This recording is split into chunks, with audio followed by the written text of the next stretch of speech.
So yeah,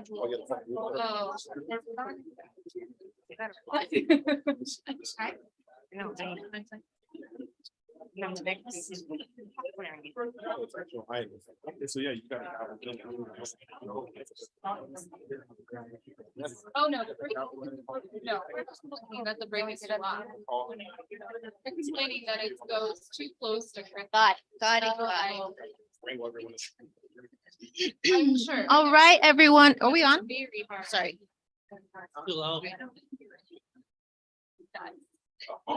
Complete banana. Oh, hello. There we go. It was on. Hi, everyone. Good morning. We are all here and we are about to get started. So everyone grab your coffees, treats, and then we'll find a place to sit and get busy this morning. That way we're on time for our 10 o'clock. All right, everyone looks settled. I'd like to call our meeting to order at 9:35. If we could have board members go around to let us know who's here, that would be great. Carmen Trujillo is here. Jessica Bueno here. Reggie Carrillo here. Testing 1, 2, 3. Alicia Vink here. Thank you. With the quorum present, we can proceed. Next, may we please have the Pledge of Allegiance, Ms. Bueno?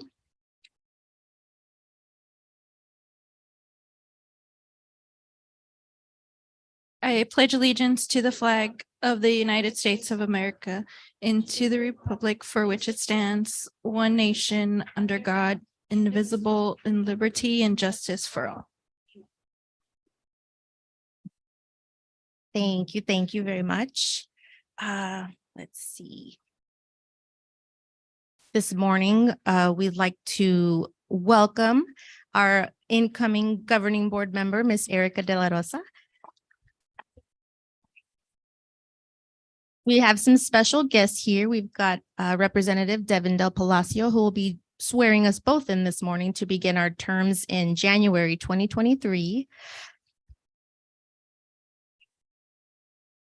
We've got principals here to recognize this event with us, and I'm really grateful you all took time to be here. We also have some friends and family here. Ms. Paloma, thank you for being here to support Ms. Erica. We have Senator Martin Quesada to support us both, and Dr. Jacinto Ramos to facilitate our meeting later. Thank you all very much. We will take our oath and then move on to our work study session. So we could have everyone's attention up here. That would be great. Thank you.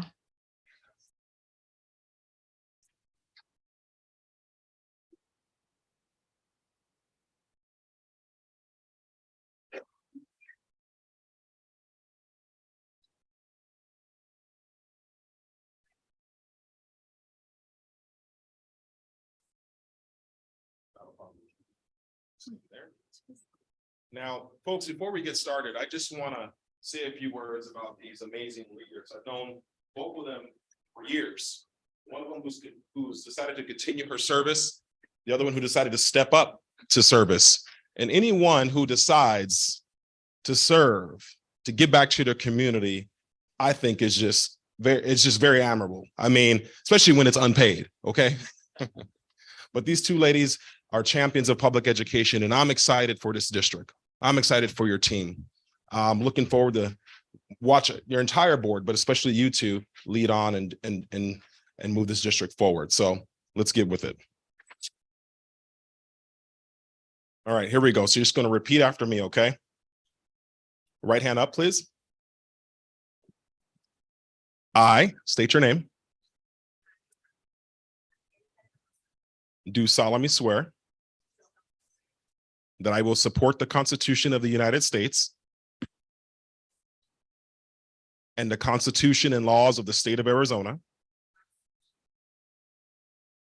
that I will bear true faith and allegiance to the same, and defend them against all enemies, foreign and domestic, and that I will faithfully and impartially discharge the duties of the office of governing board member according to the best of my ability. So help me God. All right, ladies and gentlemen, your two board members, Phoenix Elementary.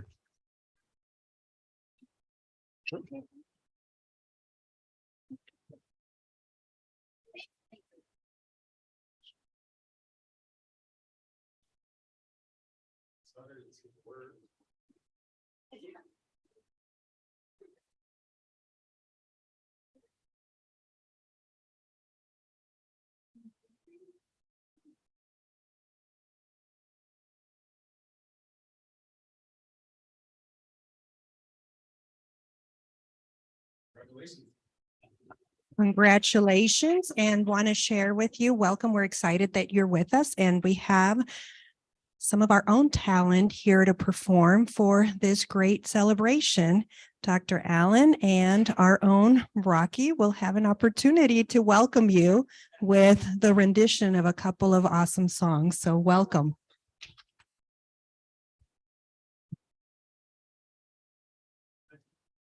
Have a couple tunes to play. One I'll play by myself, just kind of a nice little tune over the rainbow. It's a city tune for many events. Rocky like that, excited and is going to join us on nice little people. I'll just start.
Since the temperature has finally dropped into the 60s, it's time for it to let it snow.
our talent today and how talented you both are.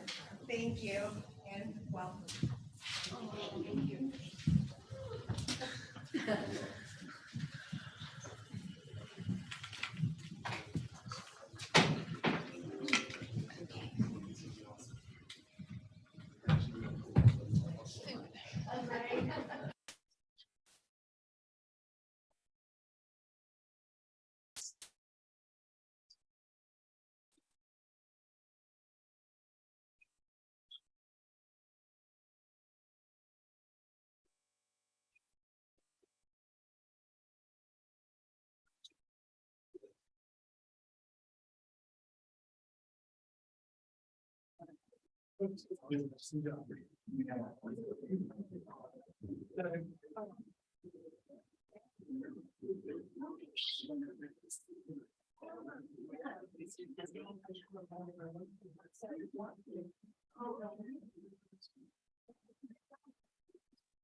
Smiling.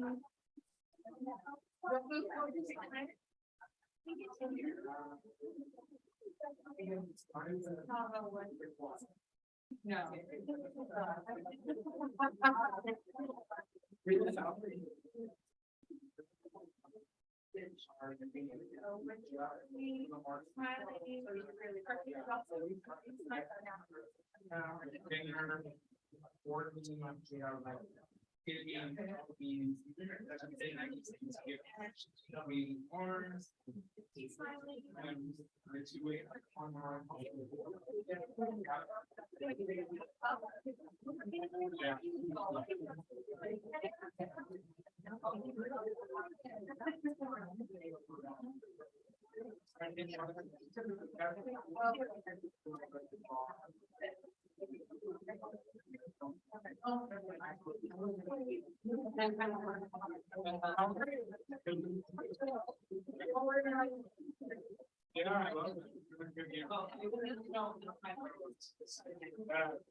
No, I just think I'm downtown, I'm in Melrose. Yeah.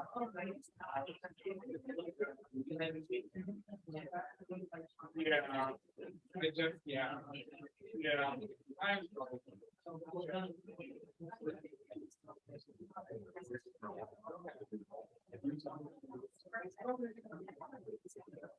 Yeah, I mean, right. I want to see that.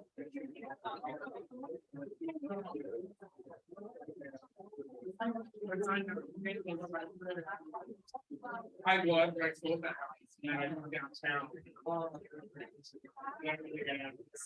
I know, so I was like, I don't know. I think it. I was like, I don't know. Yeah.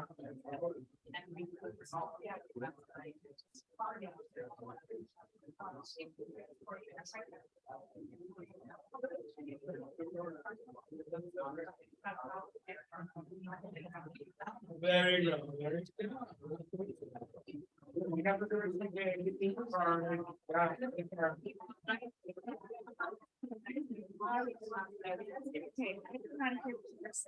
I'm not for Lim Sheriff. I never.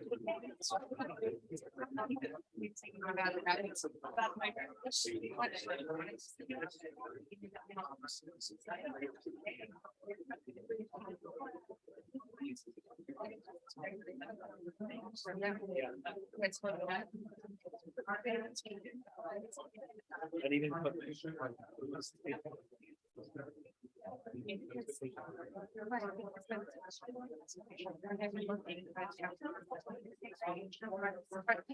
My laptop, so I'm gonna get myself ready now.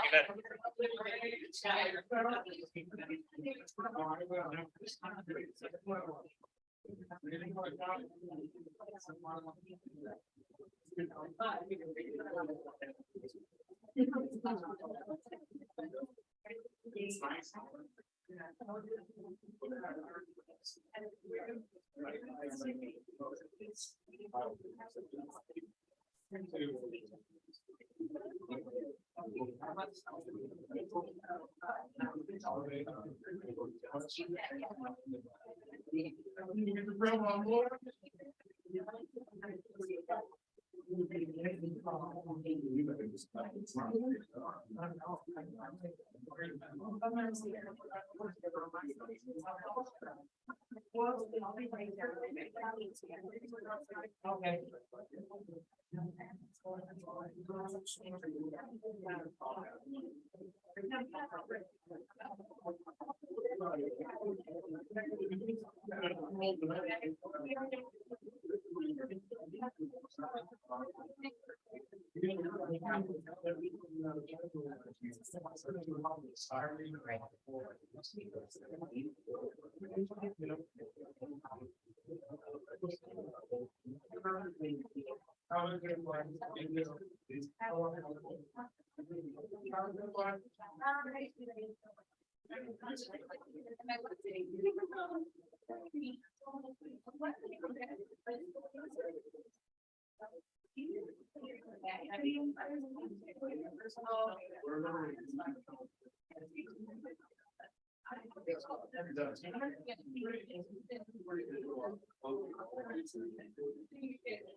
But she's been close enough to it.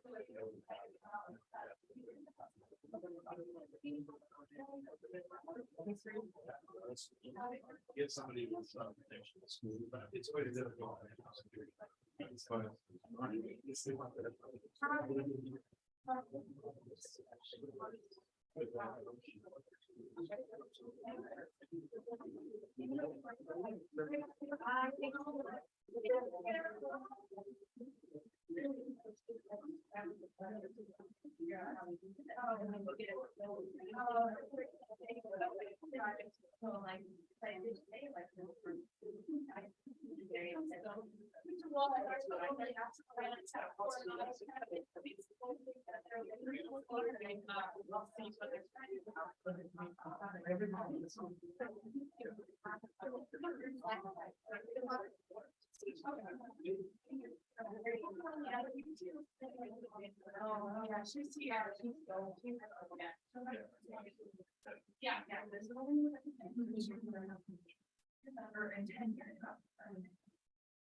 Yeah.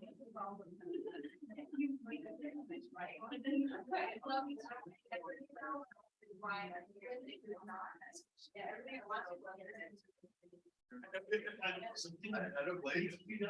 It's hard to find it out. Yeah.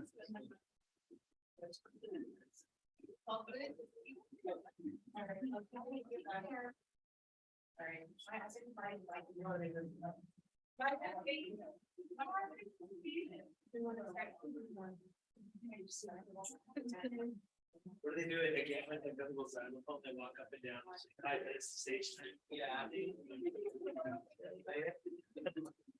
That's funny.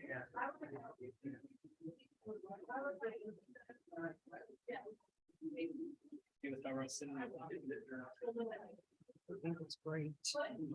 Yeah.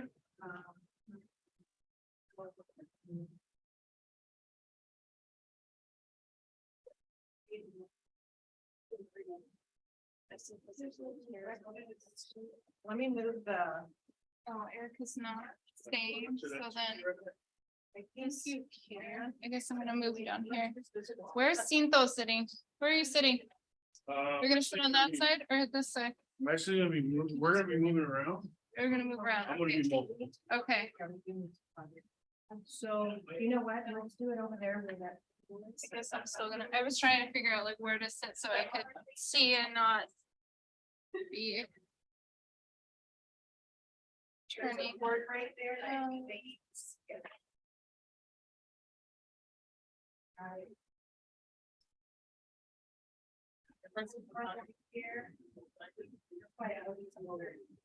We do as we face.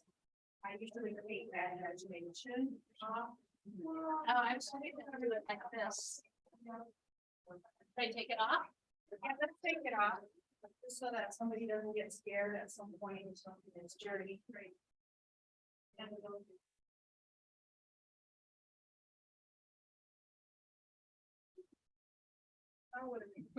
What has happened? Removing the artwork. Rearranging. the Building.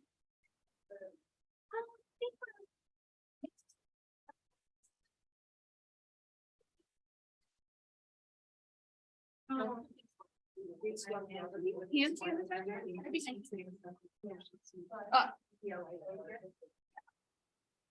Maybe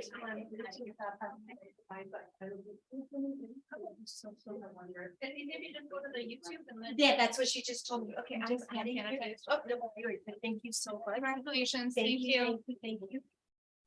We'll see you soon. See you again. Thank you. Thank you. We Take see you care. in January. We will Okay. be here January. Okay.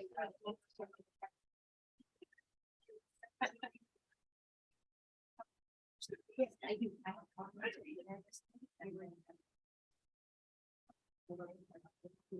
So. Absolutely. Everyone is, right? Everyone is. Everyone is.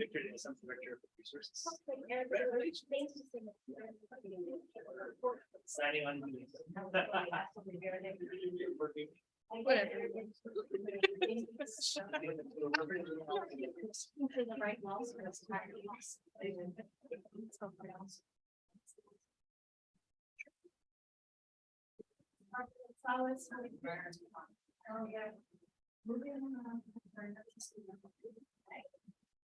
That's pretty.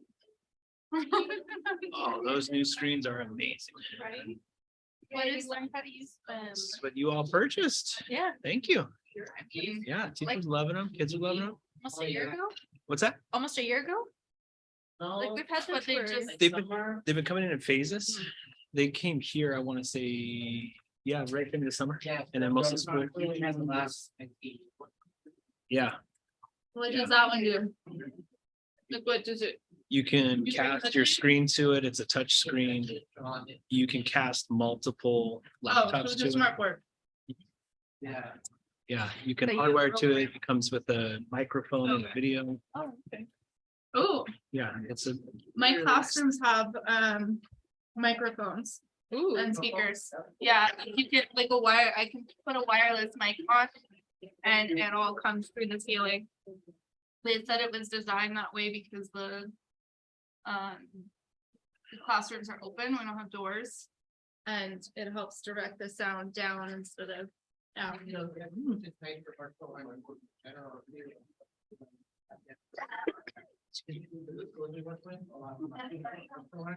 Okay, okay. That's great.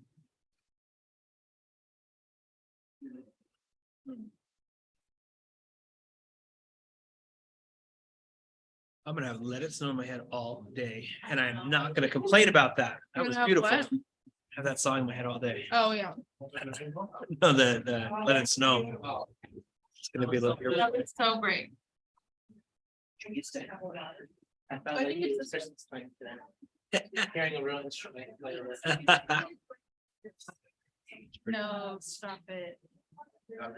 Dr. Allen talked so much about playing his horn, and it was really cool to get to see it. Yeah. Oh, no, he plays Grab that guy. very seriously. So. The ensemble that he plays with. No.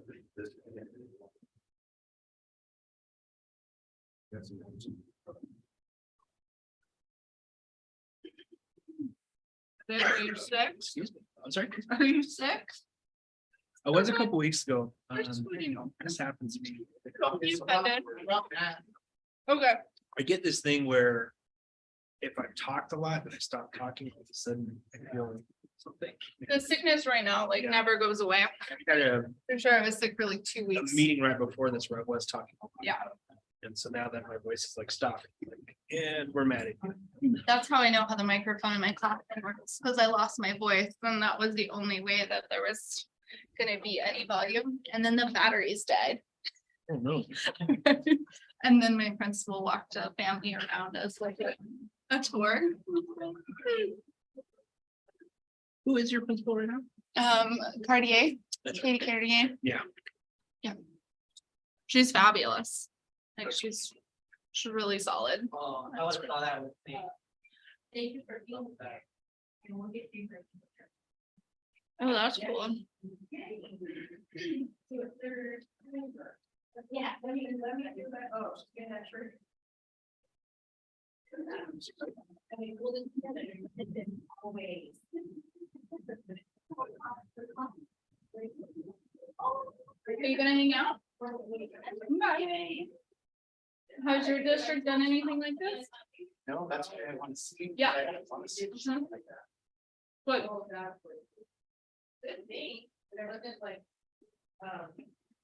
You didn't just get reelected, you have another 2 years. Oh, you did. Okay.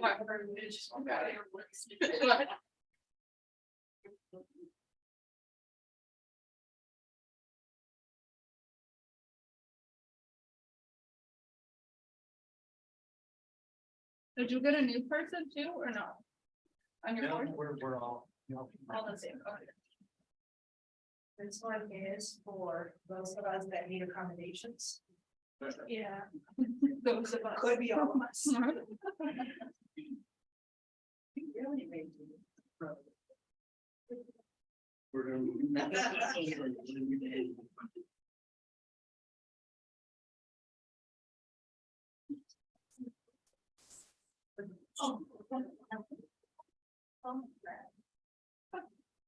Creamer made it.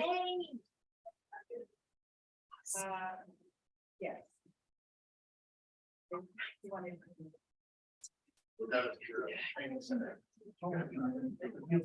Yeah. Oh, you staying in? I just got back. Did you? Yeah. I went to a hospital. Yeah, Brian was.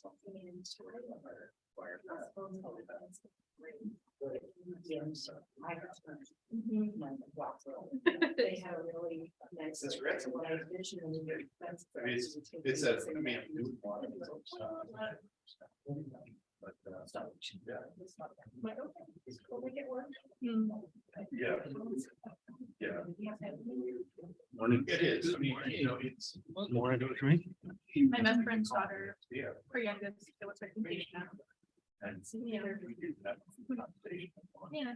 It was pretty gloomy and cold too, so luckily it didn't rain, but on my way back, I came last Monday. Through my way back, I drove, It's different. the rain, yeah. But like, raining heavily like in Tucson and like Benson and Wilcox and all that was like. So. Sometimes the weather. Plus I work with. Mhm. Those, So I mean. she wanted us to see the falls. Amazing. We saw the falls. I mean, they, a lot of my.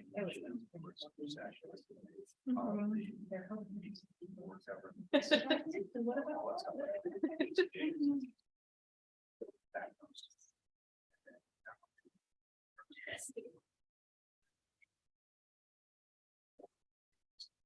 This building now, the other stuff. It is, it is. I mean, when people say. Yeah. It's so. It's, and there's specialists. You have to watch, right? There's people- No, but, oh yeah, I mean, that's not a lot of that. We, even with our own practice. we do that. Oh, that. We're adding that all was that. safety. I was like, I know, I know. Clinic, I think it's all at outside. Yeah, We've got special ed people. educators. Yeah, I get water in my watch and that same. Well, I forgot that you did little, that's. I remember looking down and it was like, oh. Of course it tells you, right? My husband just buys the things and I sometimes use them. I don't know how they work. Yeah.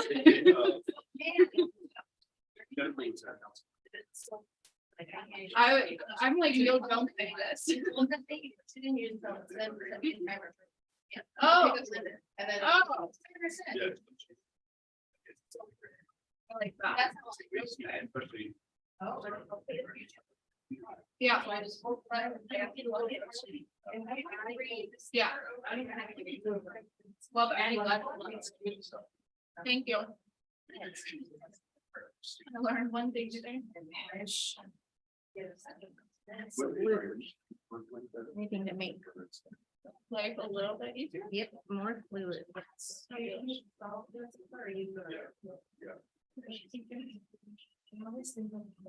I'm thinking,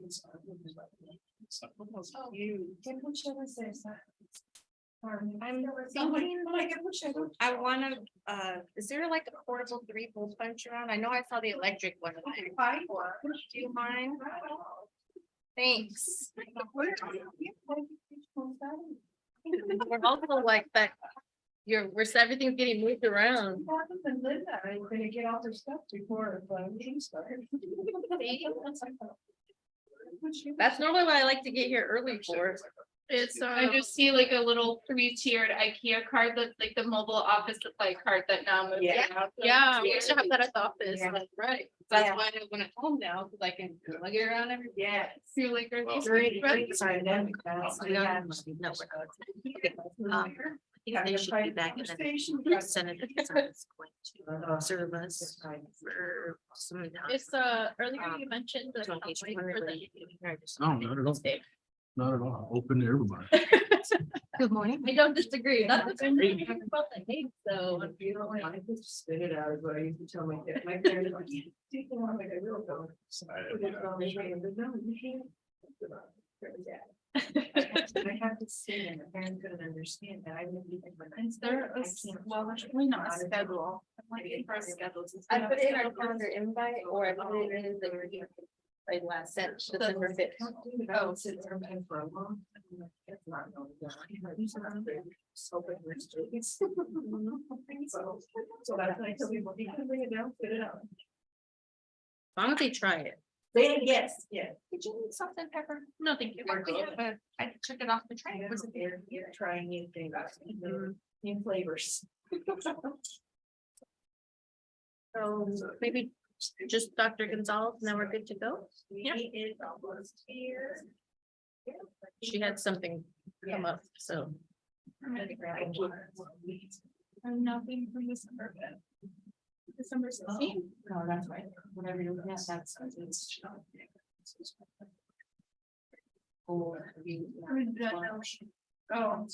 okay. I'm looking for a schedule with time. I like time. It's not. Yeah.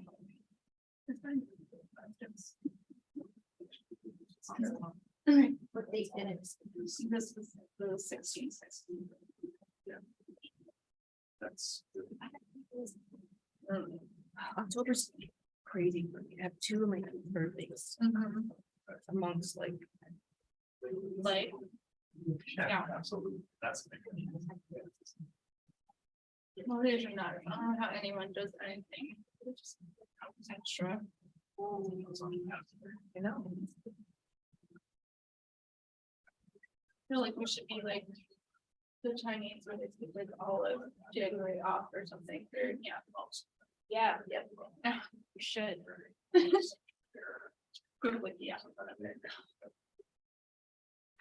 I want to do, like, get everything going, how we as a group see it going so that we can, adjust the schedule. That, we can meet once a month at school and then just have. I don't know, study. Pretty cool. No, that's hard. Then they have one of those 2 weeks. It'd be nice if we're in that space to be ready for that. It's just, I mean, we're talking about it, right? Because that's like, most of the time we have to do our own reading, we have to like be out. in the community, we have to visit our schools, right? So that's stuff. I don't see it.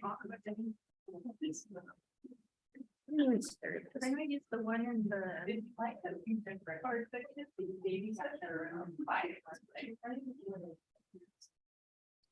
I have to wait until after 5. Well, Yeah. because we're her at work.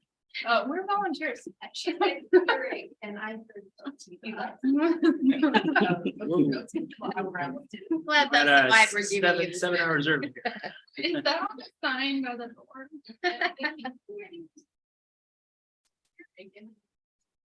Oh, how funny. It's a margarita machine. That's hilarious.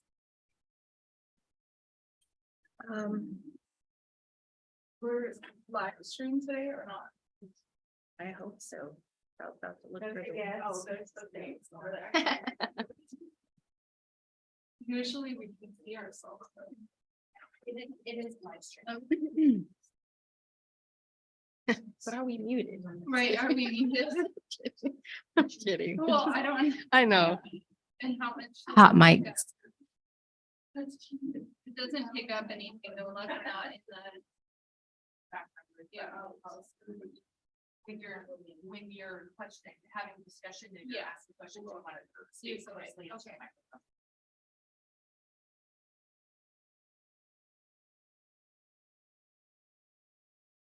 It's not working.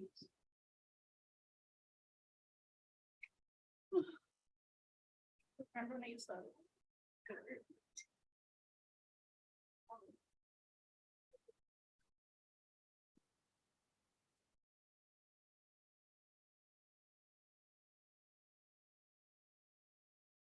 Whenever you guys are ready, let me know and I'll do something that's not this. Well, yeah, as soon as that thing might be ready to go. Ethan's ready. I'm ready. Oh. You don't need the He's plug? ready. Or you do need the plug? Yes. Okay. Hey, all right, everyone. It is 10:13 and we're going to resume our meeting that we began this morning. Today, we are having a study session. Instead of a regular board meeting, study sessions are opportunities for the school board to learn more about specific topics. No decisions are made at study sessions, and an opportunity for public comment is generally not available at this meeting. Our next meeting is going to be January 10th, 2023. For any comments you would like to submit. I would like to take a moment to begin this session with our tribes and land dedication. Before we begin. In partnerships with the tribes who called Phoenix their home first, we acknowledge and respect the land our schools are built on. We commit to being a strong partner with any and all tribal nations who entrust their children to our schools. We are grateful and honored to be partners. And at this time, we will have Dr. Jacinto Ramos lead us in our session today. Today, we're going to be going over our student outcomes focused governance task items like our vision, mission statement, and some other collaborative efforts. So thank you for being here, Dr. Ramos. You're welcome. Thank you for having me, President Trujillo and the board, superintendent and leadership. Begin the way we always do in the governance framework is gratitude. Thank you for being very intentional, being fully present in your work as board members and as leadership. Thank you for focusing and continuing your journey on a governance framework that can definitely be uncomfortable. And the reason why, again, our tagline is student outcomes don't change until adult behaviors change. Adult behaviors being on all sides of the school system, not just one side. The little overview and the reminder of the 2-day workshop where we shared time was common pretending is when I am blaming everyone else for the results of our school system. It is much easier for me to blame other people, to say it's their fault, it's this person, or it's that department, or it's this group of people, or worse yet, it's the children's fault or the family's fault. That common pretending is not what we subscribe to in student outcomes focused governance. What we do subscribe to is that I am the genesis of transformation, meaning that I am willing to lead and to model for our school system what change behaviors can produce, which is improvement in student outcomes. And I know that the board and the team is anxious to have conversations of both, which is why there's a balance to this. Research tells us that a board that focuses at least 50% of its time on student outcome goals is likely to achieve them, especially if they narrow them down to 1 to 5 goals. Guardrails are going to be the opportunity to be able to address some of the pain points in the community. Those are going to be adult outcomes particularly, but they're going to be geared towards supporting the student outcomes. So we'll have time for that towards the end, but in the middle will be also what can sometimes be uncomfortable, but not always, is going to be the board coming up with its own guardrails for yourselves. For that one, I'll prepare the leadership team. I'll ask that we just have a conversation with the board during that time so that the board can have some real talk with themselves as to how do we envision our board continuing to behave itself in a really positive way? What are some guardrails and parameters we can put on ourselves, not only ourselves now, but for the boards of the future of Phoenix Elementary, Phoenix #1. So what you described, President Trujillo, is accurate, that we want to be able to begin a conversation about theory of action, your vision and your mission.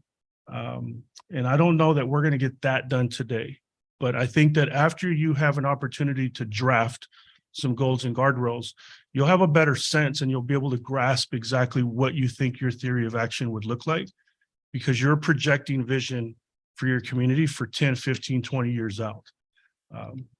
So questions or thoughts before we get going into our session today?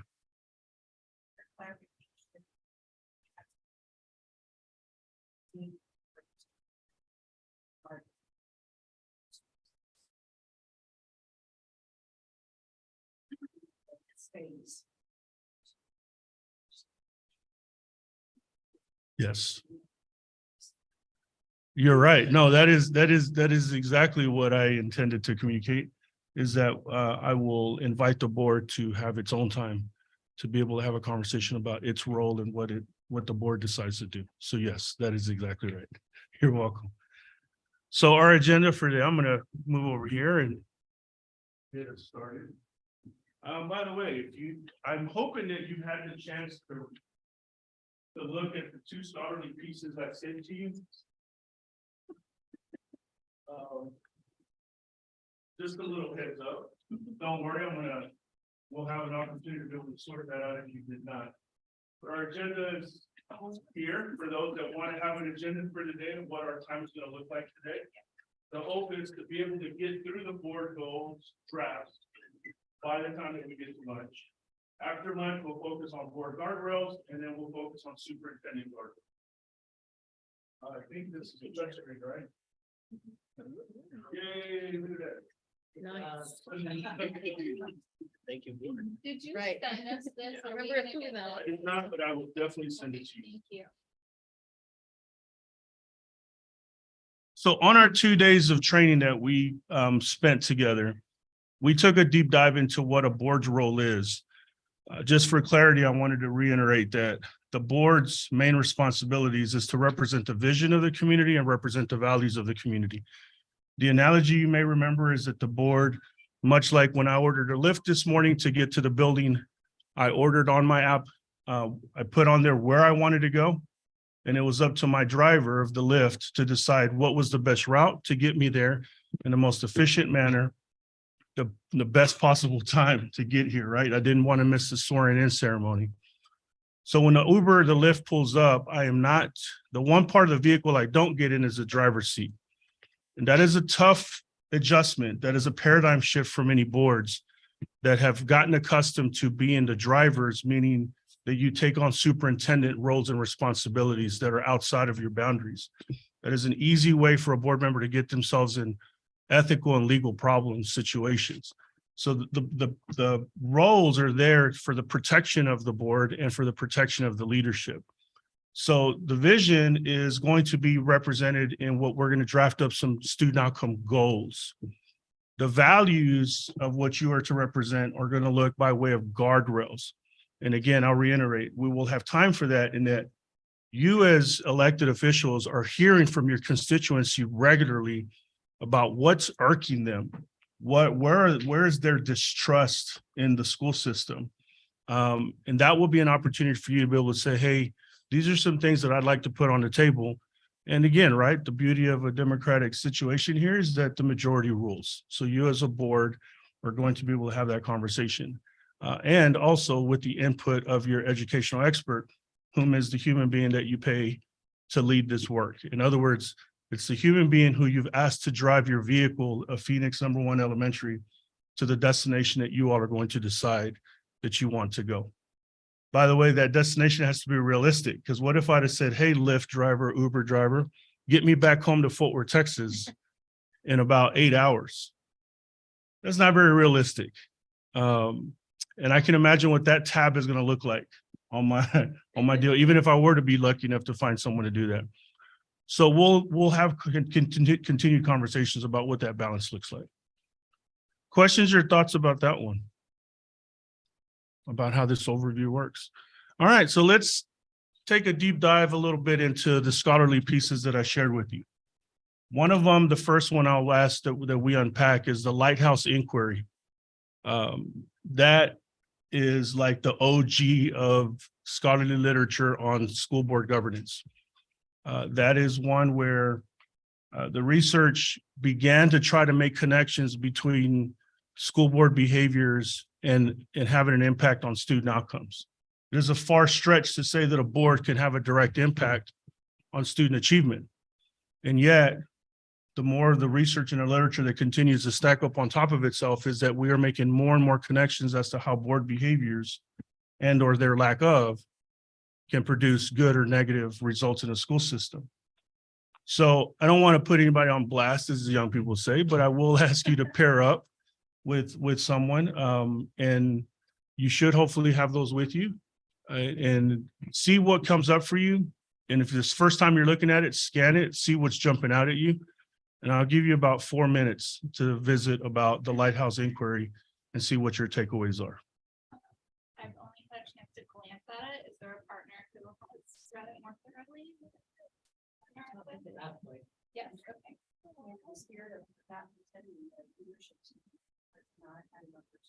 So we should partner with the information. Oh, no. It's okay. Put it up when she I could forward I you thi- the email. I think if the board members pair up, leadership team, yeah, I think you'll hear some things from the board here in a bit that'll resonate. So yeah, thank you for the clarification. So I read from the back up. Oh, wait. But board pair with And I board? wrote it Yes, down. board to pair with the board.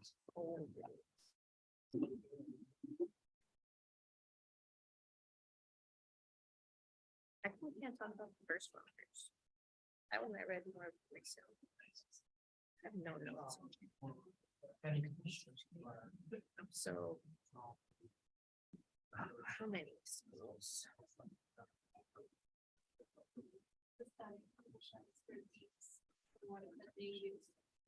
Oh, the seven.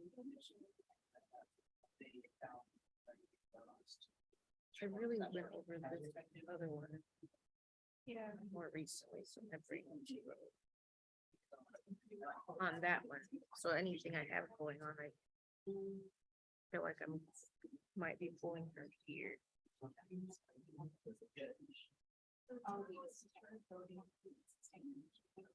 This one really went over everything, like, yeah, board stuff all the way to the classroom.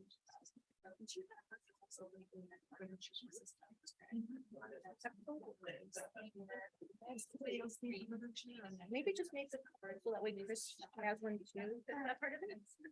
No, sorry. It's not my notes. Is that- Here.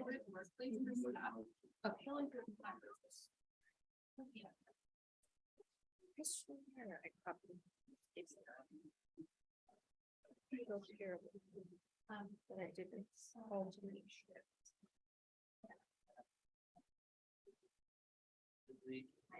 Oh, wait, no, that was for, that was. for, This is on building human organization. It's not really, I mean, I guess one thing.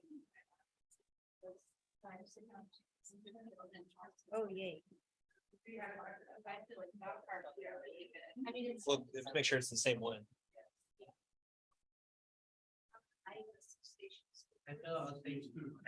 I just sent it to your email, the two attachments. Yeah. For everybody, Thank you. Thank you. yeah, they're really good. Number two. One was super long, but I keep, yeah, it's like all. Just left and right was aha moment about. I It's- feel like we're at a great.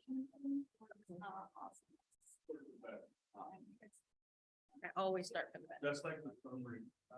I feel like when I thought they were not doing this. What was that? The one I downloaded is $90. This one's like 67, so it's rightly, Yeah, this one's you're the 65. same, yeah, you're in the same. That's more odd. Just probably got like, add like the updated ones or citations or something. So I want you to send it to me. Updated one. Oh, yeah. Yes. I knew it was the right one though, just by hearing the page number. Yeah, I saw the link. Towards the back. Okay, moving and stuck is in the middle. Let's see.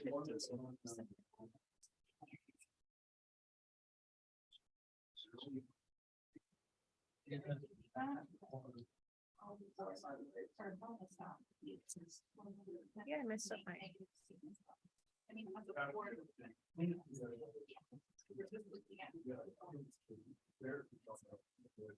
See the table. Here we go.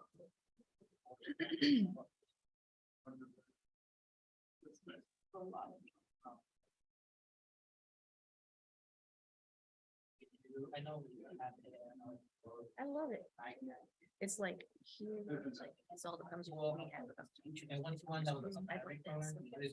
It's out like this. That's how we like, yeah. We can hear. Please, where we call this piece. Oh, no, they're you. Because. Like, everything. And letters. And that's like, this was a crap. I lost it. That's why they gave it to me, but Oh, this, yeah, yeah. So this would, if you want to write on it, have your own copy, that's gonna be our job.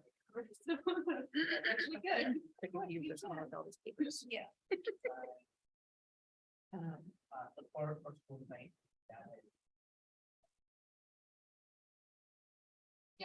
Yeah, and our guys. The only one that's crazy. That's. I thought we were gonna be any board. And she thought 3 years was for us.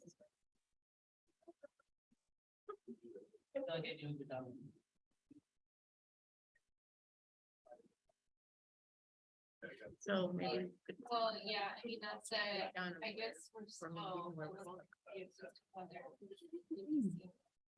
Well, but it's that's what it's about receiving information from many sources to planning and the board meetings where because we do get those presentations from our. So, yeah, I mean, then. But if we treat their business, you know, we'll share. And they're on.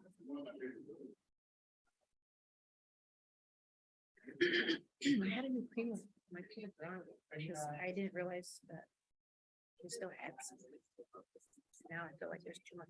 No, you just said, let's check it out. Oh, there's this, okay, good, that works for me. I feel like I should have printed this and mailed it. No, we're good. Yeah, I don't see paper either, it's so much paper. Okay, good. I- I didn't think about that. You good? No, I like it a lot. In the middle, I have a little aggressive in some areas, but I might see. Like, I don't. But that's something else. For this, but I printed 900 sheets for my kids, like, well, I have 52 students. A lot of paper. Shared leadership.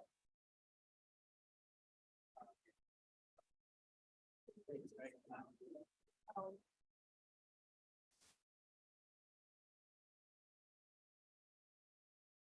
And find ways to speak up.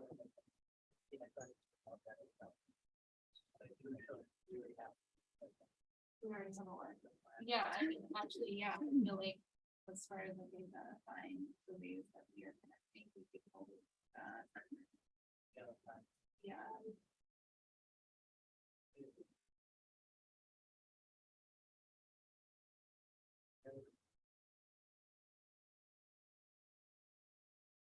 I mean, was knowledgeable about learning conditions, alternatives for. Does it work over there now? We can describe what's happening in hospital districts. Maybe, Letters. I mean, there's one closer that way. I mean, a chair, like a thingy. It's not gonna be ish, about how things- Yeah. We definitely. Social work needs to know. Y'all ready? Yes. So what are some takeaways from the Lighthouse inquiry? What jumped out for you? Reggie's got it. However you want to go. For us, we just automatically went to. Focus, although we haven't read it all, on the 7 conditions for renewal. And just using that to analyze ourselves, how we would answer this, how we feel about it. In general, we didn't rate low on any of those 7 conditions. We. Read them off. Yeah, the first one is emphasis on building human organizational system. 2, building create sustained leadership from page 7. 3, supportive workplace for staff. 4, staff development. 5, support for school sites for data and information. 6, community involvement. And 7, integrated leadership. So on 1, 2, and 3, we didn't rate ourselves low. Everything was like moderate to high. But Okay. like more moderate. And then 4, 5, 6, and 7, we rated ourselves pretty high effective from covering logically what's happening. Okay. Those are the ones that. I think it's kind of impressive to like, when we start talking about it, how much we know about this district and how many things we're doing, so Mhm. as a board and as a collective. There you go. Good. Thank you. So that's the 7 conditions is part of how they framed this research study so that they could be able to transition from what we expect of leadership teams. The question was, what about boards, right? So how could we begin to try to make connections between board behaviors and student achievement? That was part of the framework. Thank you very much. What about President Trujillo and Vice President Bueno? What jumped out for you all? Sure. I just liked how, the chart on page 52, 57, just really kind of described what are like stagnant boards and then like what are like the more like visionary boards and the reaction to both. So we can kind of gauge like, oh, we're here, but we want to go here. Very good. Anything in particular in those, what's up on the screen, what's described between moving districts and stuck districts? What's Yeah, the yeah, question? I'm sorry, was that for her? So, no, either of you really. So you see the dimension of governance behavior, right? And it says there's a distinct differences between moving districts, and moving districts are those that are progressing, having positive impact on student achievement, good culture in the school system, versus stuck districts, which are kind of the opposite of that. So can you, how close I need to be to this? I like, well, for me, what stuck out is that the human part of us, the beliefs we hold and sometimes change and grow or stay the same and stagnant play a huge role, like individuals as far as leadership is concerned. So I like that part because that's when I do feel stuck in reading some of these items where I'm like, yeah, we're way ahead on this, or we are behind over here. To me, it circles back to that hub of like, every one of us is a different human based on our experiences in life in general, but also I never really thought fully with it because beliefs play such a huge role. So if we aren't willing to grow in that area and be more I don't know, compassionate with the possibility that maybe we're wrong or we're not too sure that we're right all the time, that's where I see myself like looking at whether I'm personally moving or being stuck. So that way I'm not holding back the board or the district from moving or staying stuck. Okay. Thank you for sharing. Other thoughts about this one? I forgot the question, but Hi. That's okay. Really like read it for me. I think in terms of where we're at, we are a moving district, I think with our president, vice president, and superintendent, we have a lot of momentum and. Just in my own personal life is like, I like momentum and the projects I'm doing, because it's, you know, like, there's always something next.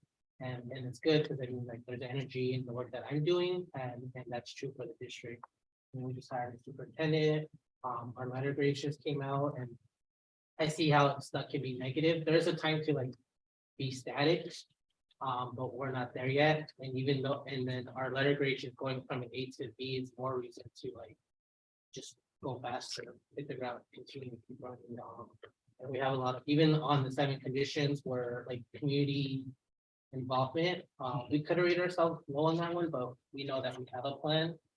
To get out there and improve our. Good. Thank you for that. So I get to tell you that, again, this is like the original one that started all the conversation about connecting student outcomes with adult behavior. And that's the part that you're talking about right there, right? The enlist community support. But also notice here, right, like this is where that mindset work began for the 2-day workshop, that the development of high expectations. You as a board have high expectations for your school system. And that means that you have a belief that all students need greater challenge. This continuous improvement mindset versus what stuck school districts. They have very modest expectations, and this idea that socioeconomic and parenting are cited as reason why the achievement wasn't expected to change. That's the reason why we did the next set. If I believe that emergent bilinguals, if I believe that student groups that are not performing well in our school system, if I subscribe to that ideology and that philosophy, I am not going to have high expectations for those student groups. And boards that become fully present to that type of a mindset, not only hold the school system accountable, but they hold themselves accountable as to the progression of it. So this is the reason why I wanted us to start with this one, so that we understand how and where the research originated, really started getting narrowed and focused. Now I want you to spend time on this one, the problem with low achieving districts and low performing boards. Look at some of the titles and then take a couple of minutes as well to see what jumps out at you for this one, because this is going to be a big reason why we're together today.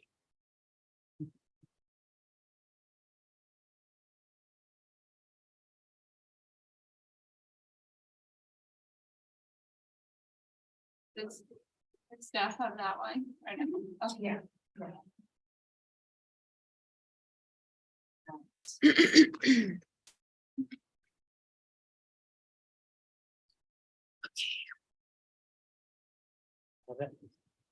No, I have it.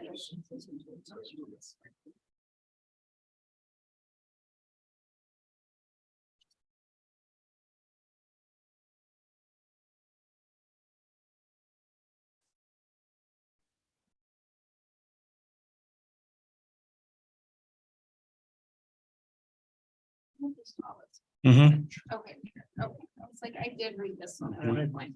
It's one of the earlier ones. Yeah. Yeah. Yeah. So But I did we did read my it? research on the connection between school leadership and student behavior. So, So we're just going. right, yeah. Yeah, love it.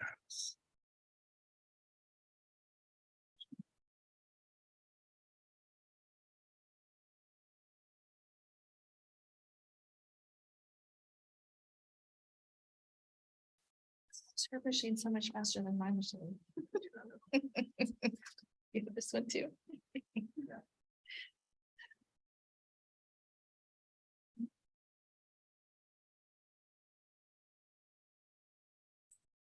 This one I felt like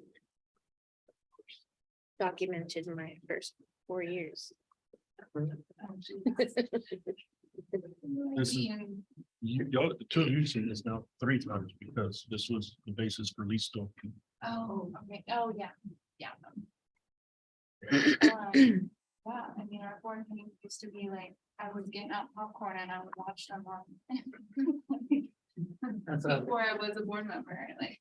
that was- And I literally believed that was normal. That was what Yeah. like what did I- we're stuck with. I didn't know like what I didn't know,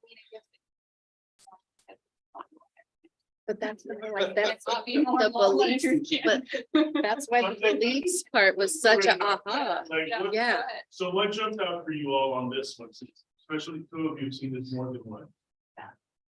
The disconnect, the dissonance that goes on that sometimes the dynamics of leading a school district can impose because of etiquette, open meeting law, what's right, what's wrong. Everybody has a toe in the water of what you should and shouldn't be doing. Like it just all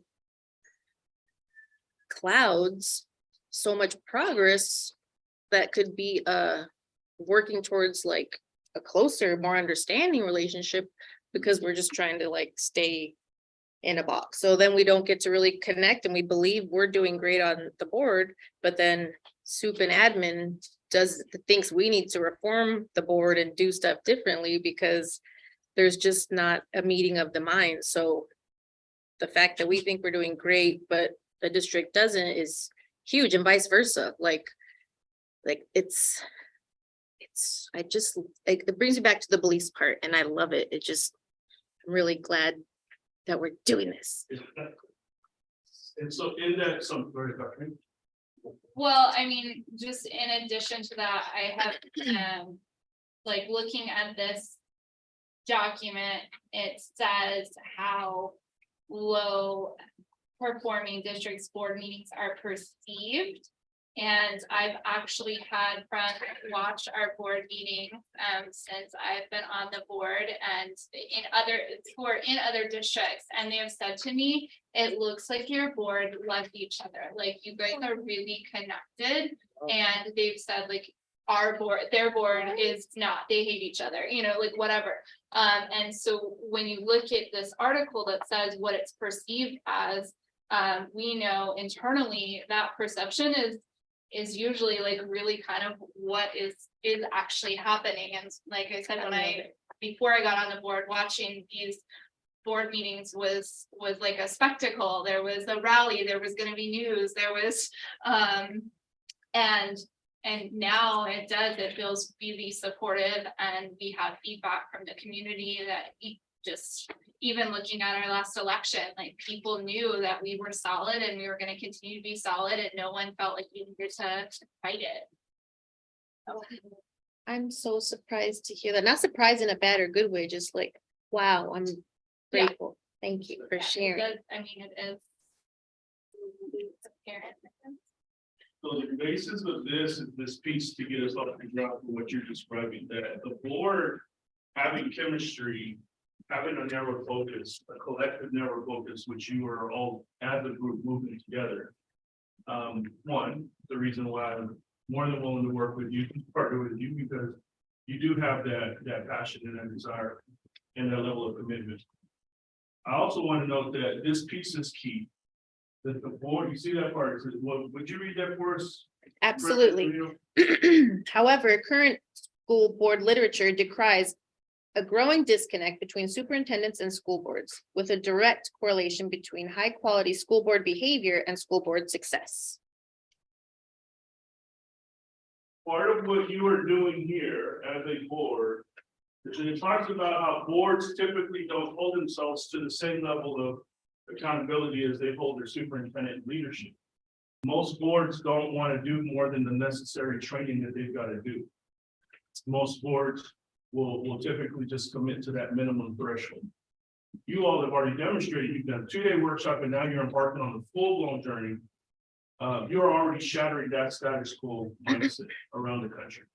So training is an issue that they cite for boards that don't want to be on a continuous improvement mindset.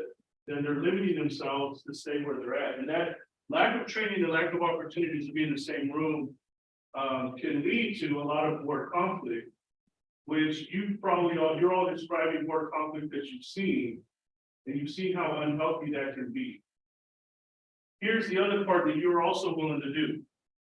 This is very specific that boards typically don't evaluate themselves. They are quick to evaluate the superintendent, but not necessarily quick to evaluate themselves. This is going to be key moving forward. I described this part of the journey. This is the grinding piece. We are going to work hard. We are going to work hard today. And my hopes is that you're going to feel as if your time was well spent. What can also happen as we progress through this journey is that this may feel like there's so many other problems that we need to address. And yes, you are right. That's why it's going to be so important that you as a board and in partnership with your superintendent, identify the areas of focus so that you have some things that you're measuring and you know within a period of time how you've progressed and you've gotten better. Doesn't mean that all the other things shouldn't be taken care of. That is your educational expert's job. She's not going to just focus on the goals and the guardrails. She knows that she's got all of these other areas that she's got to address. But her main focus and her main reason for allocating resources, you're on a journey to communicate to her very directly, very clearly. These are areas that we've got to see improve. And I don't want to go 4 or 5 years and not see improvement and be able to go for re-elections or the new cycle of election cycles. You are going to set the groundwork. This is the groundwork for the future of your district that you are very intentionally setting. So when you get to these self-evaluations, they can be a little painful, especially if you as a board get off track. I've seen it happen many times. If you get off track, which means that you fall into whirlwinds of what Franklin Covey describes in the disciplines of execution. If you get distracted by the next big thing and you lose focus, you will notice it in your self-evaluation. And the hard part is to see yourself lose points because you became no longer present in your decision-making and in your focus. And it just happened with me in South Texas that we came out in a really good place because summertime, that board in South Texas lost focus. They got into some political fights when they had not had any before. They got distracted. They went from scoring 40 out of 100, moving to 70, and they dropped down to 14. And they dropped down to 14, that was an awakening moment. Hey, y'all, we have lost focus. No wonder our superintendent is stressed out because we have gotten way off of our rails. Monday night, they scored a 73. They are now on the leaderboard in the state of Texas. And it is that possible to be able to move and shift in a very short amount of time. Just as easily, it's very easy to get off track and fall off the rails and go backwards. The key part here is you're going to be communicating this to your community, not only yourselves and your two-way communication with your community, you're also going to be posting this on your website and you're going to be talking about it regularly. So that when you get to that high points, after you've adopted a vision, mission, or I'm sorry, if you need to, you're going to have goals and guardrails. You're going to have your self-evaluations. You're going to be able to communicate to your community. This is what we're doing, and this is how we get it done. Questions or thoughts? Yes. Go ahead. So I really loved coming back to this because it reminded me of why I've taken a new approach to professional development, because in the past it was always like, whoa, that's expensive, should find someone to go with to share a room and do stuff, and professional training is not valued for us. And I really don't want that to continue to be the culture. I don't want it to be a money thing more important than our growth and our ability to provide for you guys, so that way we all provide for the kids, because it's new now that we can travel together and not feel like we're violating all these laws. And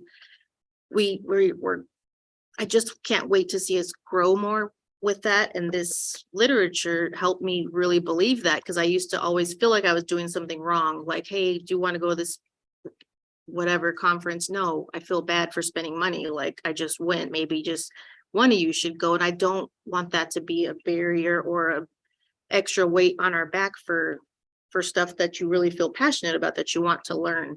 So just wanted to throw that out there, that I'm glad we are moving forward from yesterday. So thank you. Thoughts or ideas? You said leaderboard, are they like, tell me more about that. Are districts tracking their scores and like posting them side by side. Texas, yes, because it is a Texas-wide initiative. Yeah, and again, you are the first ones in Arizona to launch student outcomes focused governance. There is a district near here that is about to embark on it with the Council of the Great City Schools.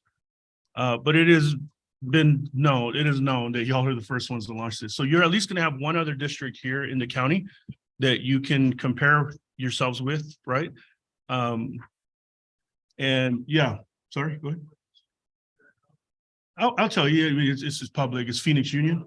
Yeah, Phoenix Union is about to launch. And so, yeah, so Phoenix Union, now think about it, right? As it could be competitive in nature, it can also be collaborative. There you go. Yeah, that's right. But So- let's be clear that PXU is what brought us to Dr. Ramos and brought us here to today. So I'm really glad I that, don't think it's PXU. I'm sorry, a board member, yes, from Phoenix Union. That brought us to this spot. So I'm really glad it's PXU and us that are going to be able to I'm compare. glad we motivated Phoenix Union to want to participate.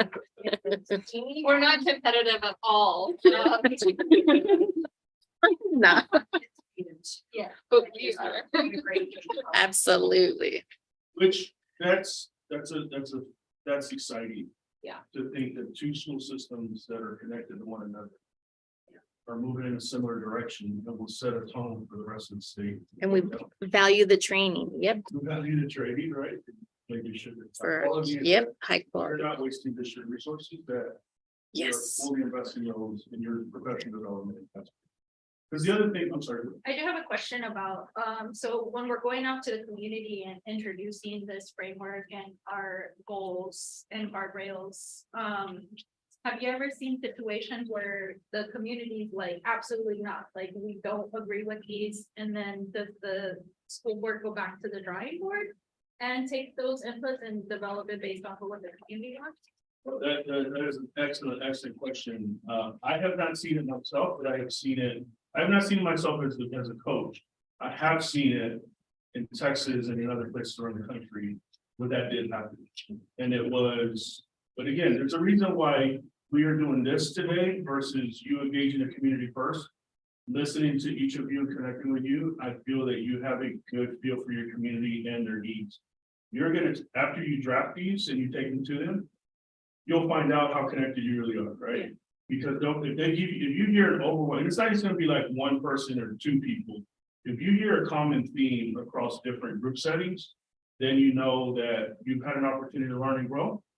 It's not a bad thing. It's like, hey, I don't know how we missed this, but we're so glad that we heard from our community. What I often find is that most community and parent groups, student groups, we're going to need to put this in a format that they can really truly comprehend it. To where it doesn't go over their heads too much. And the reason being because most boards typically run on inputs and outputs. And most community members have been conditioned to look at board members as you are to go be my mini superintendent to go get my agenda items done. So when elections are run on inputs and outputs, then you come in already out of your role because you are trying to dictate what needs to happen. Doesn't mean that it can't happen. It just means that we've got to get you in your role where you set it in the goals and the guardrails. Okay. And you allow your educational expert to go get that done. So there's going to be an education process to come about. I get a feeling that some of them may say, hey, great, I'm glad you're focusing on literacy or mathematics, but tell me why. You will now be able to articulate to them as what we discussed in the 2-day workshop. Early literacy is so important because you might remember what that response was. We'll look to the educational expert. Why is early literacy so important? Why are we testing that early literacy? The foundation to anything that we do first. Without that early literacy, it's very difficult to keep them at level of efficiency where they will be able to benefit in their future, wherever that may be. State of California used to use third grade reading scores to predict prison That part, populations. incarceration rates. So if we can put it that simply to our people in our community. Okay, that makes sense why you're focusing. Does that make sense? Excellent question. So the pushback is gonna be, they're gonna want to take you back out of your role into inputs and outputs. And we'll work towards that on how you can navigate it. There, as you continue your two-way communication in your community, you'll be able to take deeper dives there. But at that point, you're gonna say, I'm glad you asked that question. We have our educational expert, we have our superintendent who can address those concerns and those questions.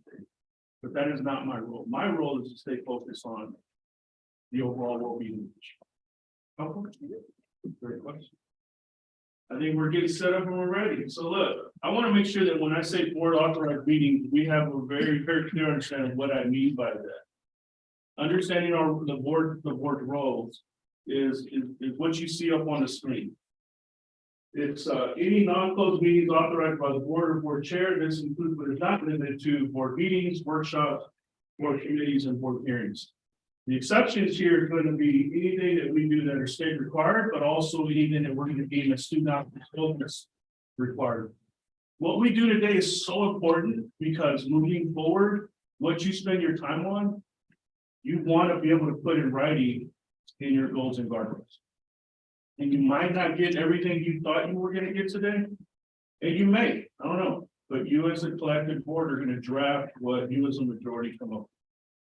And as you said at the beginning of the meeting, we're not adopting anything, we're not voting on anything, we're simply going to be tracked. Questions or thoughts on what is the board authorized board meeting?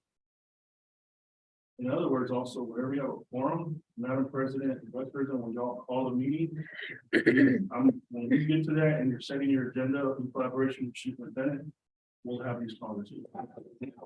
Okay, last one as we get ready to jump in is what is board work? So what is my role as a board member is usually the question. And as you'll see up on the screen, really, I'm gonna put it this way, anything that is not required by law, anything that you're not required to do, and anything that is not gonna be in your board goals and guardrails, I'm gonna ask you to get into the paradigm shift of be prepared to move in that direction to narrow your focus at least 50% of your time at your board meeting. That your primary focus moving into your future board meetings is 50% to handle what we say is important to us in our community. The other 50%, we've got business to deal with. We have contracts we have to approve. This is in no way saying that you are going to rubber stamp items. We are going to work down the road at setting up systems and processes. So what is allowable to be on consent agenda will ideally be there. Whatever, if I want to have a flavor of the month request as a board member, that I think about the impact it has on the rest of the schools, beginning with the boardroom and beginning with our leadership team. The other research that I'll begin to share with you is how every time a board member asks for an extra item that has not been, that you do not give enough time to be processed and dealt with, you're distracting the leadership team from actually focusing on their goals and their guardrails. So let's say next week, we have a big argument about the school colors of the football uniform at one of our schools, or the soccer team or the basketball team. And if I want to spend 40% of my time at the board meeting on that, and I've got the superintendent and the folks chasing all of these things on all this information. There are times to do that, and you will know as you grow in this work, and there are going to be times that you're going to realize this is just me politicking now, that I'm trying to appease a handful of people in my community. And I want to be checking myself as to, is that the route that we really need to go?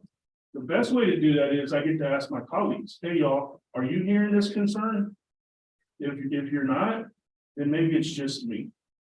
And maybe it can be done in a form of superintendent, can I just get at your earliest convenience, can I get a report on this situation? It doesn't have to be right here, right now, because I know you've got all this focus on goals and guardrails. But can you just simply give me a report so that I can communicate to the community? Or better yet, we have a two-way communication set up in a month or two. How about we go together to visit with that pocket of our community and see if we can address that? So that you're mindful of her time and how it impacts the rest of the system. That's also gonna come about because after we do all this, they're going to give you. They're gonna put a dollar amount on how much time it takes for them to prepare for a board meeting. And they're also gonna give you a dollar amount on how much it costs for them to go chase down items for individual board members. We're gonna set up systems and processes. What's coming up for you? I think you're ready to dive in. I'm excited. I guess I still am like figuring out. We have a new superintendent, we're embedded in the community, I definitely hear from the community members regularly. And I'm still figuring out. I mean, I feel like it's all important, right? So and I mean, I know that there are districts that have really fought it out over school colors and uniforms and stuff, but that's not happening here. That hasn't, and those are, when I talk about concerns, those are not the things that are happening. So they're bigger than that. They are big. So just trying to figure out, it's hard to, our processes are go and speak to the superintendent. Well, staff doesn't yet have a super strong relationship yet with our superintendent either. Like she's relatively new. These are the processes. So just trying to sink that in, and I know, like, I've called Carmen and been like, what would Cinco say here? Yeah. Like, is it, man, I've said it to her too, like, is that board work or is, so, just trying to, that's kind of what's swirling in my brain. I'm kind of confused, I don't know what you're saying. Okay. Just picking and choosing which. Yeah, I battles. just feel like when I get a comment from the community, I'm trying to figure out what to do with that and whether sending it directly to, like, I know that the process is, have you spoken to your teacher? Have you spoken to the principal? Have you spoken to the superintendent? But I also feel like. So you're trying to decipher your responsibility as a board member, and then what is board work? What is board work? What is superintendent work, and where do we go? Yeah. That's what I'm excited I'm for gonna the give you an process. analogy. It hits in some areas and it doesn't hit in others, so I'm gonna give it a shot. An analogy that we use is if I go to, what's the nearest fast food place around? Sonic. McDonald's? Right, Oh, yeah. Sonic. If I go to McDonald's and I ordered my bacon, egg, and cheese biscuit, but I don't want any cheese on it. And they bring me my bacon, egg, and cheese biscuit meal without the cheese. They bring it and they give me the cheese when I ask for no cheese. Who do I address that with? Do I address that with the person at the counter, or do I call the franchise owner of the McDonald's? The count. Why the counter? They can immediately help. They can fix it and they can fix it faster versus me calling the owner of the place. There are times that you are customer service, that you're the person, that's because some of you are parents and some of you, right? Well, all of you live here, you pay taxes. So in those areas, you're customer of the school district. But in your role as a board member, you're an owner. And what's happened is our communities have gotten accustomed to treating board members as customer service representatives. They're treating you as if you're the person because you're so accessible to them. And that's not a bad thing. I'm not proposing this is negative. I'm simply saying that there's got to be a conditioning of we've got to condition our communities to understand what our role really is. That is going to be uncomfortable. That is going to be uncomfortable when I say, Senora, senor, that's not my role. I'm not leaving you hanging though. I'm going to give you a process on how we can address them. That also doesn't mean that you don't take serious concerns to your superintendent. What I'm proposing is that your governance muscle is going to be so strong that you will be able to determine, because you're going to know the direct impact it has not only on your superintendent's time, but on the resources of your school system. You will be able to determine that as we grow in this work. Makes sense? Awesome. They worked it. So before we go into the, I want you to start thinking about what do you want Phoenix #1 elementary to look like in about 15 years? Now, I want you to frame it this way. You got something to write with in front of you or type on it. It's usually framed theories of action. I believe Dr. Nadal, she loves this, and I love that she leans into this. And I'll even invite you to jump in if you feel called to do so. They're usually framed in ways of saying, if this happens, then this will happen. In other words, if this happens in Phoenix #1, then this will happen. Meaning, how do you plan to impact your overall school system? So I have examples that I've shown you before, and I can put them back up here again. We won't spend too much time because I just want your wheels to get going. And that you begin to have conversations about what your theory of action is going to look like here. So if we provide resources at the campus level, if we decentralize, then we believe that this is going to happen. If we centralize, then we believe this is going to happen. There's a lot of different theories of action, but only you, in collaboration with your superintendent, will find the one that best fits you and your community. So, examples that you also have in your student outcomes focused governance framework look like these. You did have, I believe, a chance to review these, the 2-day retreats. I'm going to ask you to revisit those on your time. And again, the question I want you to ask yourself is, which one of these kind of looks like Phoenix Elementary? And which one do I think would be ideal for us moving forward? And I don't want you to adopt one word for word here. I want you to begin to think about, how am I going to wordsmith one with my colleagues and with our superintendent? This will do. I think that after you review the data, after you draft some goals and guardrails, you'll be better prepared for a theory of action. I don't want to overwhelm the board. I just want you to be mindful of how we're starting with you in mind. And we're going to put these to be something. Okay.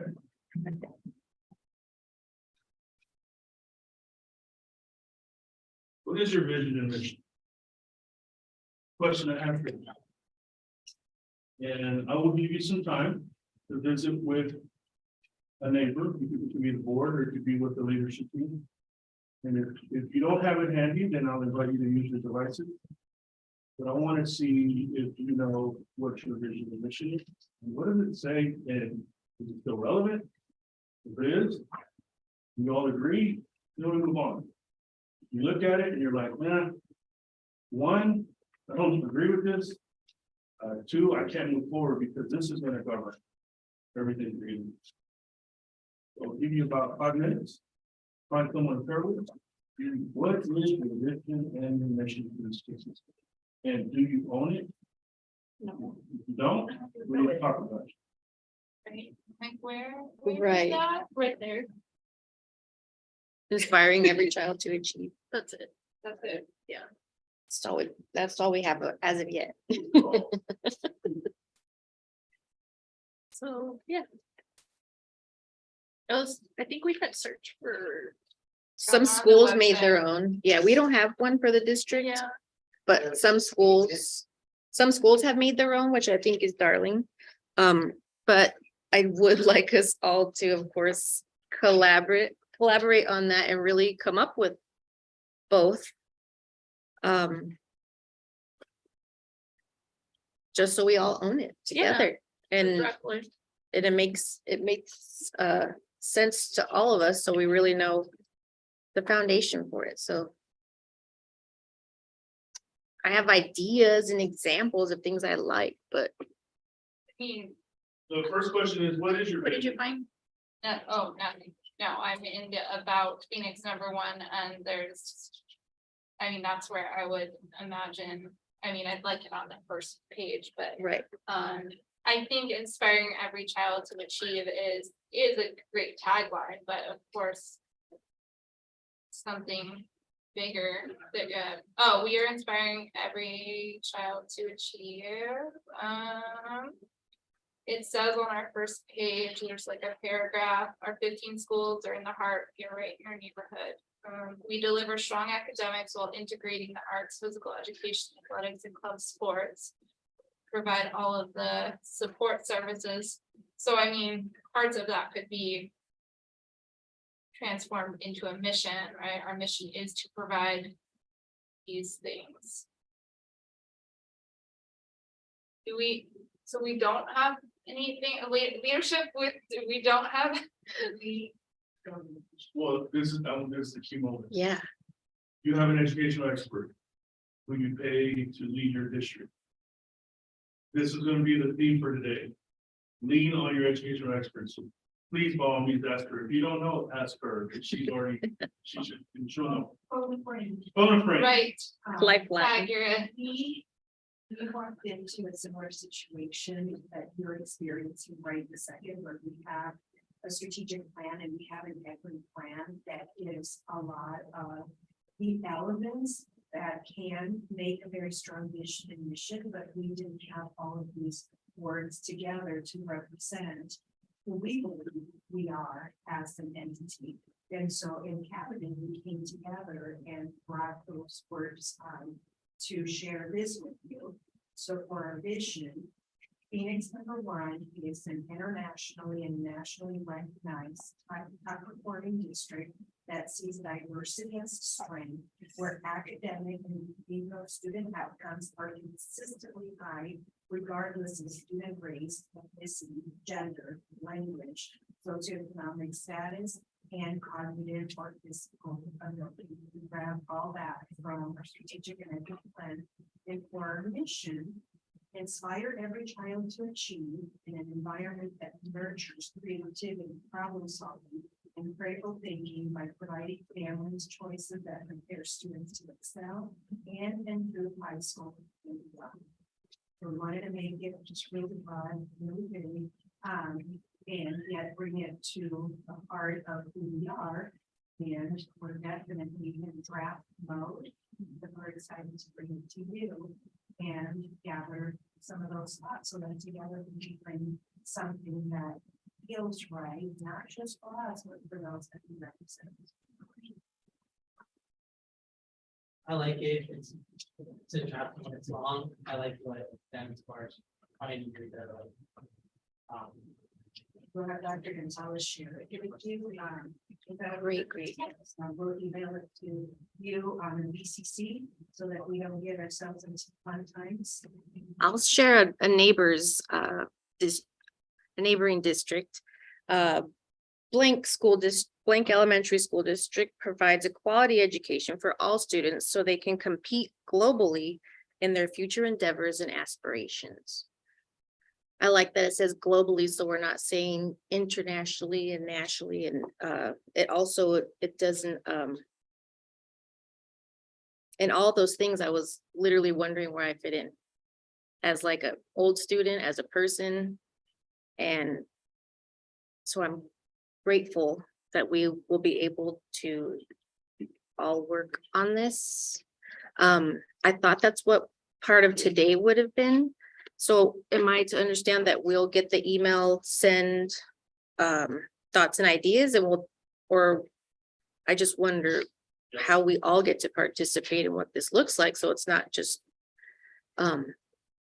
Yeah, no, that is a good question, and I believe because your leadership team has taken a lot of time to delve into it, the question is gonna be, and I'm glad that you all are commenting, is if you want to roll with that and then add to it, deduct from it, you have something to work off of that I don't think would take too long. Because then as you get ready to present your goals and guardrails, you can also introduce what would be you've got to introduce your vision and your mission when you engage your community. You got to let them know this is what we're envisioning. But the other part to it is that you could say, we own this. Yeah. This one, we own it. It belongs to us, and this is why it speaks to us. You can speak to it more passionately versus if you just inherited something that you don't necessarily know. The goal is going to be, the challenge is going to be that I'm going to ask you to memorize your vision and your mission moving forward. Hey, what are y'all about over there? I'm glad you asked. Let me tell you what our vision and mission is. Does that help? Yeah, it sure does. I just want to really give an opportunity for everybody to share what their own vision and mission would be, and then maybe incorporate what that looks like, so that way we don't make it a whole nother meeting maybe. But not having like I don't know, a conversation about it. I feel I'm just reluctant to think that we'll hash it out quickly enough or with everybody's input because our schedules get a little hairy, but so would that work? Maybe we send info in or, How about I propose this? Dr. Rosales emailed this out to you all. She just did. Look at it, shoot, process it. See what you like, what you don't like, what you would like to add. Right, and then when we come back from lunch, we'll revisit that. okay, Because, again, your vision will, I believe, your vision will become much clearer, your mission will become much clearer once you take a look at this data that your leadership team has spent a lot of time on. okay, Not perfect. only themselves, but also in preparation for you. That makes sense Does that help? to my brain, yes. Yeah. I'm starting to grasp how you brain works. I'm struggling here. Thank you. She struggles. Oh, it's All right. funny. No, So we're just about there to get ready to, I'm gonna lean on your leadership team, your educational experts to walk you through what we call a data walk. Before we do that, I want to make sure that I reiterate the language that we've established that you all are already using in your board meetings. But just for clarity, right? We talked about the analogy of a game on how it's played. Let's go with the basketball game. The inputs are what in a basketball game? What are examples of inputs in a basketball? Remember that? Scoring. Earlier, scoring was practicing. Yeah, that's an input. If we don't practice, then how are we gonna get better? would coaching be part of it? Yes, which coaches are responsible for what? Which players we're gonna play? What calls we're gonna make for the strategy? Those are all inputs. What are outputs in a game? Actual scoring? Score, good. The score at the end of the quarter, end of the half, end of the third quarter. And then what's an outcome? The result of the game. We either won or we lost. That is going to be the number one analogy I'm gonna keep bringing up. That is your role as a board. You are the owners of the team. You're the owners of the school system. So just to make sure we're completely on the same page, what are examples of input in school system? Curriculum, Good, curriculum. teachers. Infrastructure, budget, Opportunities, programs? programs, Yeah. staff. Very good. What are outputs in the school system? Ooh, A's and B's like where? School learning rates, Discipline rates. discipline rates, graduation rates. graduation rates, literacy. What about like your formative assessments? Yana, what is a formative assessment? Measure competence. Very good. Measure of how. students did. Enrollment. Ooh, Good. How did we- Very good. You got it. So then what is an example of an outcome in the school? I don't remember that one. In the school system, like our district, or Your school system, your school district. how do you do it worse? The end of the year, right? Maybe. Oh, so those are the same, so. Summative. Yeah, there's some of it. So your graduation rates can be an output if you really want to measure how they're doing in Phoenix Union, right? Because, or are you referencing graduation rates here in your middle school? I don't know, I guess, well, maybe promotion rate. There you go. So it could be an output if you want to gauge how they're going to do when they leave your system. It's an outcome when you measure if they actually graduated from that high school system. So your outcome is summative, it's final, it's the end of the game. Right? how funny. So my brain thought of like district championship, state championship with the basketball, but I went to a complete blank for school system. I didn't know what words, but now you guys all brought it home. When it's informative, it informs next steps. Summative is not us. Okay, We know it's getting ready. no, that's it. It's in there, it won't come out, yes. That's perfect, exactly what I needed. And final recap. Who owns the inputs and outputs in the school system? Superintendent or the board? Ugh. I think it's a soup. Why the superintendent? She's a, yes, she's my favorite. She's the one Yes. taking the routes, the best one, she. Yep, she's That is got the what you pay your GPS. educational expert to do. So a board that allows their educational expert to do their job is likely to get it done. So then who's responsible for the outcomes? The board, why the board? You're the owners, you're the owners of that franchise McDonald's, of deciding if your customers are happy and if they're getting what they need when they need it. You, so if your student outcomes don't look good at the end of the year, who's supposed to take ownership of that? Well, that's- Oh, now we want to share the blame. Yeah, for sure. Yeah, no doubt. But this is the uncomfortable piece for you, board. It's on you. It's on you.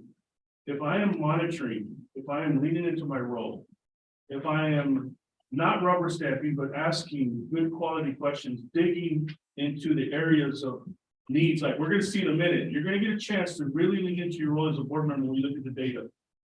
That's your power, that's your superpower. You get to ask the questions like, and oh, here's gonna be the challenge. To not go into the comment pretending and blame your superintendent, blame the kids, blame the families, blame the community. That's gonna be the challenge. To not go that route. But to look at this data and say, I am the genesis and I am committing to change these data points. And also, let's be balanced. What are the areas that we're doing really good at? Yeah. And how do we duplicate that? So I, as a board member, have an easier job of saying, Madam Superintendent, how do we get better?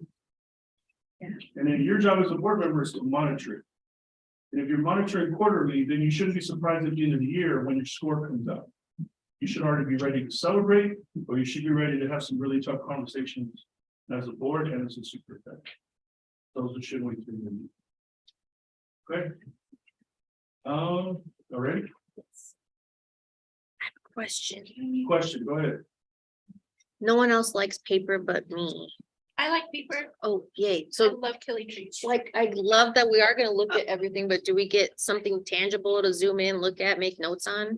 We do, this is like a close walk, we want you to reflect on the walls, and then you want to walk out with everything that we.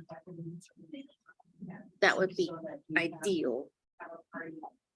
Yeah, so that way I know, I won't remember otherwise if I'm not like getting it out, writing on it, doing something, so And then I'm we glad. purposely give it to you right away so that we can reflect together as we do the data walk. Okay. And then you get to come in and support that reflection.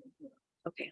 So at this point, what I'm going to do is ask your superintendent and the leadership team to lead you in unpacking what this data means. So I'm gonna ask you to pair up, and just the board members, pair up with someone and make your way around the room. And then see what jumps out at you. Dr. Gonzalez will give you some post-it notes. Thank you. You want to be balanced. You want to say, wow, okay, this is interesting. What's going on here? Ask your questions. Put it on that particular piece of data chart. Because this is going to be good data for your superintendent and the team as well. And also, wow, this is really good. Pleasant, I'm really happy for this. Be balanced in there. What's going well, what's not. Ask questions. Write them on there. But also as Dr. Hagigai and Dr. Gonzalez make their way around with you, they'll, well, I think you're in good stations, right? Okay. Well, how about I hand it over to you? You let me know when you're ready. All right, I'm handing it over to your educational expert. Yay. And she can walk you through this and then we'll be back after all of this. So I'm going to do it as a by one in our classroom. First part is discovery. And so what we get an opportunity to do is without specific support, you can look at our different areas and you can take your time walking through it and get familiarized with what's on the walls and start doing a little bit of discovery of what does this look like for you, what makes sense and what doesn't. The reason why I'm going to start with that is because this is something similar that we may have we may want to do with our community. And so if certain things are not bringing the right clarity with a standalone and they require too much explanation, then we need to know that so that we can bring the right information to our community as well. If it's right where it needs to be, then we know that we need the right one. So we'll start with discovery. And then Dr. Gonzalez and myself will walk around along with Dr. Diaz and Ms. Jeffries to see what are some of the questions. Lean on Dr. Gonzalez and myself for the specifics on the academic piece because we're more intimate with those areas. And you can lean on both Ms. Jeffries and Dr. Diaz on some questions specific to other areas. I know we have enrollment up there.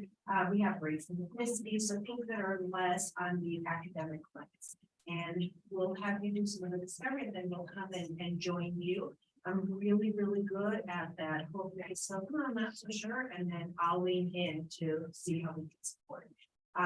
Could we start with 10 minutes? Is that okay? 10 minutes of that independent work, and then we will get an opportunity to parody, but just go and do your discovery for 10 minutes, and I will set my time.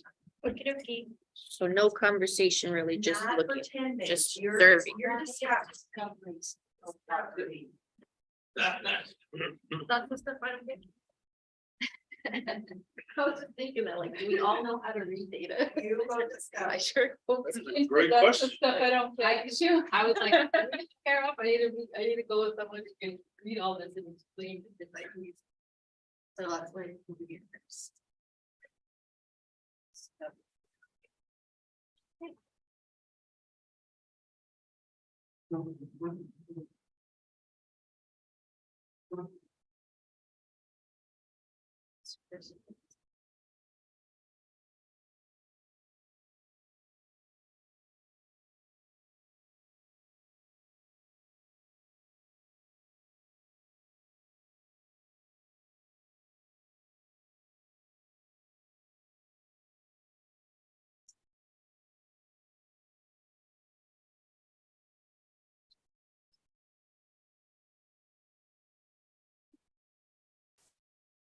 Here.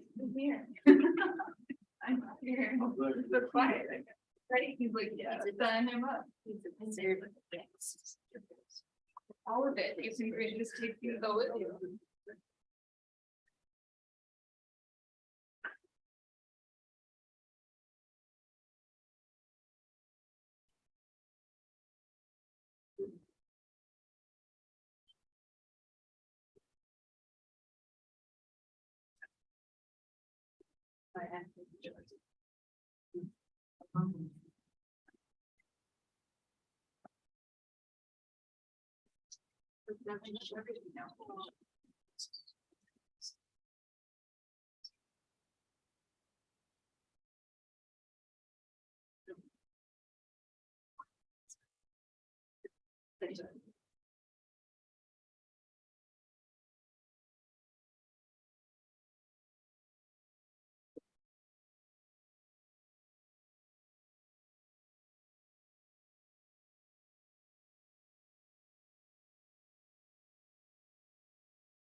Well, if we looked at older data, it would almost be more fair from there. Data.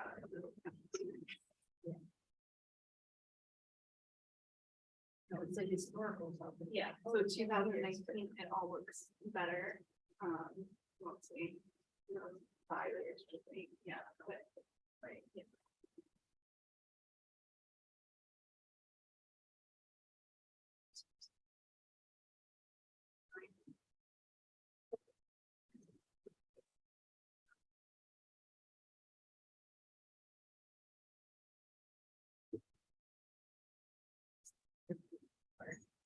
Years.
All right, if you're ready, we can go around and put your, if you have questions for specific areas, go ahead and put your tags there and we can speak to those. If you didn't, that's okay. I tried it, but they're not there anyway. All right, well, keep them for yourself. And so since we're a small group, maybe what we do is we can start. When I ask a question, you'll know where it goes. Yeah. So let's start by looking at our academic achievement data. And I don't know who taped these on here, but she taped them crooked. It's making me crazy. I do know who taped them on there. It was you. I was like, it was you. She said it was me. I'm like, this is what probably this one is crooked, and so that's why it's like, This is how I do stuff. I'm like a kindergarten teacher, like I'll write on the board and it's. Funny. all right, so as we look at this, what questions did you, what did you notice? What did you discover as you looked at this? Okay, what did you categorize? Because this is academic achievement. Well, that historical only meant 3 years. So I still feel like, what does it look like? Farther back, I guess. Is this the same test too for the last That's 3 years? part of why we've just done the 3, because there was a different test before, but we also had lower performances. So our performance rates were lower, But it was a different test. and it was a different Okay. test. Did you guys relate, like, oh, Yeah. was that? Right. Right. Well, Well, so this is the AASA. This is one we're using currently for the state. The other thing is 2019 was the last year before we went into pandemic. 2019 was the highest year in the district in terms of our performance. So, pardon me, In terms of our performance for how long? Like ever? as long as there's been a state assessment. Oh, and that was the first year for that assessment? That was the first year of AAS. That's interesting. What do you think about that? I think that the test did not change drastically, so I don't think it was a condition of the test, and the results, you saw the district incrementally moving up to the point where we were just before the pandemic struck. So I don't think it's a measure of a different test that caused the score to go up. I just think that was where we had reached a height, Okay. and then we hit pandemic. Did we Pandemic caused everything to drop. change our curriculum too after that though? I think it was right before. It was the year pandemic was the first year that it was to be implemented, but because of pandemic, it wasn't implemented. with the So development. they didn't use a new curriculum for the 2019 scores. The only new curriculum that would have been in place, if that would have been the benchmark reading and English language arts. Cause isn't it interesting again, to it like wasn't- have the highest scores, but then change your curriculum? That was the year that the new curriculum was implemented, was the high, Okay, but not with fidelity, not with fidelity. right? Okay. So with fidelity means that the teachers are using the curriculum as the main source of the instruction. And what you see instead was a lot of teachers said, I don't like the new curriculum, I'm gonna do what I've always done, or I bought my own curriculum and I'm gonna use that in my classroom instead. Which is what we used to.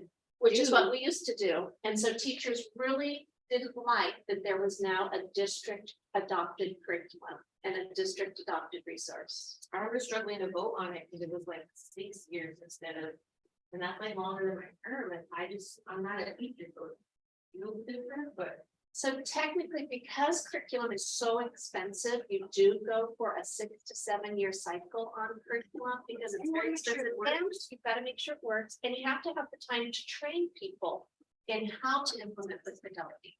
So we were hit with a double whammy, and I know you guys know this is before my time, but I'm going to try to speak with fidelity to my predecessor. So they adopted this curriculum in 2019 was the first 2018, 2019, they adopted new curriculum. They're working on training people and they're working on holding people accountable to it. So in the first year, it's always rocky when you adopt a new curriculum. The next year, pandemic hits. So now everyone is doing their curriculum with a remote learning style, which threw everyone in the state for a loop. Then the next year is when I come in and we start working on, we're trying to implement with Fidelity. We also brought in the 95% and for reading phonics, and we said we're going to do those with Fidelity. We instituted the school support groups to be at the campuses monitoring, are people doing this? If they're not doing this, what do they need? How do we get training for them? How do we move them forward? So last year was the first year that we were able to measure, did that system work? And so when you look at our results, you can see, I'm looking at math here. These are math, English language arts. You start to see, we have schools who are performing at or above where they did prior to the pandemic. Many of them are getting closer. This is our overall pass rate, but when you look at our third grade pass rate, you really start to see that we're hitting closer or at the same level that we were prior to pandemic. So you think it's working? We think it might be working. And iReady, what's the prediction for this year? To be higher than last year or lower? So far, our prediction is that it will be higher. Now, remember when we showed you last year, we showed you the correlation between iReady and the state assessments, and we were really, really close. We were within 2 points. So we do have a high degree of fidelity or a high degree of confidence that it's going to be at a higher level. So math was a new curriculum that was implemented for the first time. That was the iReady math. We really started implementing that last year. And so you can see the math scores, when you look at just historical, again, we're close, we're not as close as we would like to be, but our math scores have traditionally been, look at this, very, very low. iReady is not just a test, right? It's like a whole program. It's a whole program, so it's called Ready Math, and then the iReady are the diagnostic materials. So diagnostic means what it does is it's a computer-based program that uses artificial intelligence. Student takes a test and it tests how well do you know these concepts. Then the program says, well, you know what? Reggie knows these 3 concepts really well. We're not going to make him practice those because he already knows them. Every now and then he's going to get one just to keep his skills sharp, but we're going to focus on these 2 skills that Reggie doesn't quite know yet. And so now it's customized to Reggie. Jessica gets something completely different because Jessica knows this skill really, really well. So well, she doesn't even need to have a practice to keep her skills sharp, but she struggles with these other 4. So we're going to really help her get these 4 skills down. That's the iReady that you hear where people talk about my path. That's that customized time for students to get instruction based on their need and what they are trying to learn to master concepts. So we think we saw good growth. And when you look at our 8th grade, you can see that we still have a lot of ground to cover because our 8th grade math. So we use 8th grade math because that's our prediction of high school readiness and getting them ready to graduate from high school is a long-term outcome. But our output, but our outcome is getting them ready for high school. So we measure 8th grade math. You can see we've got a lot of ground that we need to make up from past years of math inequity. So is Magnet using the district adopted curriculum with Fidelity? They are using the district adopted curriculum with Fidelity, and they also use additional materials to help students in study groups. But Shaw does not use the district adopted curriculum with Fidelity. Interesting, in math, they do, because what they found is that the classrooms that they used the iReady math had better results overall. And so they are actually using the new curriculum. What about the reading curriculum? Reading curriculum, they don't use it with Fidelity because it doesn't match to the philosophy of Montessori of Right. let the kids But their discuss. scores are still significantly higher. Yeah. So when we get to the goals, are we gonna talk about Magnet and Shaw? And I mean, we're looking at charts where 2 schools' scores are significantly higher. Repeatedly over and over and over. we don't know if that's just a curriculum. I mean, it's in a wonderful demographic. So it could be that the money they're receiving too. That is not from the district. Well, I will tell you, I'm gonna tell you something about the two principals at Sean Magnet that is unique to the principals of Sean Magnet. They are in the classrooms on a daily basis. They meet with their teams for planning their curriculum together. They look at individual student data. Shaw, the teachers look at the individual student data constantly. Magnet, they look at it at least once a week and they sit down. Magnet does a pre-test and a post-test. And the teachers look at the pre-test and go, okay, these 6 kids, I need to do this. These 12 kids, I need to do this, and they customize that. And the principal is part of those conversations every week. And that, if you look at the research, the principal involvement in that kind of support to teachers' planning and preparation makes a difference in the outcomes. And I think that's why you see that here. But is that what we need to implement with fidelity? I mean. As your educational person, I would say that's an area we really need to focus. Okay. So to put this into context, because this is the time to go deep, this is the time to ask a question, and this is actually what your board meeting is gonna look like. You're gonna be asking questions about inputs and outputs.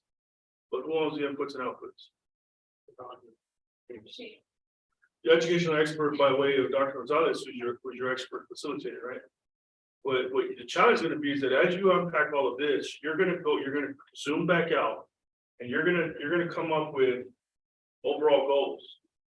And at your board meetings, when they bring you these data, they're gonna disaggregate them for you. You'll get to keep asking more questions about the effectiveness of inputs and outputs. Which can describe to you some of the things that are being effective. And you're asking the right questions as a board. So where else are we doing this or where else are we not? What's working here and what's not working there? That's what your board meeting is gonna look like, because you're gonna understand your data, but you gotta set the overall goal a little bit later on. By all means, keep diving in. You're diving into inputs and outputs. You're asking all those right questions. But I'm gonna be the one always reminding you, you're gonna own the goals. But by way of monitoring the inputs and outputs, that's what we're practicing on. So keep going. Doing good. To recap, they're using the same curriculum as other schools. With the IRA program and all that, but they just kind of. Shaw does not use the benchmark at all. But other than that, yes, they use the iReady map. They use. Go ahead, Dr. Pete. Jump in. I have so many questions. I feel like we circle back and forth to this, but also it's not a long timeline that we circle back and forth. So it keeps coming. If they're not using the benchmark and they're having success, why do we continue to do that at our other site? Like, So why are we not? That's a great question. So Shaw uses a separate curriculum because Shaw has specially trained teachers in the curriculum of allowing students to discover the process of reading But we could implement that programming at other sites. at a very, very high rate.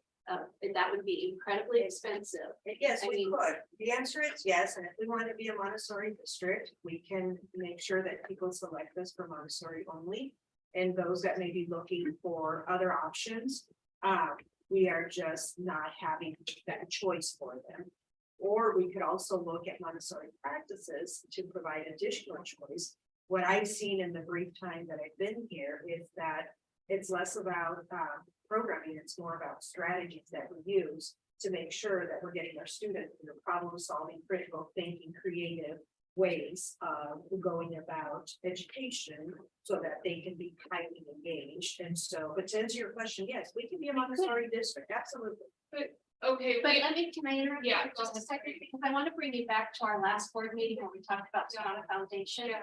And we talked about teaching our principals about how to do observations of students' Right. learning and how we're working on increasing engagement in our classrooms. Those are the strategies that the teachers at Shaw use regularly. And that's the strategy we're embedding. So when Dr. Hagengat says we can be Montessori-like, That's what we're talking about, is that it won't be exactly Montessori because that's an incredibly expensive and very specific program with training requirements that it's getting hard for even Shaw to find teachers who fit that certification to be able to teach there. But what we can do is help to develop the sort of teacher that looks like a Montessori teacher in that they give their students choice. They work with their students' data on an ongoing basis, where we have principals that I was just talking about who are meeting with their teachers on a regular basis, looking at the data together weekly to identify where do we move our students now? What choices do we provide? How do we observe play-based learning and development in the appropriate practices that are pushing students to be curious and to be highly engaged in their learning? Because that, again, you go back to the educational research. That's what takes learning to the next level. So it just sounds like Magnet and Shaw are operating with the student focus.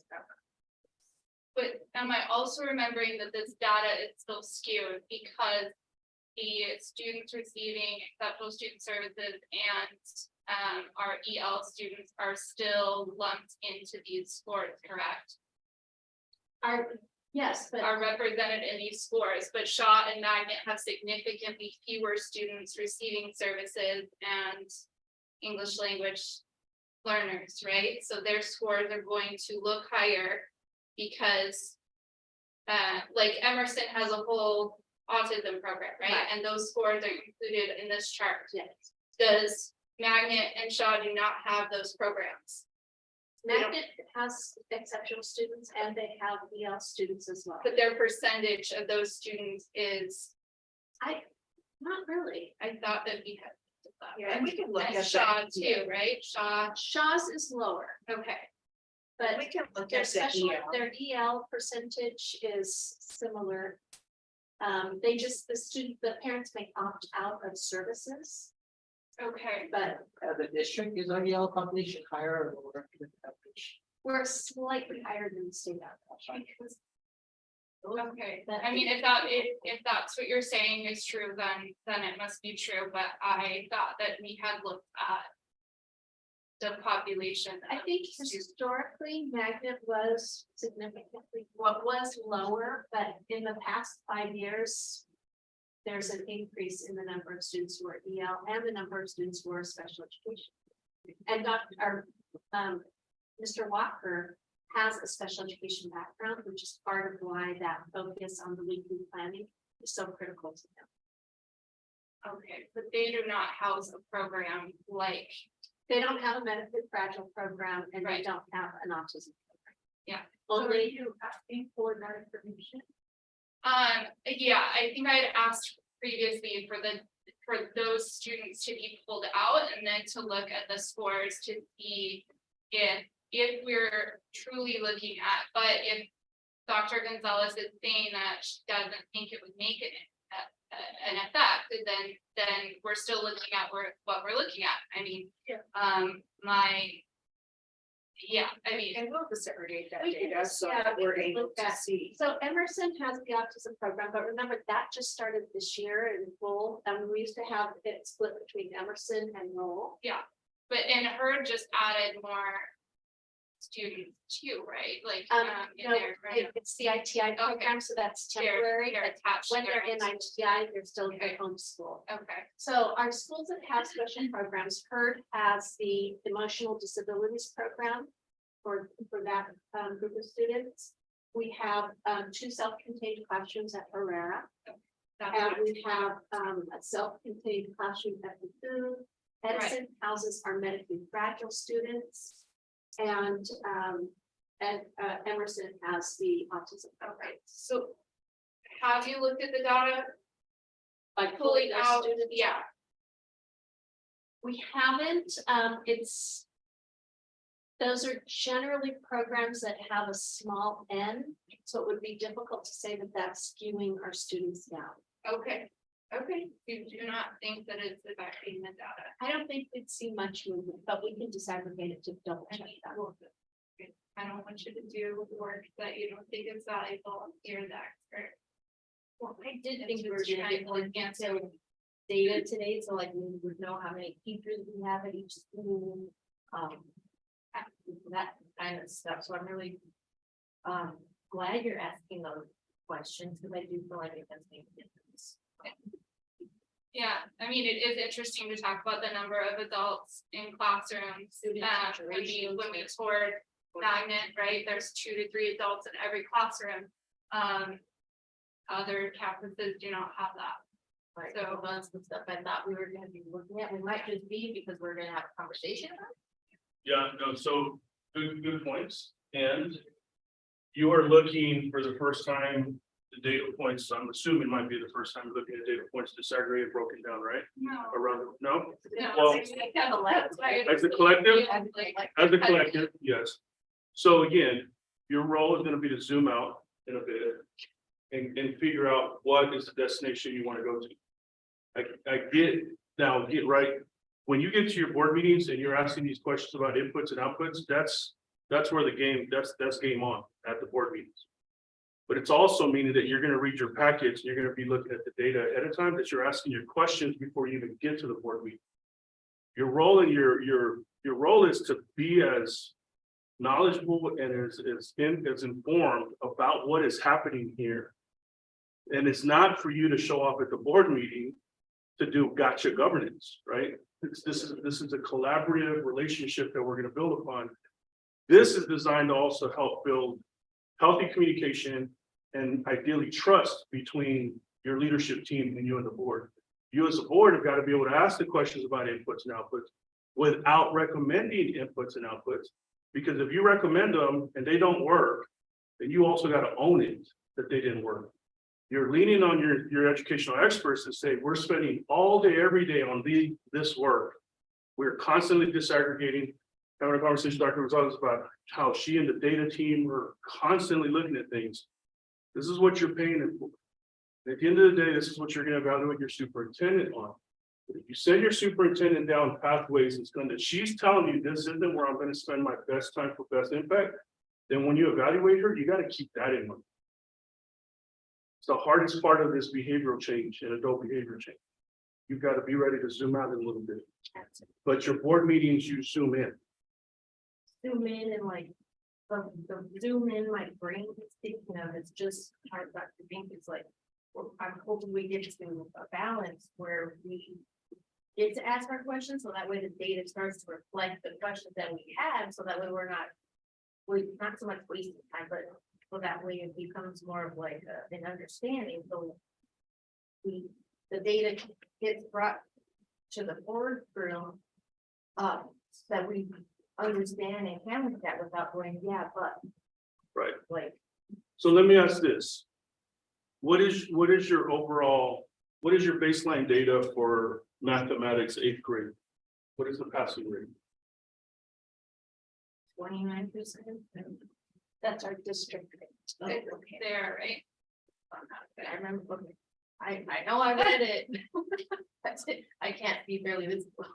The challenge for you in a bit is going to be to say, if you feel that this is a priority as your board, you want to know what your baseline data is right now.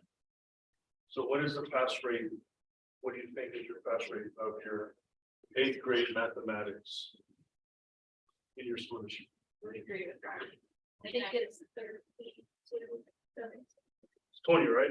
That's actually That's what is this? This is the whole district. This is the whole district, right? That's what he thought would be right. Yeah, I'm asking for the whole Whole district, district, yeah. because you're zooming out, you own the outcome, so your outcome is 20%. So when I go, if I'm a board member and I'm gonna go to my community and they say, hey, how are we doing in mathematics? Why is this a priority? Well, señor y señora, because the más 20% of stuff, only 20% is passing. When you get into these conversations as at the board meeting, right, you're zooming in. But your role as a board member is you're gonna want to be able to explain this 20%. It's the reason why I do want you to zoom in. Because you want to be able to speak to this. This is what you want.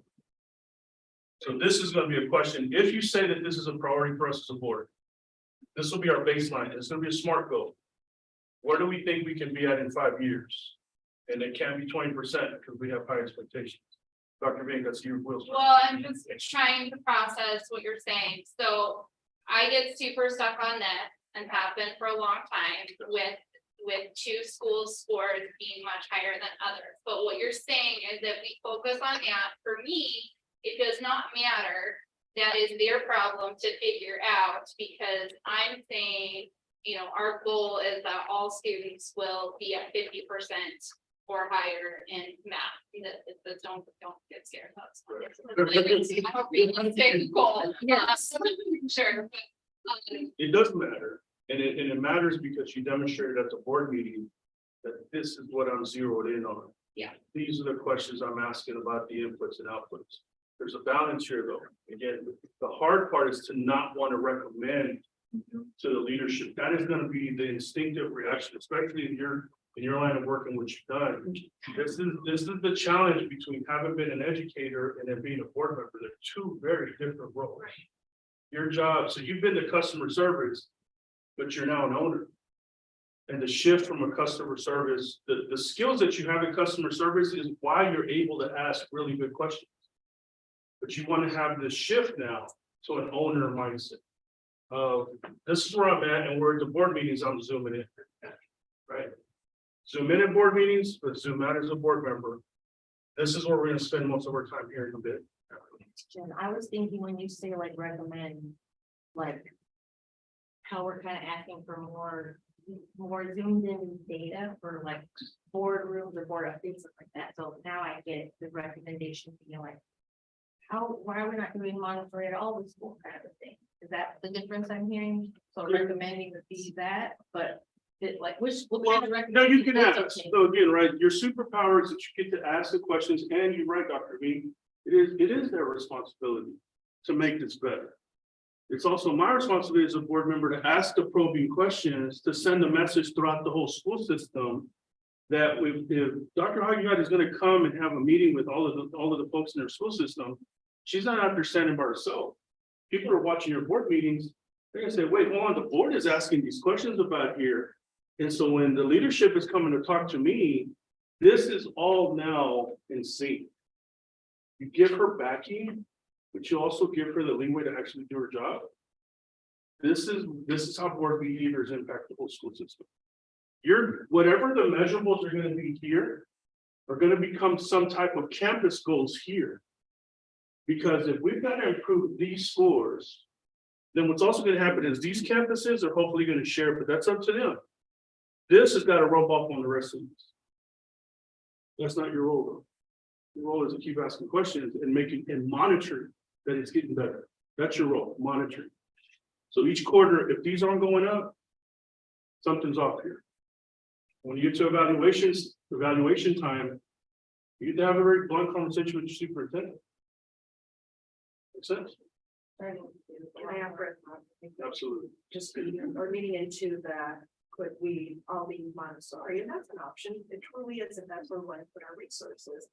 But with administration, we look at, first of all, what's surrounding us, what's going to capture the attention back of those students that we might have lost, and what captures the attention of the world. I truly mean it, because we have so many great corporations around us that people from different places in the world are coming. So conversations with other programming have taken place, such as IB and STEAM, and it allows us to bring, again, a lot of what SHOP brings of the problem solving, critical thinking, all that creative minds, but it now starts to bring that opportunity for parents that may already know outside of Montessori or outside of IB, outside of STEAM. And so these are the opportunities that we have as an administrative team. We know what our goals that we will be chasing for proficiency are.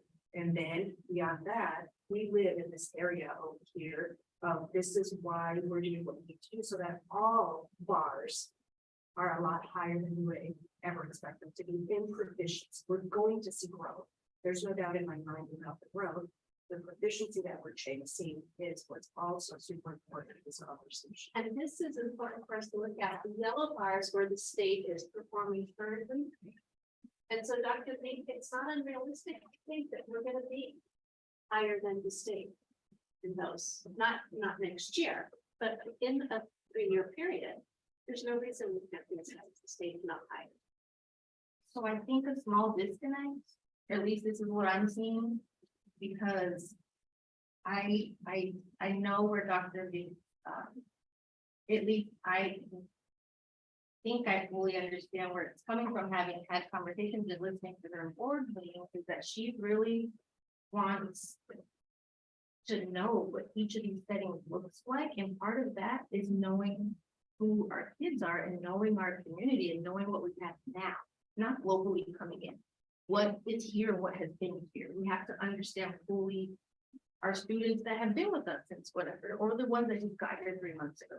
Like, that's the data we want and need and want administration to really embrace. So that way, like, we do know where we're at. And we're not feeling like we do want to make recommendations. It's like we really get a clear picture that our administration knows exactly what is going on in each classroom. That's. So what's gonna come down the road is the administration team is gonna come up with the goal progress measures, the measurables. That will be their purview. Your job as a board is gonna say, we like these and we see the reasoning for them, so you have to vote on them. Yes, we vote that we believe that your 3 measurables are gonna be predictive of this goal getting better. If you as a board are not convinced after asking all your questions, you can vote them down. What you can't do is say, we want you to replace number 2 with my suggestion. You're out of your role. You get to say thumbs up or thumbs down when the measurables come. This is a narrow focus, President Trujillo, of allowing your leadership team to do their job in the way that they believe that it's gonna get done. Your job is to monitor it quarterly, and if it's not getting better, then, you're right. If it's not getting better, then you as a board have tough conversations to have with your leadership, right, with your superintendent. But if they're progressing and they're moving, then you'll also begin to trust that they know their data and that they're looking at the inputs and outputs pretty regularly every day. This is where that trust factor is gonna come. I know that's a hard word. Trust is earned. Absolutely. So at what point, like, when is a good enough time frame where the hard conversation can be had? Is only at our 18 months, next October, quarterly? Quarterly. Okay. Once, see, the heavy lifting is you have to adopt goals and guardrails. You don't have you as a board are not giving clear direction to your leadership team. So we're putting the cart before the horse, right? What we're saying is pause, get your goals and guardrails, be clear in your communication to your leader. And then we start monitoring, and no, it's not 12 months or 18 months. It's beginning the second you adopt them, the monitoring begins. Quarterly.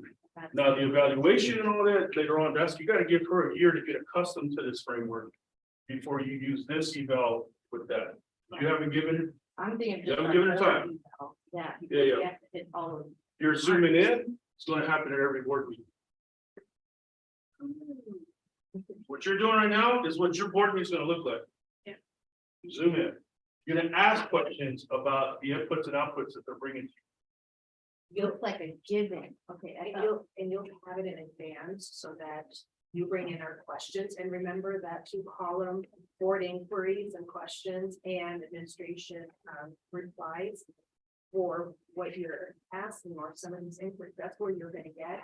And the vision is that while right now it's behind the scenes, that we start to post those as part of our board meeting, so that it's not just you seeing that, it's our public seeing the interest that we have and how we are progress monitoring is what we call it ourselves, you as the board, us as administrators.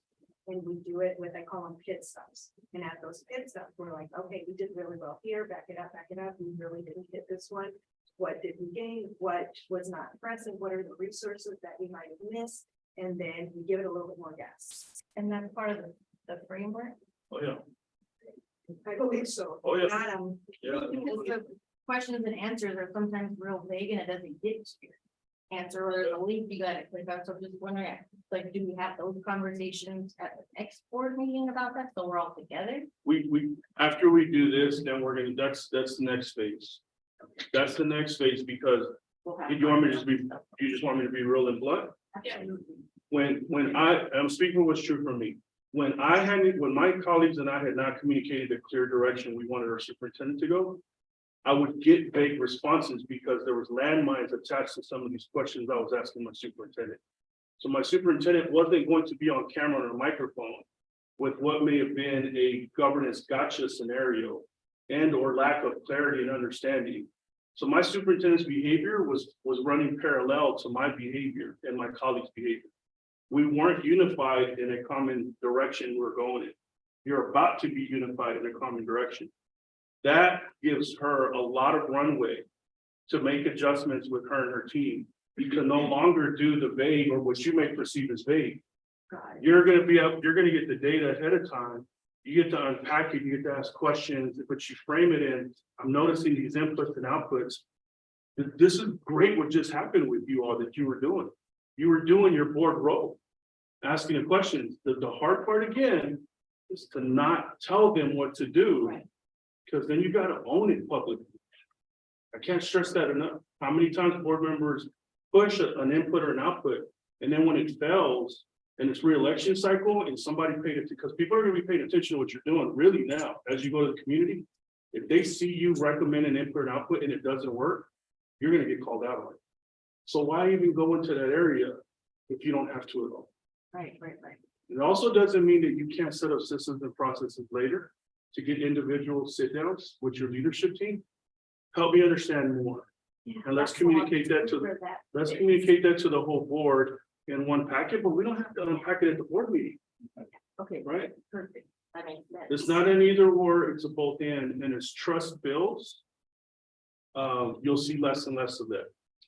And I just wanted to add as part of, I had shared this before, but we haven't had an opportunity to be a part of this system. Having the 2x2x1s allow us to get deeper into the data where we're not in violation of anything regarding the board. And so when I invite the two, and the reason why it's 2x2x1, especially with topics that are weighing a little bit heavier as an organization, is because in that way, my team also has the opportunity to do the other parts of their role and responsibility, but we're still giving you the attention in 3 meetings versus the 5, depending on the topic. I still want to have those one-on-ones with you as we continue to frame this, but depending on the topic and the high level of interest, these 2 board members at a time, when it allows us to do some of this dialogue that we're having right now. I can get that and respect it, but at what point did we all agree that that was okay? No, we didn't. I know, No, I'm saying, it was like, oh, no, we didn't. That's why it's an idea that I brought forth as a really good option for us to continue to get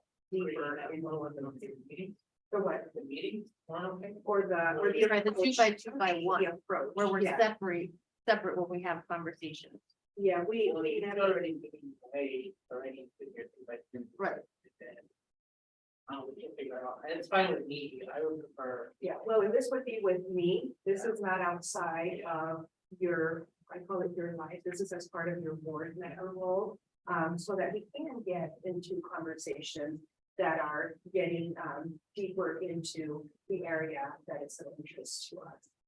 So that, I'm really hopeful that that could be an approach that will allow us to get into that.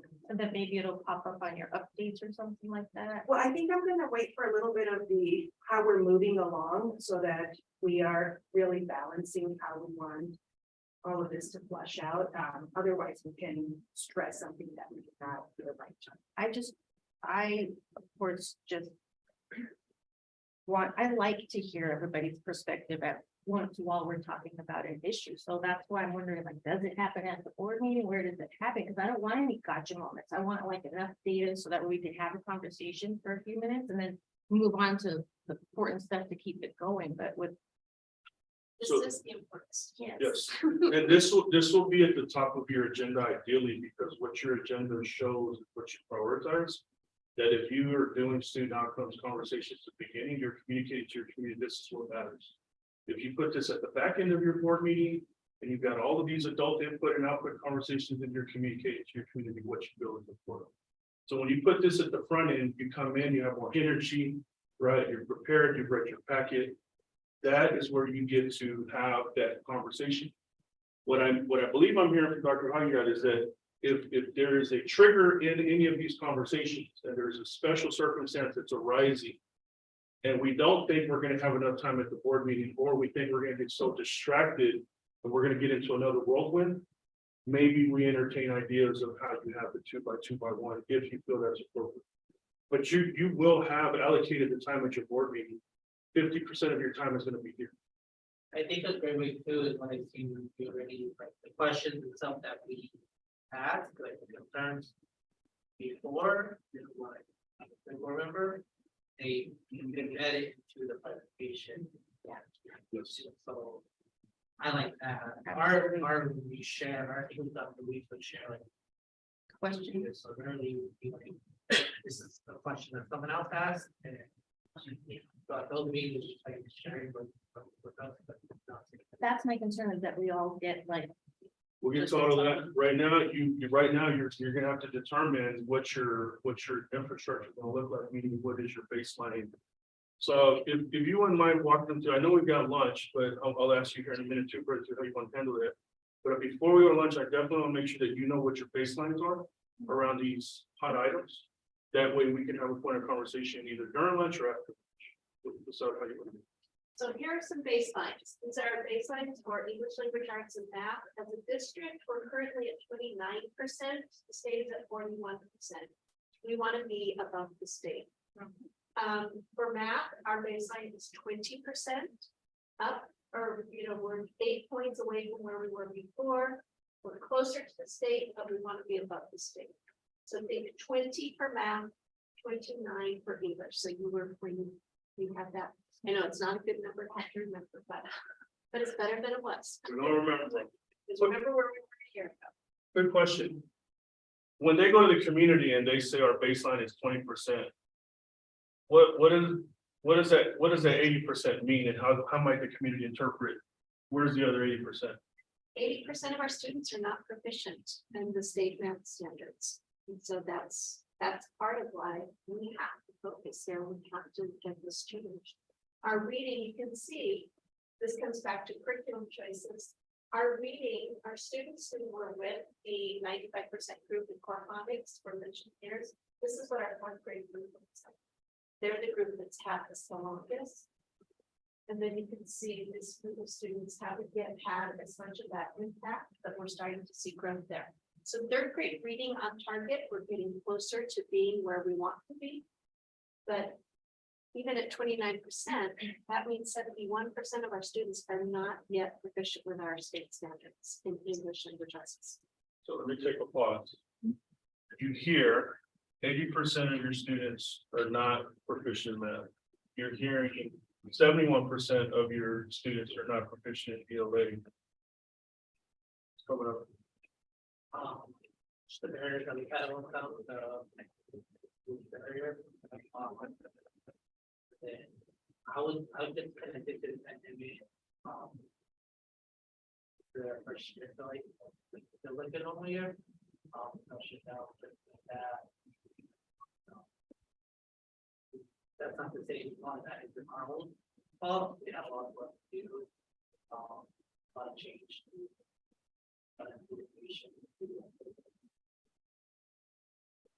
I don't think it's unlike any other school districts that are having to deal with those challenges that might have to do. Yep.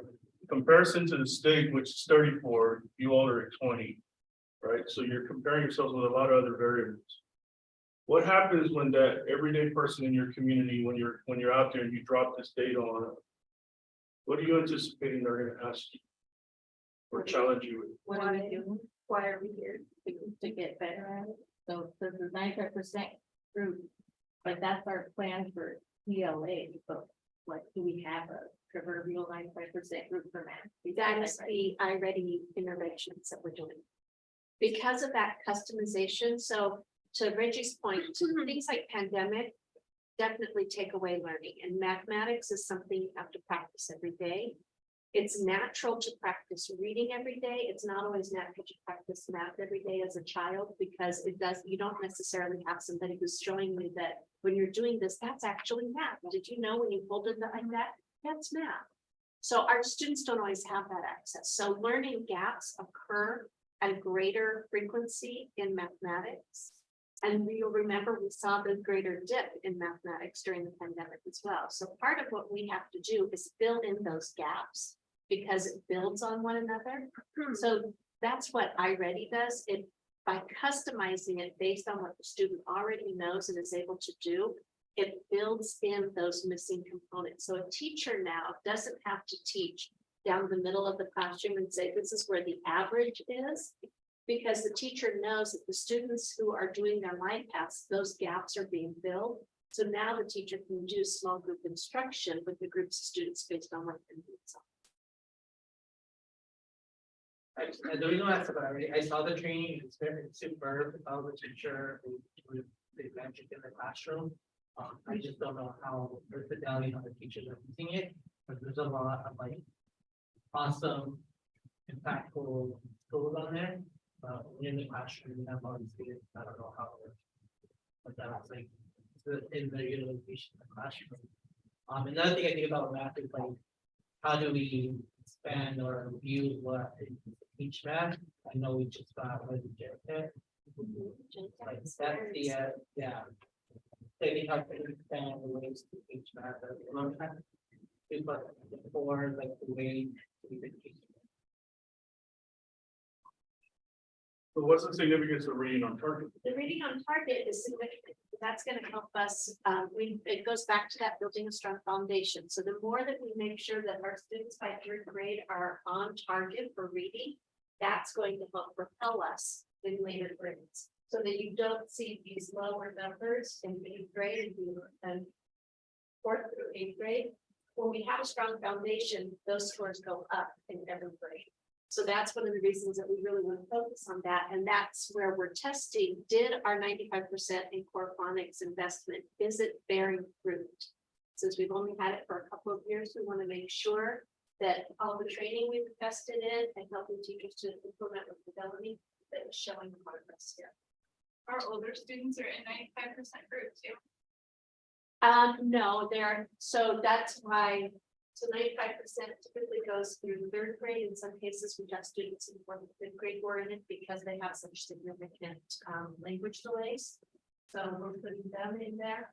But by sixth, seventh, and eighth grade, we have other interventions if they're still not getting for the, and that's where core phonics is. We are using core phonics through all grade levels. And that's at all the schools. Yeah. Another governance question that you're gonna have when the leadership team comes and brings an agenda item about an input or an output, you'll be better informed. Because when you're zooming in, you're getting responses from the leadership team. They're gonna be pivoting, making adjustments if their inputs and outputs aren't being predictive of the outcome. They're gonna be constantly on that.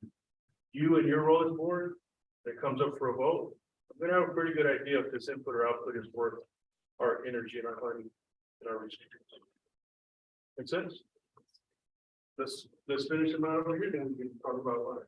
What is the significance of these English learners and learns about equal policies?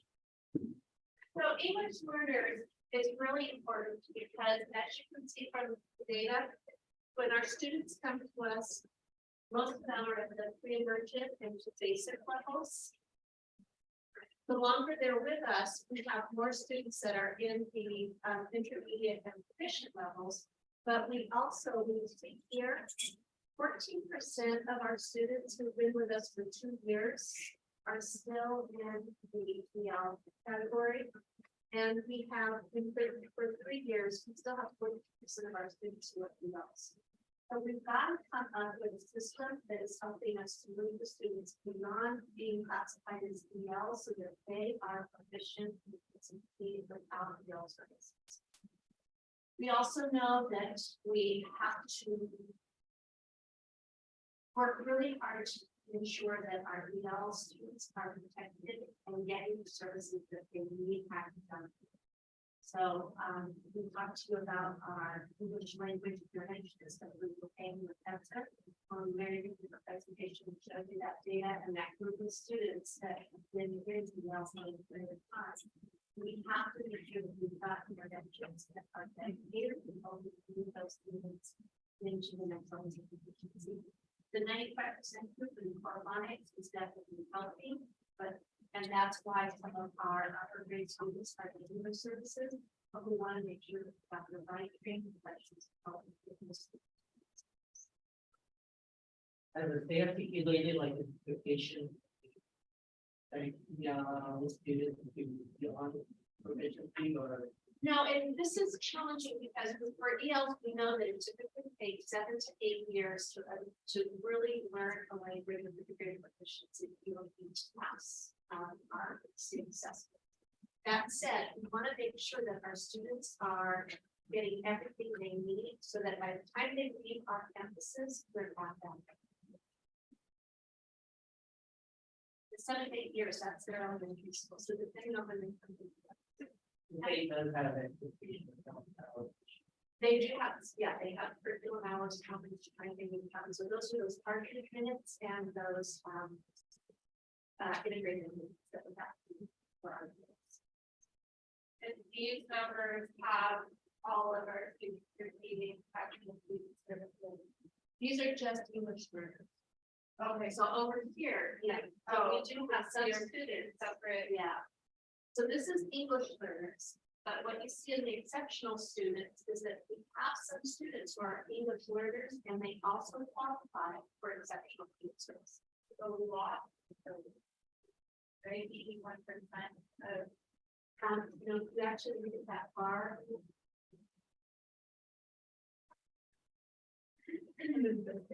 81%.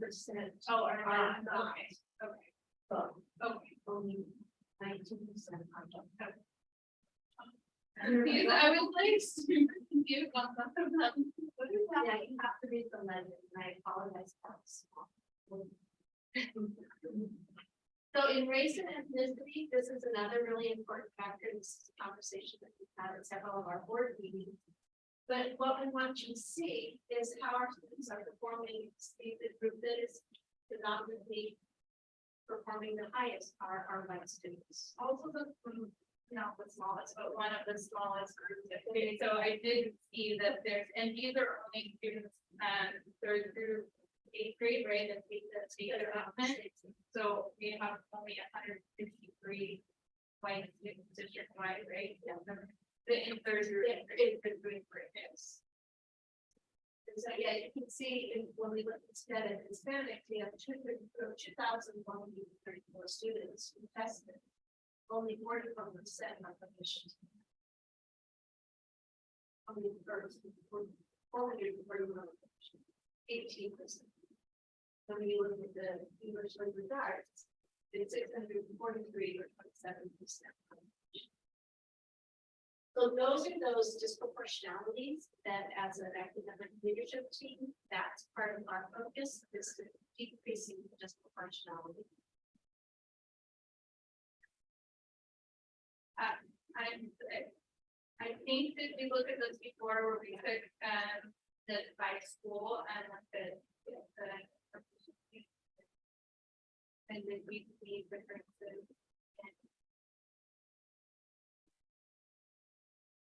Our American Indian students and our Black students performing as well as each of our schools, or are they performing Because higher? the number, because there's small number, 843, when it's distributed across 15 schools, if they're too small, then for us to stay, yes. Emerson, we have the reason about that. And it's too small. They're not. Which is why, I think we've seen it before, but that was the problem, is that the data just doesn't show much variability, so it doesn't tell us much. But I think when we look at here again, coming back to the roles of the board member and looking at the big view, this tells us we've got work to do. And when we break it out across the schools, we don't see that as well, because the numbers are it becomes too small for it to be that way. Yeah, we go back, when you go to the community, they're gonna, great question, because you want to be able to articulate them. Right? Because your community will look at this and be like, oh, you want to be prepared to have some type of this. This right here, it shows that you have. And this is something that our academic leadership is very passionate about for this portion. So then here we look at our exceptional student services, and the state does give us how do exceptional students perform compared to state in the district. So again, currently, we only have 7% of our exceptional students. And remember, all of our exceptional students have to sit for a state assessment. Doesn't matter about their exceptionality is they have to sit for the assessment. The state has 13% of students who are showing proficiency on the assessment. We only have 7%. And again, remember, our rate of exceptional students is slightly higher than the state, but only 1 or 2% on an annual basis. So it's not, that's not an excuse. And then in that, 6% of our students that are exceptional are showing proficiency compared to the state's 13%. Again, we don't have enough other students to be able to say that's the reason why we have more students. We work with the state the program, like I know that our exceptional students do a lot of different services, but I also know that there's how we look at it on those programs. One of the things I will tell you is that when we look at the numbers of students who are in self-contained classrooms, they're not accessing their regular core curriculum, and so they're having disadvantage most of it. So the students that we believe are disproportionately impacted are the students in our self-contained classrooms. But like the students in the self-contained autism are not performing worse or better than the students in the self-contained. Our students in our autism program actually show better results than the students in our self-contained. Writ large. It's a small enough end that it's. Yeah. But yeah, it's our, yeah, we can look at that program. But self-contained is an area that we really have to know as a self-contained. And I think we talked about more inclusion Yeah. as well, so. And that's another, And we know that here. and then our enrollment, this was one of the data points of the board that specifically asked for, so you can see our enrollment is declining over time. You can also see that our white enrollment is dropping, but all of our other groups seem to stay pretty steady. If you like that you showed us how the diversity has changed year over year. Over like, like.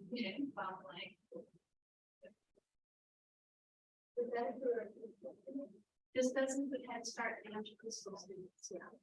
So that's why the end is bigger than what you see before. And now, this was as of, I printed these on a week ago, Thursday, so a week ago. These are our numbers, and so this data is pulled from Synergy on a daily basis.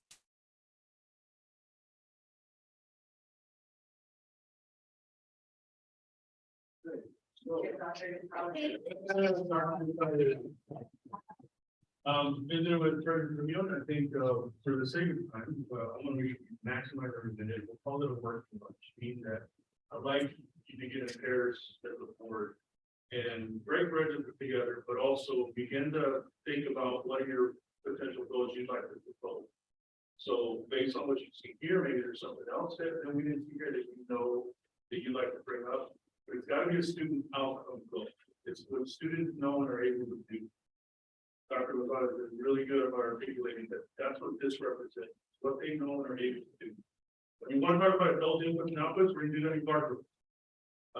So we want to look at enrollment is not something that students know are able to do. So if enrollment is a passion of yours, you might want to consider the superintendent Barker. Right, so all of the other topics feed into the narrative of PWS. So you got some baseline, so 3D, you want to get up and walk together, hey, let me go, let's look at the baseline, what that looks like. You can also talk about, let's say that we want to go with the band, yeah, look at that, 20%, is baseline, 20.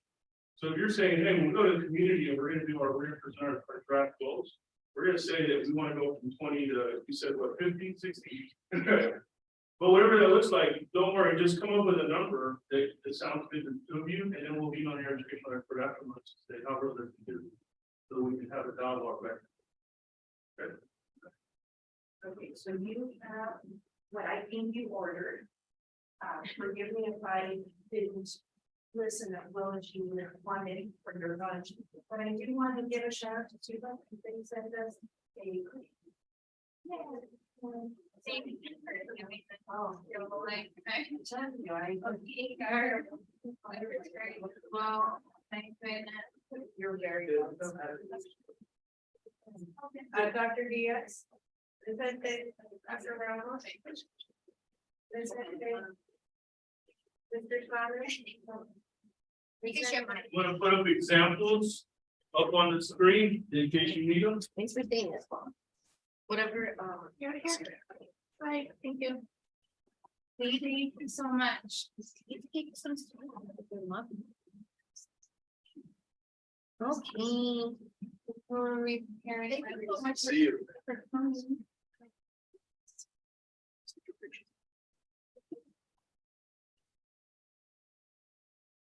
Very much. Yeah, you want to go? You're the best. Sure. This microphone is driving me nuts, because every time we put something down. Sounds like when my kids get up, I can always like really. I have one big cat, right? I think it's one of the kids. No, it's just my kid. Not my dog, my cat. I'm dead serious. You can't, like, I literally used to have in my old house, I would get my whole life done in the morning while the kids were asleep. We're separate wings, and now that we're not, I just stay in my room until like they get up, because any noise you make, you wake everybody up. I don't sleep on the same schedule as them. See, so I can take this much further than what it says, so, No, that was for Mr. Cuddy. there you go, yeah, There's your example. thank you. You got it. Oh, okay, yay. I want you all to have a draft of what is the destination, But, your zoom out convoy. yeah, okay, Your And- board meetings are gonna be pretty awesome. They're already really good. I think once you know how you're gonna connect your inputs out. to the outcomes, remember that activity when we did the 3? Your board meetings, you'll be able to connect every conversation to an outcome. yeah. That's my struggle. And the board meetings will do. I have zero ability to like prioritize things, like what I want to know now, what I want to do tomorrow. So it could be little and big, and I won't I mean, know the difference in my head. I we just, honestly just need, how many of these were supposed to have? 1 to 5.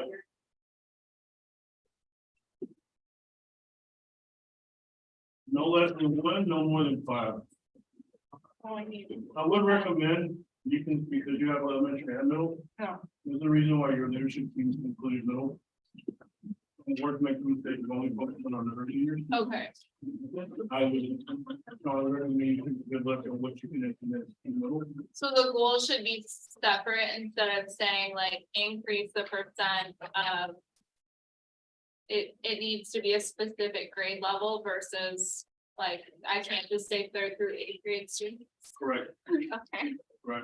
Okay. Now, when they do the measurables, that doesn't mean that they're not gonna focus in on pre-K, kinder, first, second. That's probably gonna be some of the measurables. Just because you zero in on a grade level doesn't mean that the others aren't. So let's say that you go with the ELA 3rd grade, right, vote. You have now sent a message to all of your elementary campuses. This is what we're all working to. And they'll set their own individual campus goals, which they probably already have. And as long as it's connected to your goal, everyone's rolling in the same direction. Okay? You do a middle, you do something around the middle school, the middle school will also have to. Okay. Oh. Permanent. Our top. So we're not rating. For all state was, and then we've got our English language learners. This is the data, those are the top, and that would be 5. Math for third and math for 80%, and reading for third and reading for 8. And then the goal to have so many English learners being proficient in proficient by whatever.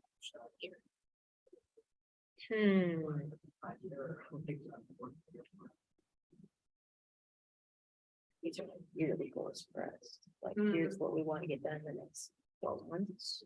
No, these are 3 to 5 years, right? 3 to 5. Your goal will be 5-year goal. 5 years. No, okay. I didn't remember you saying that.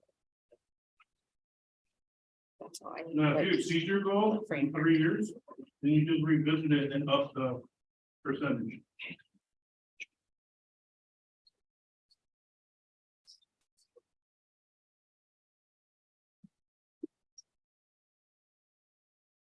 And because you're gonna be so community heavy. Make it a challenging enough goal, but it's not gonna break superintendent leadership. Be prepared to explain your community. They're gonna want you to say 100%. We want you to be 100%. You're gonna have to be ready as a board to explain to them why that's not very realistic. Right. I ended this conversation with like. We as a board, I as a board member, taking ownership, engage on this journey, narrow focus. Their direction, ranging from this point on. We're the first district in the state to be doing it. Narrow focus.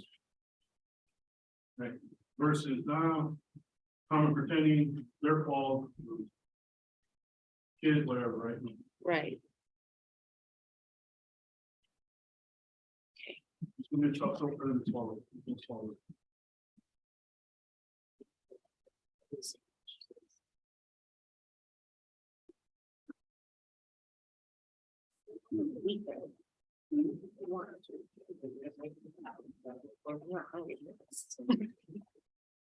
I'm very. This is my favorite.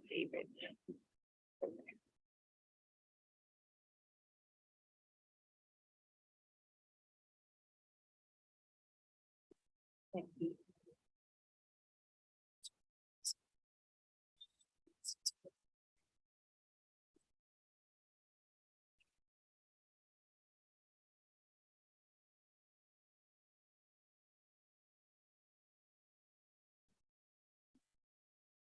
Is it pretty on?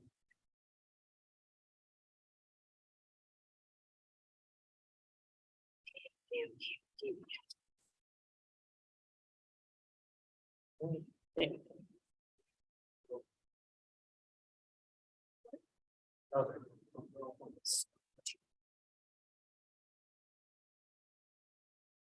So they're 2 different. Yeah. So what was this? Oh.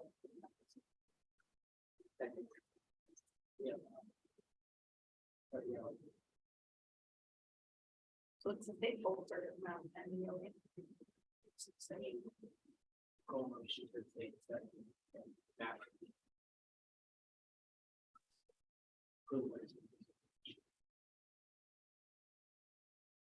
But we're talking about.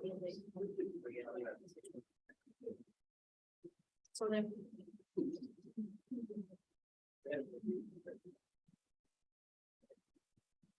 Yeah, but we don't have to make that 2 separate votes, because we do 1 vote. Yeah. Because the test words are on ELA and math. So it's 8 to 10.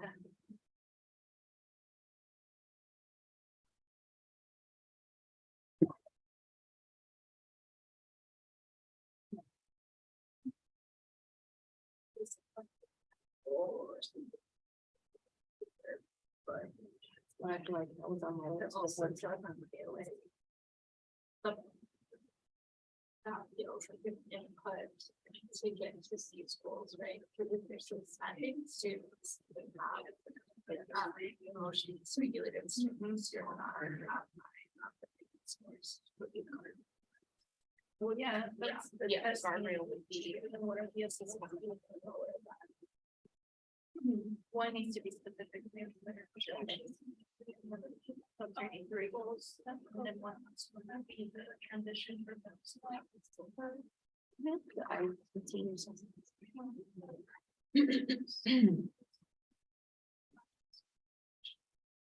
Instant for sure. Well, I was yeah. But yeah, I did not. Yeah, I don't know what's the point.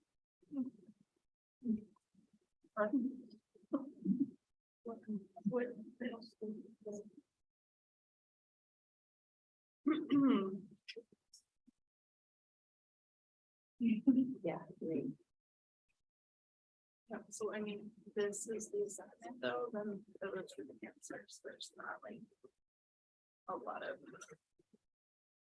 I think doing graduation rates is really hard to track. In case other things are more important.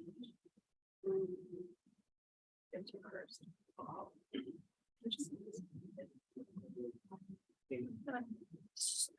The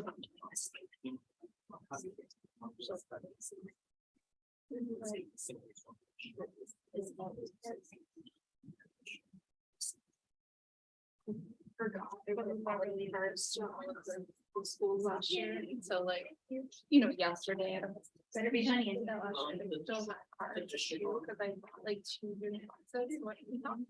Oh, I'm just gonna use. Friday now, here we are. Well, two pathways to connect mailbox, but this is our. Probably have an extra.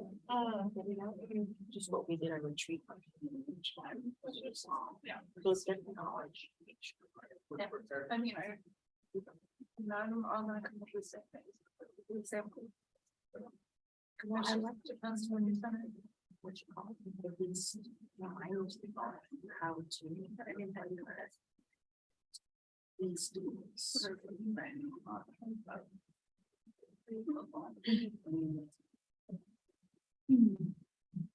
I like this. Like, as moving like 60 hours. I wait for that's. Well, I guess that's one. One, that's the third.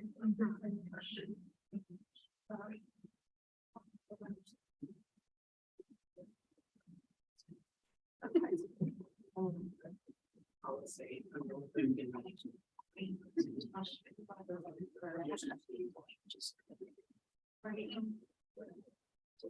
For my husband. This is solid, this,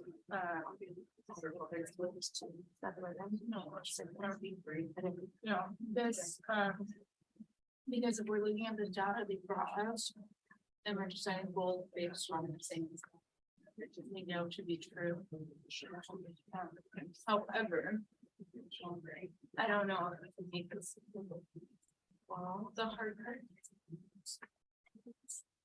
I kind of do that like more in the future. That's frustrating because you do need this whole right now as of today. Like it was.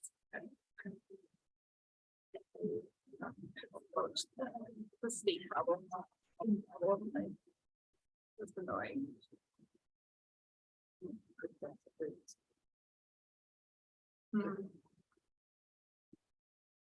But it really.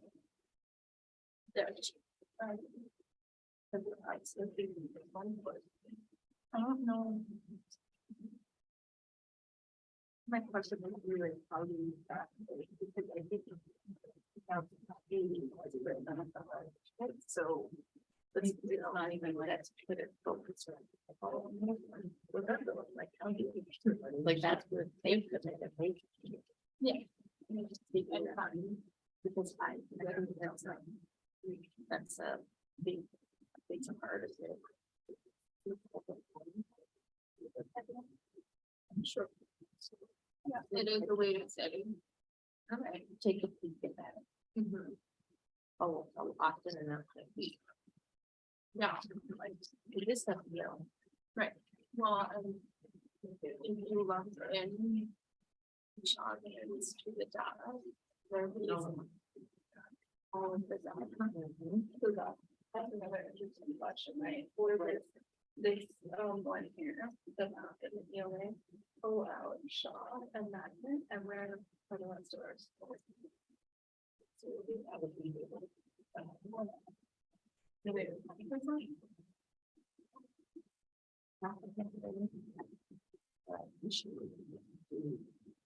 Want to know where you literally are looking at, so that would help you.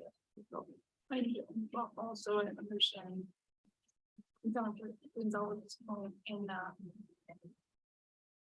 and I do appreciate that she says at some point, because research your brain, Lord, I've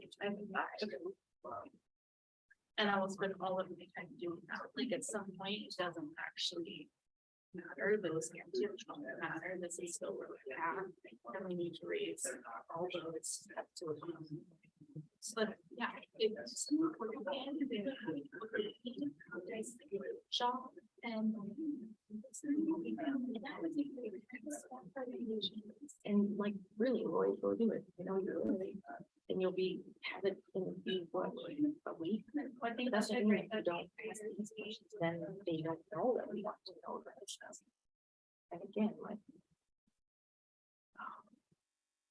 It just goes back to every, like, it's just because they believe, maybe we don't know what we need to know or want to know, that we believe we should know more than they're letting us know, but maybe they don't even know what we want to know fully all the way. So I do like fun. Yeah, that is. I feel like they're both one the same, but this one's a little more specific. I get, maybe there's a bigger discussion of how we get to what we're wanting, but maybe this language is perfect. Right, so that's where you can. I try to help. I mean, this is, yeah, this is a good, well, like, you could literally say, instead of even saying free or reduced lunch, we could say, black and brown students, like, we could literally just target. But when we look at that data, for black only the black American and Hispanic students are all right around the same. Yeah, so this like we have that only going out. Again, it's going to be so for most of the years,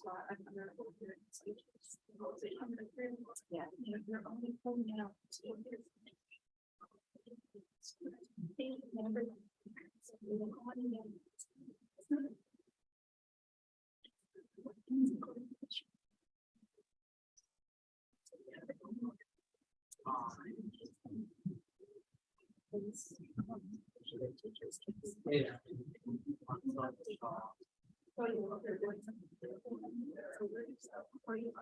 So it'll be interesting to see what the cabinet says about something like this, because like my question is like, does it even matter? Maybe even like 65. I don't know, maybe we call it out for school. With exception.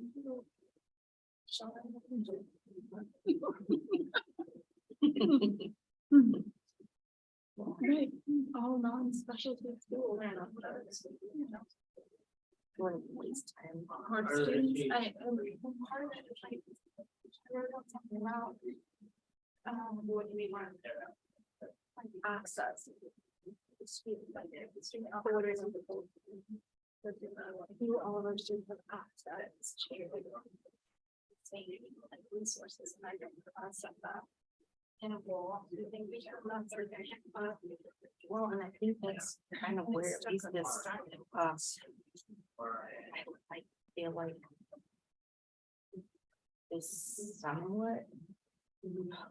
But that, this kind of brings it, like, I don't know, I started getting the big great garbage patch. Little guy that wants to clean up the garbage, for every pitch in the net. Well, then that would be this, free and reduced lunch, and then it'll hopefully capture that at least small range of resource. Because even like not knowing how many homeless people we have, fathers and mothers, well, on a running.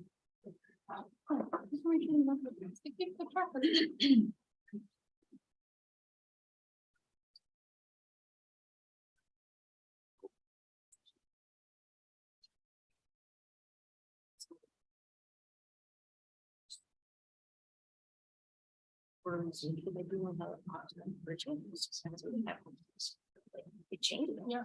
You know, it could be like everyone's house and this big apartment together, but the next week it's something different, but.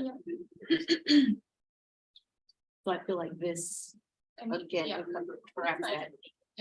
Or, I mean, that as an interesting data point that pulled out the category. we focus on Two or in any of the task force, it is very. early But still, like it's, that's the. I mean, not the kids that need the most help, but at least the kids that need access to whatever resources we have, whether it be a case manager. Like, just. Yeah. Food pantry, Yeah. clothing. Them too. Yeah. We don't need all that, but that should be better. Yeah. So we don't worry about it. Right. Yeah, so I mean, I think these really. Will hopefully shine a light that thing, like, because then once you hit one thing and then, at least with me. Find something else, and then you go down on that. So I can only hope that that's what happens, Yeah. and I'm gonna search your mind. Yeah. Without just saying. The homeless kids or black. Yeah. We have no help with this. Like, what if, and I feel like we for sure do a great job with it because we wouldn't get certain money if we don't. So they require everyone to fill out a form. I get the form about 10 times. But I think I would put to because we're adopting this framework too, that we don't allow like teachers to do like low performance. Exactly, and so for our population, our community, we already know, like.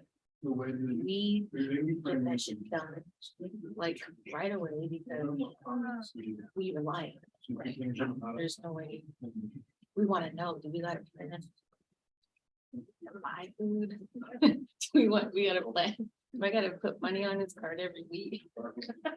And how many So work were you? I feel like they, like. Work community.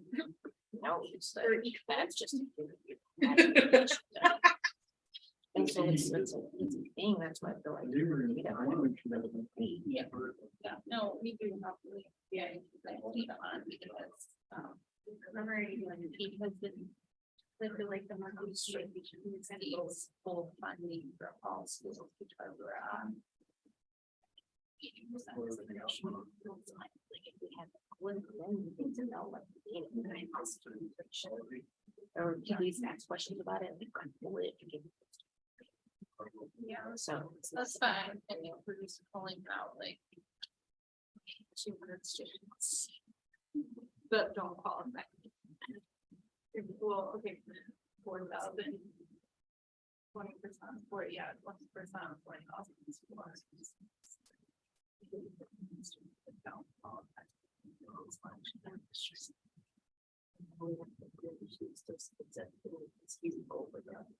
Or no, we're boosting the 3,600 students. Which is the goal anyway. Yeah, yeah, yeah, and yeah. My students were. My students were choking each other.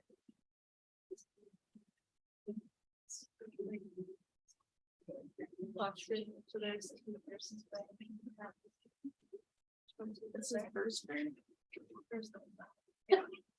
I love it.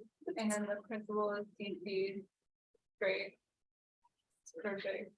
And literally the kids that normally, that's the class that doesn't normally have a problem, so. Shoot, we're leading into Christmas. We're all stressed out, like, are you gonna give presents? Teacher is uncertified. She's from preschool. I can tell you, I've been the meanest to my kids this last few weeks, just preparing for Christmas and like everything that I have to do, and I had to tell them. I'm sorry, it's not me, I'm mad at you guys. It's time to get, no. But I'll probably be like, right, all this, it's fine. I'm like not, I'm fine with any of this. I don't. I mean, I understand the purpose, but I also feel like that's been the purpose forever and we've gotten nowhere, so. Let's do that, just that's fine. Hard. Go ahead, right now, we'll focus in more on. I think that's what he's saying, yes, this has been our goal forever, but because we have spent so much time focusing on other things, that's why we're not getting there, so, okay. So what should our, what do we want to increase this by? I think she's at like. 50 was doable, so do it at 60 because it's 5 years, we'll see what we do there. So just at 60% or above, 5, whatever. So I call it third grade.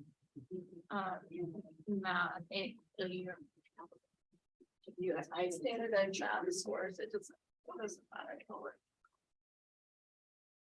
Yes, scores.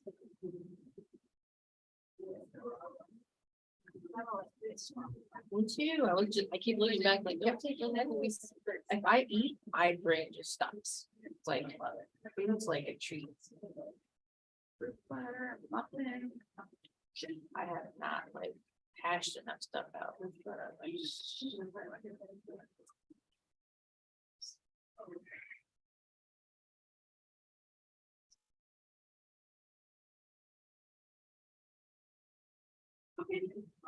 Yeah.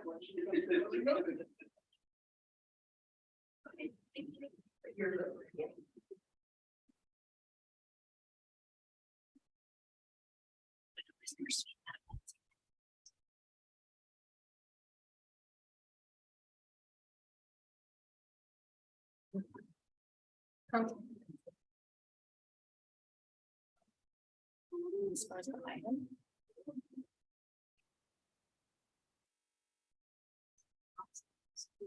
We're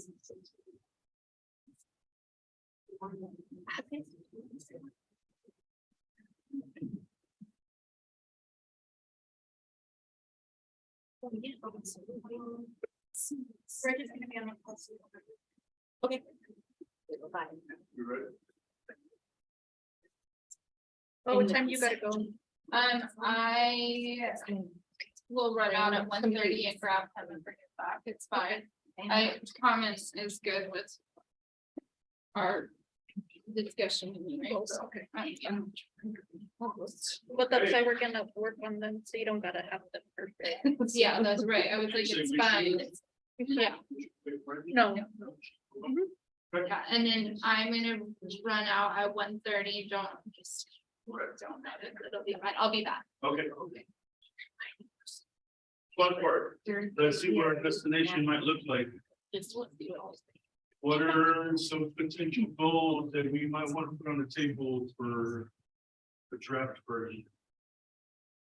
I like this example of the percentage of free and reduced lunch eligible students in K through 2nd grade who are reading, writing. At grade level, I don't know, will increase from A to B, 5C. C being like 2027, we're 5 years out, right? 5 years out, yep. It's like, What is that you're looking at? our retreat paperwork. Because we got like data from here, we got that going for these normal stuff that we're constantly looking at. So I feel like, what page? Just to make sure we're on the same page, right? Like, What the- Population. The key's gonna be that I'm gonna ask you to, we're gonna write it out. Okay. Then I'm gonna say, where's the population, where's the baseline, what's the target, what's the deadline? So let me write it out and then we'll go through that. So read it out to me again, come on. Potential goal for consideration. The percentage of free and reduced lunch eligible students in K through second grade.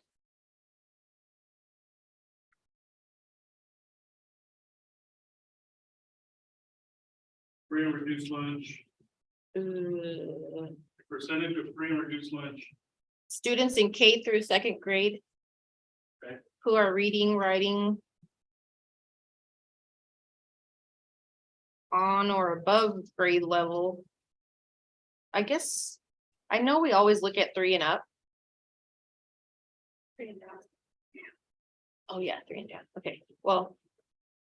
I'm sorry, I just need to finish reading this to you. On grade level. Blah, blah, blah. Well, so on our summative assessment will increase from A to B by 2027. Because I don't know what that number is, but I want to know. On our summative assessment, Sorry, will increase, on our summative assessment will increase from blank to blank by 2020, is that 5 years from now? 2027? Yeah. Yikes. okay. So let's see how it pans out with the threshold. Who's the population? Students. Second. What's the baseline? We don't know. That first dash, I mean blank spot. Okay. Targets our next blank. And Deadline? 25 years from now. 2027. Okay. So now let's look to the leadership team. When you look at this as a potential draft goal from the board. What's jumping out to you in a smart format? And very, very clear communication to you and your leadership team. This is your chance to push back on it. The group that's been selected is clear, which is K two. I think I would want a little bit more clarification for grade reduced.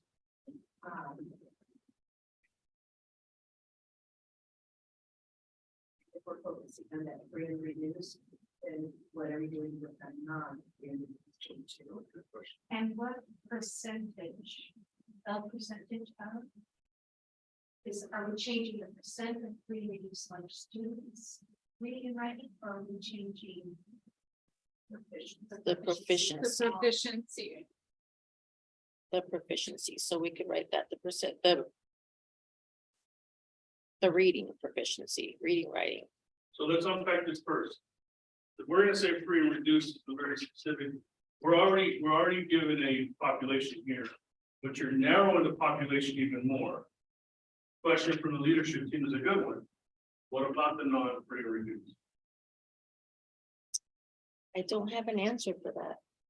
So I think, it all goes back to Magnet and Shaw.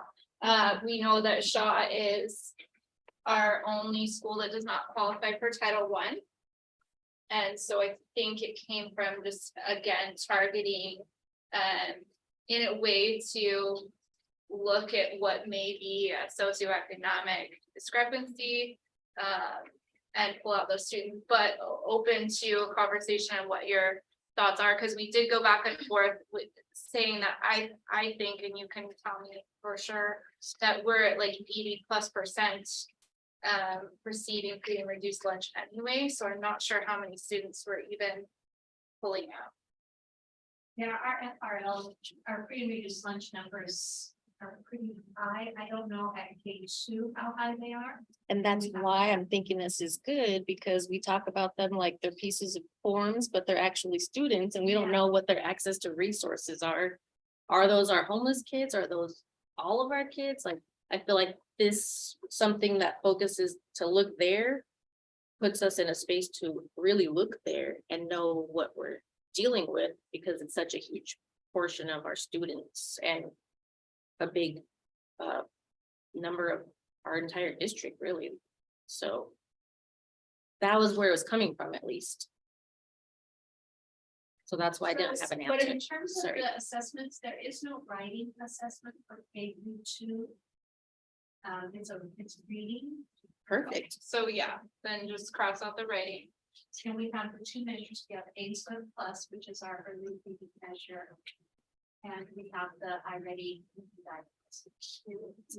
Does summative, would that include both, or do you want it to only include one? And these are, again, just drafts that we're going to discuss, so. Yeah. We have both as summative, but we also, the nice thing about that as a summative is we also get quarterly pictures of where the students are, so that gives you a quarterly check as well as a formative. Summative. So that's an excellent question. Leadership team, what is a summative tool that you're using for measuring reading? The A-SWIM plus and iReady reading methods. So you as a board get to decide which one of these, so like, for these are Texas examples, and Texas are stars are standardized tests, right? But not everyone chooses to use a state standardized test. This is where you get to have some wiggle room as a board. You get to say, hey, we feel educated enough as a board that X type of summative assessment is what we think is going to be best for us to determine if our reading is going to improve drastically. So this is broad, but we need to focus and figure out which summative assessment you as a board feel is going to get you there. That's going to require a lot of input from your superintendent and the team. The other one is K through second is not specific enough. We really want to zero in on one student group, because let's say you go with third grade, your leadership team is going to determine measurables to get to this third grade.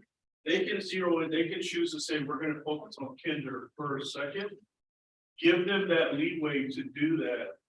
You just need to say, hey, by the time that we get to third grade, this is what we expect. That was more so our goal. I mean, one of our goals was the early literacy. I think this is what's hitting on the early literacy, but that's what we were more online to what I think Bill just said, that as a third grader, you must be at whatever percentage of it.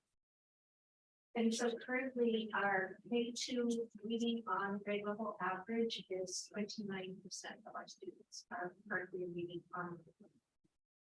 K2. And we want to increase As that. of yesterday. So that would be our Baseline. baseline. Well, if you're doing a K2, but go back to what seemed to say. I'm saying, come up with one specific.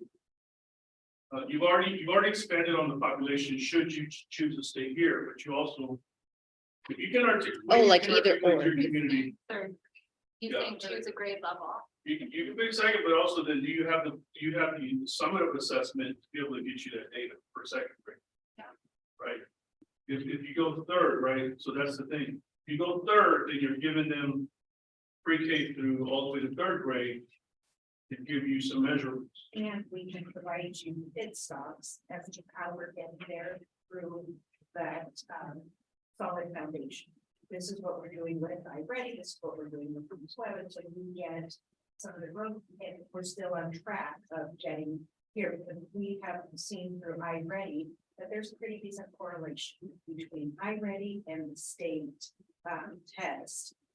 Especially that it starts in third grade, and so we'll be able to give that to you if it's more narrow. And if we know that right now second graders are reading at about 29% on grade level, that can become a baseline, because that's your first cohort that will actually measure in the year. So you think the students as a cohort going through?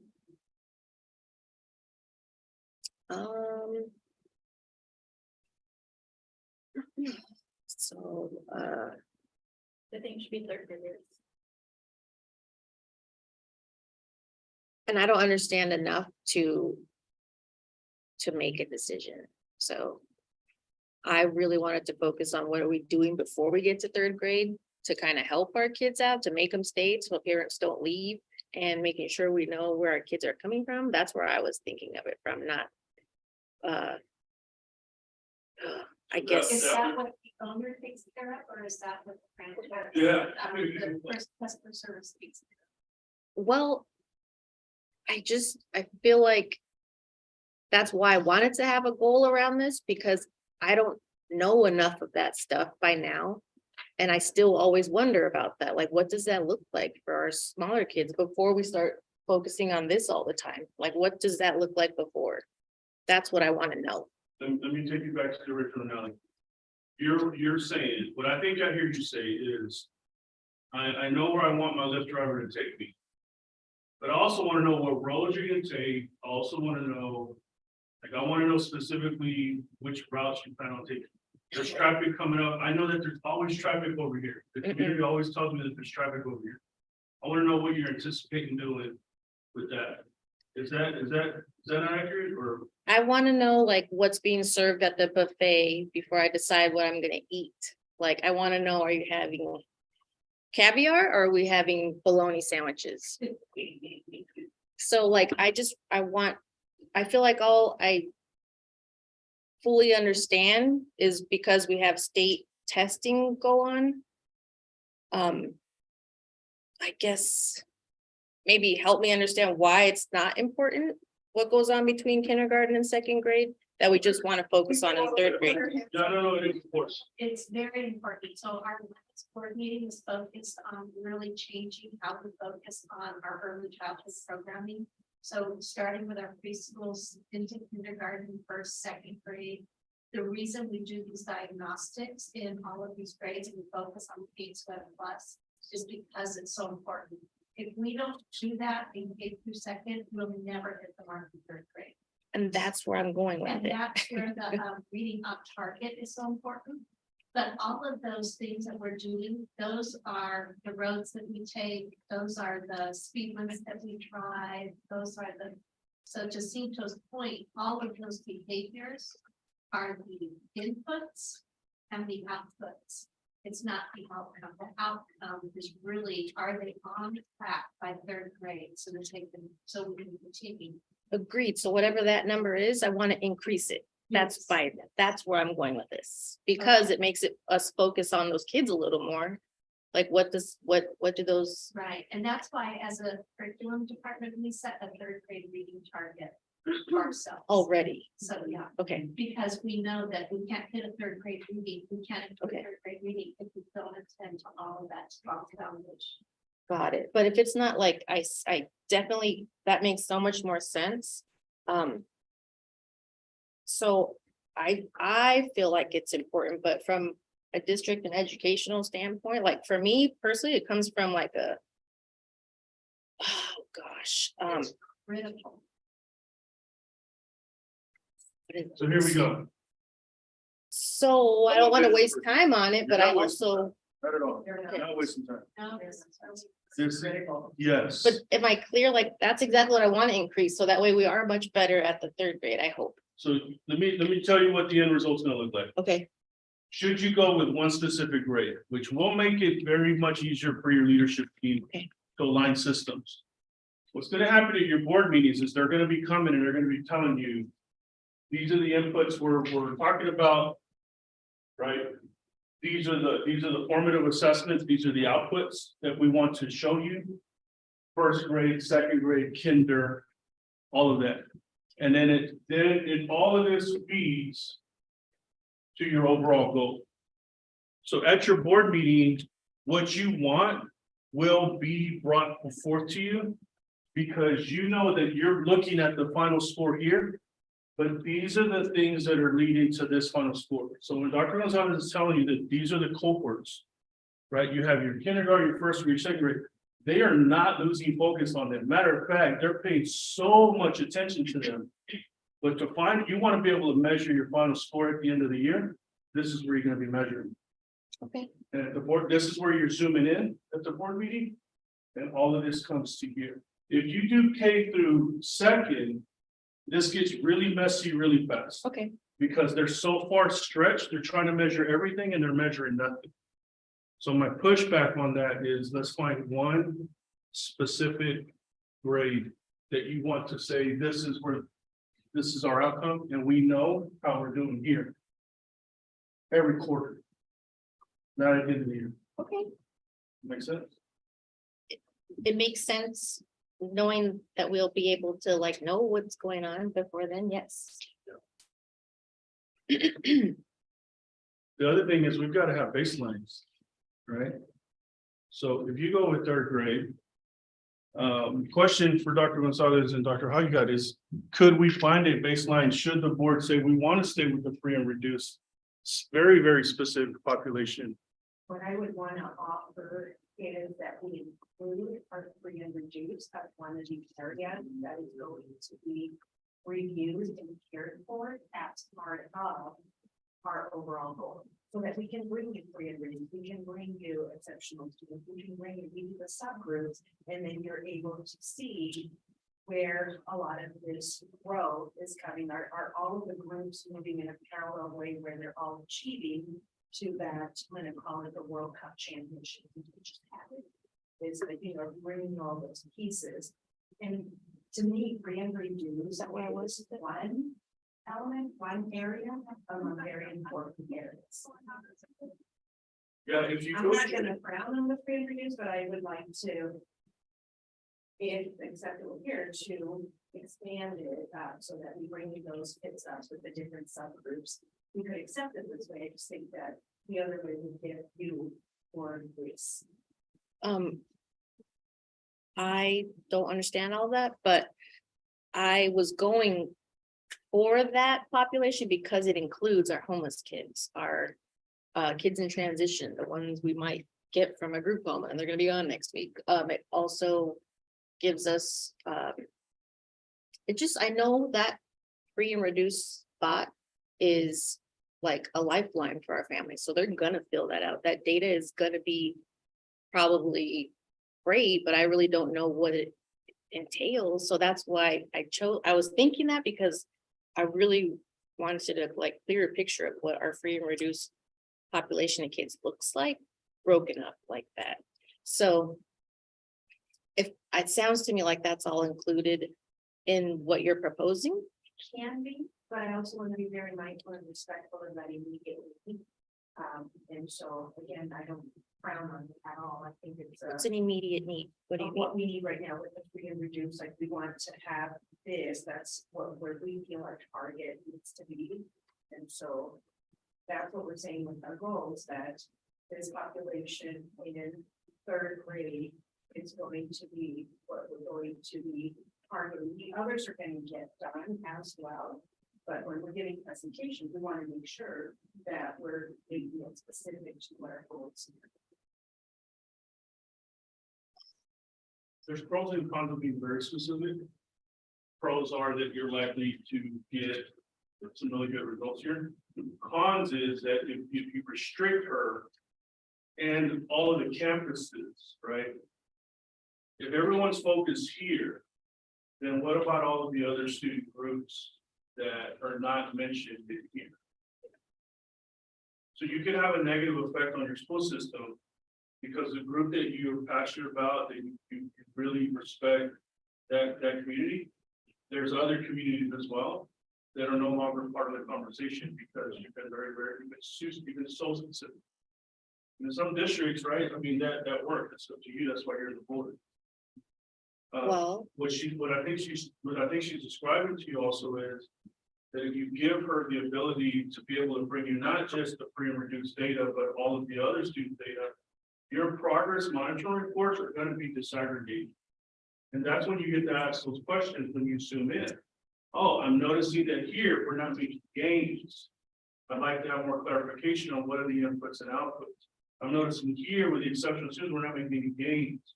But because you set a broad enough goal, you set it up, get me to the airport, right?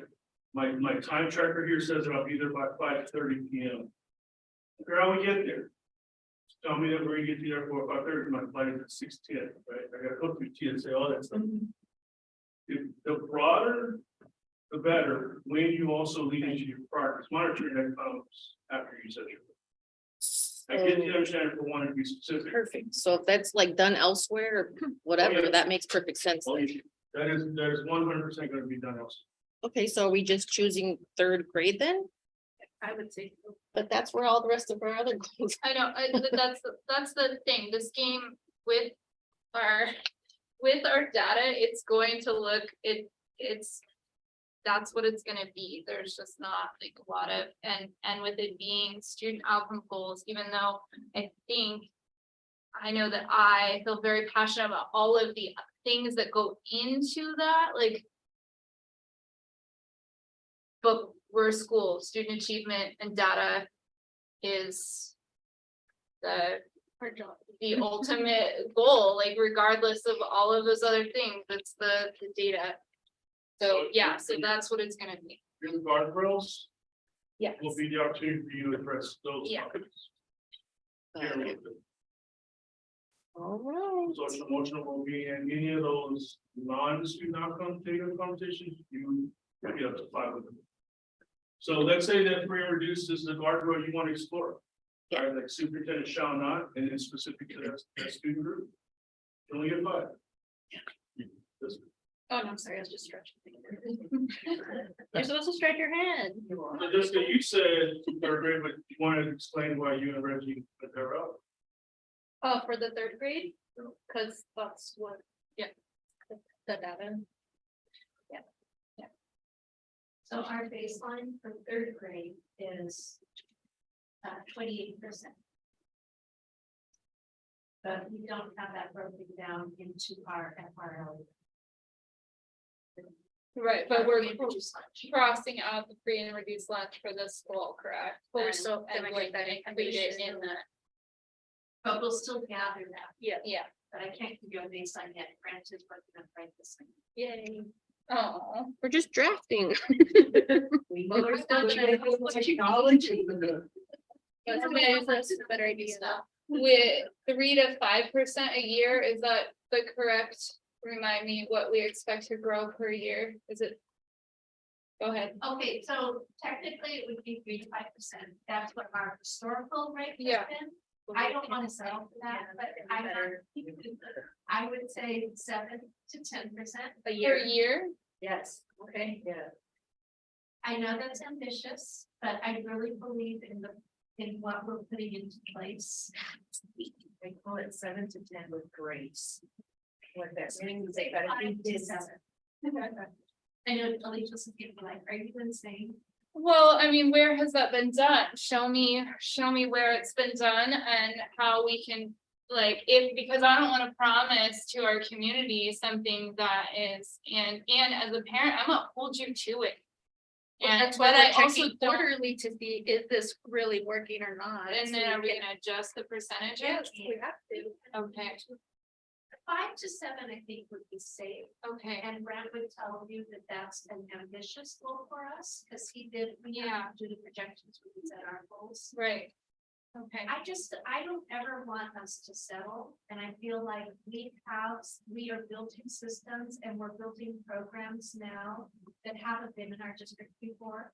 And I think for a short term, we can make that kind of an ambitious goal, then as we get closer to that 50-60%, then we'll have slower, we'll have shorter gains. And Margaret, to your point, we'll do the 5 to 7 and adjust when we're seeing that we're meeting that, and so then we can increase to right, whatever, so we can do it both ways. For us, in our mind, we're going for what I call the 2-year growth within 1 year.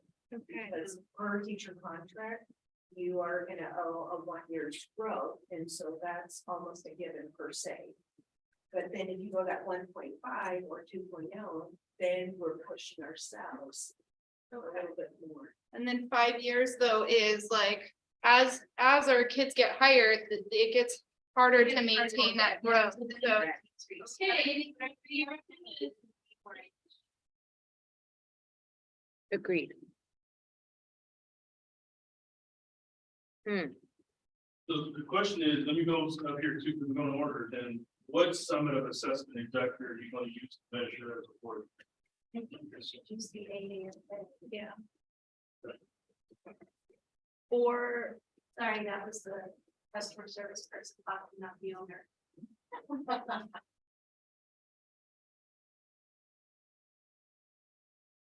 Board, what do you think?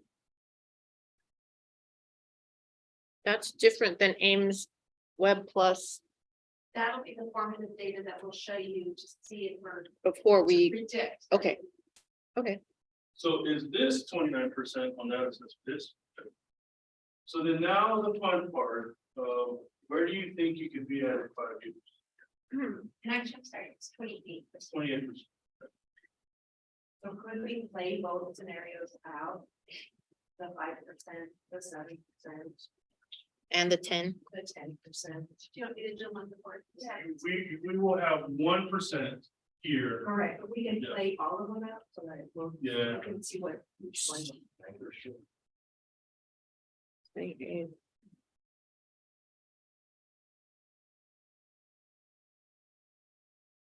Start with 5% and then you go to 7.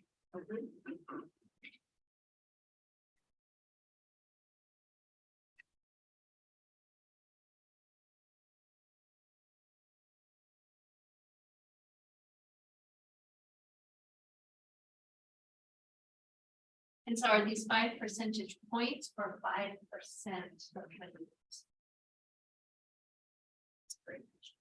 Because if it's points, then this would become. You know. It would go like this.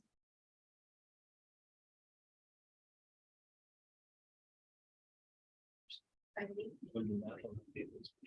Sure. And so if it's 5% of 28, it's 1.4 added to 28, so it's a much. So we want percentage points. Okay.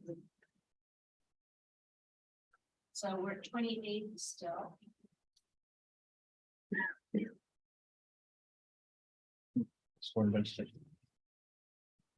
Oh, that's true. Board, this is where I advise your superintendent to stand her ground, because when you only evaluate her on your goals and guardrails, then this will make or break her contract. She doesn't perform, you've been monitoring quarterly, then you know, you gotta have hard conversations. I don't speak as resistance, when she performs, right, and is performing, then there is no other tricking necessary, because we're getting the results we need to get. Also, I'll throw in another way we can also differentiate our percentages as we continue to grow.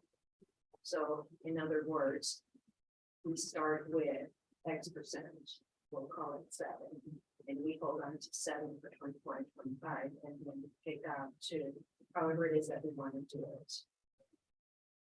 So it doesn't have to be consistent 7, consistent 10, consistent 5.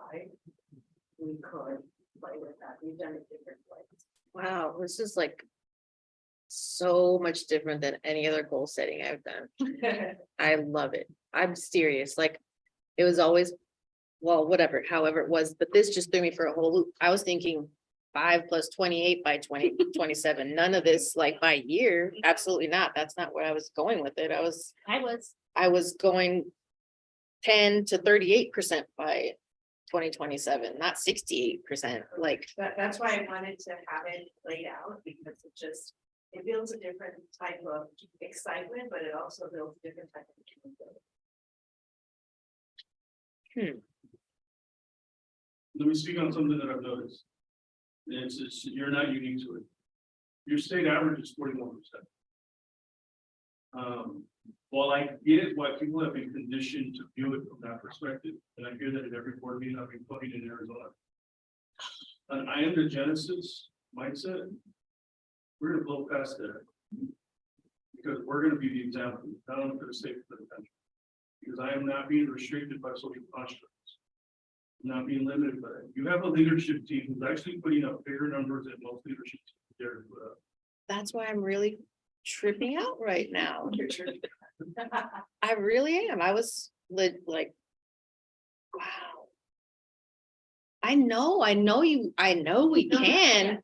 I just like, I do know, like, that's a no brainer. It's like, I guess, well, it doesn't matter what it is. Okay, I'm in.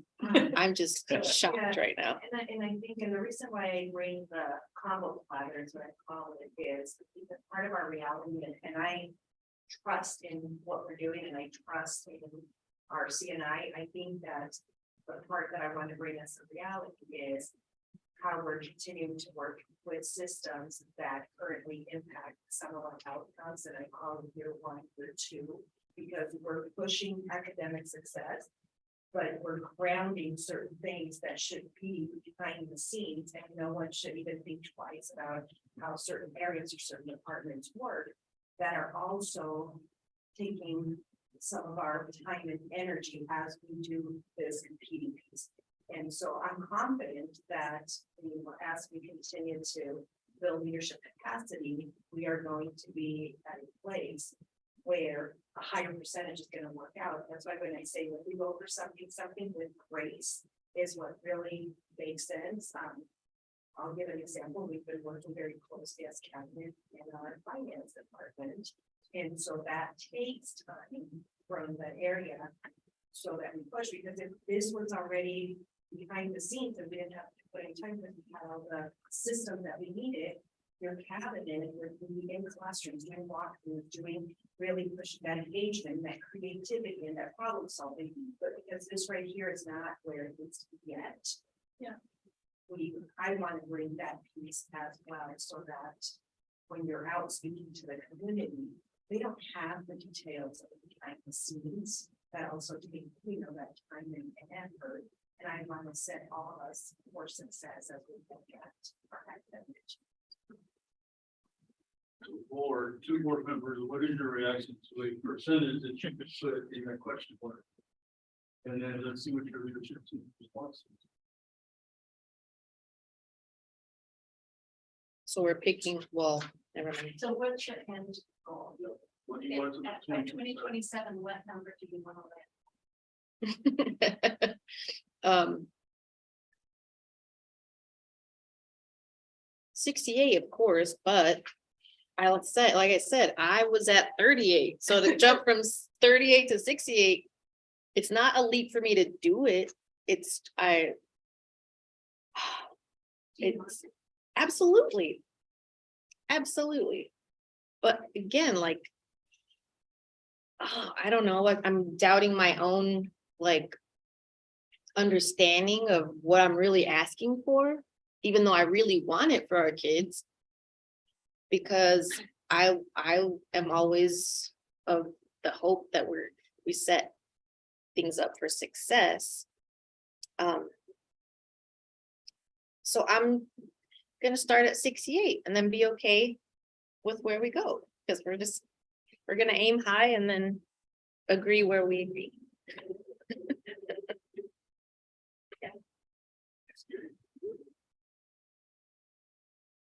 What were your thoughts if the board were to say something? Especially when Dr. B said very courageous. I'm gonna hold you to it, right? I'm gonna hold me to it. I love Dr. Banks and the accountability that we have. But I open this up to those very high standards. So let me put something out there and see what you think of this.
That's 3 to 5. Knowing that our systems are not where they need to be yet.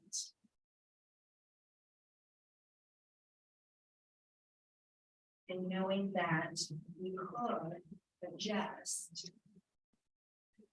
If we're seeing that all the systems and everything that we put in physical resources, it's taking us, when I say adjust, I typically mean adjust up.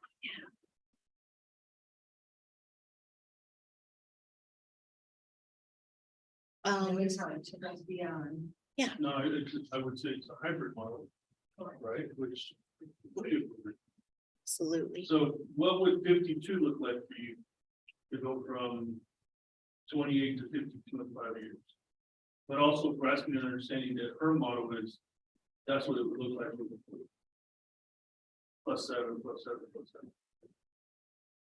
How does 52 hit you? Have a potential 5-year plan? Still winning, for sure.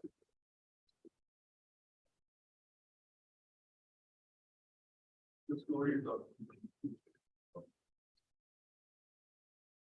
It makes sense. I'm just trying to figure out how do we verbally write it out. So what I'm thinking is that it's the 5 to 7% every year. We don't actually. Or get up to to the 7. movies from 28 to, it gives to 2% by 2027. Then in betweens, if we're on track, we're on track. And when you present to the community, it'll be broken down like that. But your goal will be very clear. Very clear. What you're going, because you're also gonna memorize it. So you're gonna be walking around and saying, we're at 28%. And we're looking to be at 52, and here's the reason why, and here's how. So our educational expert broke it down that we anticipate bumping up by 5 points. The first 2 years, and then then the years that follow will be +7. Because the reason is that our superintendent has to set the systems and processes in place to get this engine moving, get it revved up. So she's warming up the locomotive here, right? And the theory here is that once she gets it firing on all cylinders, this thing is just improving and getting better. Because the other thing is, right, if you go to 68 and you come up for reelection and you're not closing in on that 68, you're gonna make your reelection difficult as well. I can't eliminate the politics of the situation, the reality. Everything's possible. And the same note for her. You're evaluating her, she's falling short. She's not hitting the 68. What if you're not the city board members and there's new ones? They may weaponize that against her. She does it. Let's say she's a 66, she's 2 points short. You know how quickly and how easily things can be politicized. Mhm. You want to find that sweet spot for yourself and for her. So what does 52 look like? Yeah, you beat that in 4 years, time to revisit the goal. That's mine. School systems have strategies for days. Yeah. They don't, where they tend to fail is the implementation. It's the execution. She's giving you a plan on how she's gonna execute. For our free and reduced lunch percentage, 27% of our free and reduced lunch compared to 28%. Trust me, we're gonna get to that. When you get to your priors, I'm not reading it. Yeah, and that makes perfect Yeah. sense. So I'm glad we hashed through that. This reminds me of behavior plan goal setting, behavior shaping. So this makes so much more sense looking at it than trying to create it without knowing the person I'm writing a plan for. So that it's making more sense now. So That's too much hard work for you as a board member. That's the plus is that that's not your job. How liberating can that be? agreed. Your job. Right. It's almost like- Fair enough. It's like, I also recognize that this is much, paradigm shift in the analogy I look. It's much like when people thought that the world was flat, to convince them that the world was round. This is what we're doing here in this governance program. I, myself, went into a boardroom thinking that I was about to put output. I didn't know. So I conditioned myself to be in that, and it was hard to condition myself out of it. Right? Yeah. So I get it. I know the rest of it. The learning and unlearning and relearning. Look at that. Yeah. Yeah. So we got an idea of what a draft for one. Let's Okay. See what else came up. Oh, I wanted to run short. Yeah. All right. And this one over here, we got it written down on there. What's another goal? It's, I don't have any more to offer. That was it. I mean, I think that they're the same. It's third grade math, it's eighth grade ELA, and it's eighth grade math. That was all of our goals. And then I put, oh, go ahead. I think what we're all trying to say is that, what we wrote down was that we would increase the district math scores by 10% every year. And then the same, well, 8% for ELA.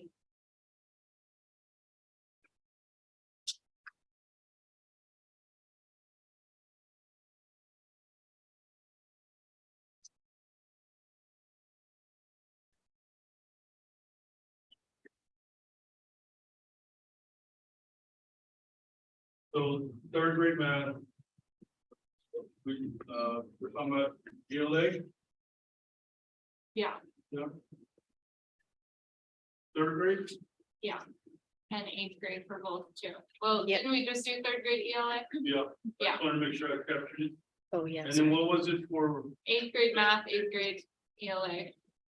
I know you're gonna think I make these numbers up. It's 28% for grade. And 28 is my favorite number, but not for this. Got it. Not for this. So then, if we follow that same, it's similar. Got it. Okay. Yeah. Got it. So we're making, okay, so then what, you said the percentages here, so we got the ELA one, I think we got that one figured out. Does that look the same for math? Or does that look a little different? Gonna go for the same. I think we can go a little higher than that because we're further below, so we can make bigger. Well, I think we don't have to start at, I think we could start at the 7.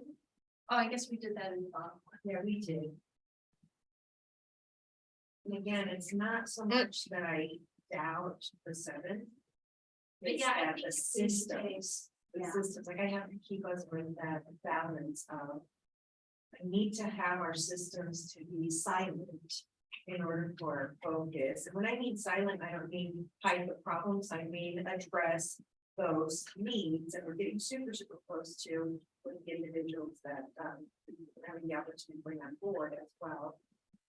That's why I say at any other time, once the systems are established, we really have a great opportunity because our kids are amazed and our staff is willing to continue to build capacity and grow.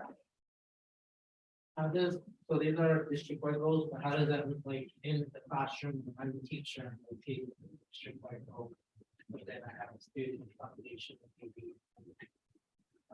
Have to reach. Yeah, and it looks somewhat differentiated because of the needs of our students. To Dr. Banks' point, if we have a student that's performing at 90%. Get them to 97 is a lot harder, which we maintain for sure. But if you have a student that is performing at 15%, we can bring that to a 7% growth. So it's very. They focus on.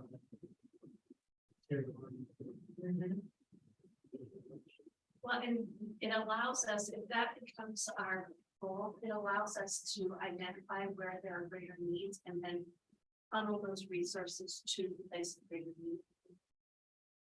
And then for this, like, what's the only on the teacher? Kind of keep this on. I don't want to put them in the position. We already are, like, how do I put this on? And to me, that's all part of year 1 and year 2, where we are setting the clear expectation, providing the right supports so that we don't have max exodus because they're feeling that it's not. And all of a sudden, our family and board members have together and with others, what are my, or do they realize that I have, this student, and so that we need that time to be able to bring these goals along with the supplements that they deserve, so that people just don't feel, they don't get that. But they can't. Yes, thank you. And then for any of these that we said, the implementation for this year for the teachers, and then how would you like? We've been setting the foundation for this, even this year, for that. My understanding is that Dr. Ramos has shared that we're bringing it to the 2022. Okay. There's one little thing I just gated here. You know how we said by 2027? Yeah. We have to have a month. But what if 27? Any idea why we want to have a month? Yeah, for data. May, that when your assessment is going to come through, so it's gonna be like May, June, sometimes there's a rate and May is a thing, sometimes. Yeah, June is a we thing. don't typically get our data back until mid-June, which is why you look at our data in the fall. Yeah, so August, right? August this year. yeah. So you, that's why you see August up there in Texas, because that runs parallel like the left. So by when will the leadership team have all of the data, disaggregated, crunched, all of that? August? Makes sense? Like that. We just start work and July, depending on how quickly it comes back. Yeah. So for us, it would be like. After August, right now, something like this. No, we would get it then, because we get it June, mid-June, segregating, we have some special development and meetings with our team, so that they get all of this information. So you'll get it quarterly, and by August, that's the final score.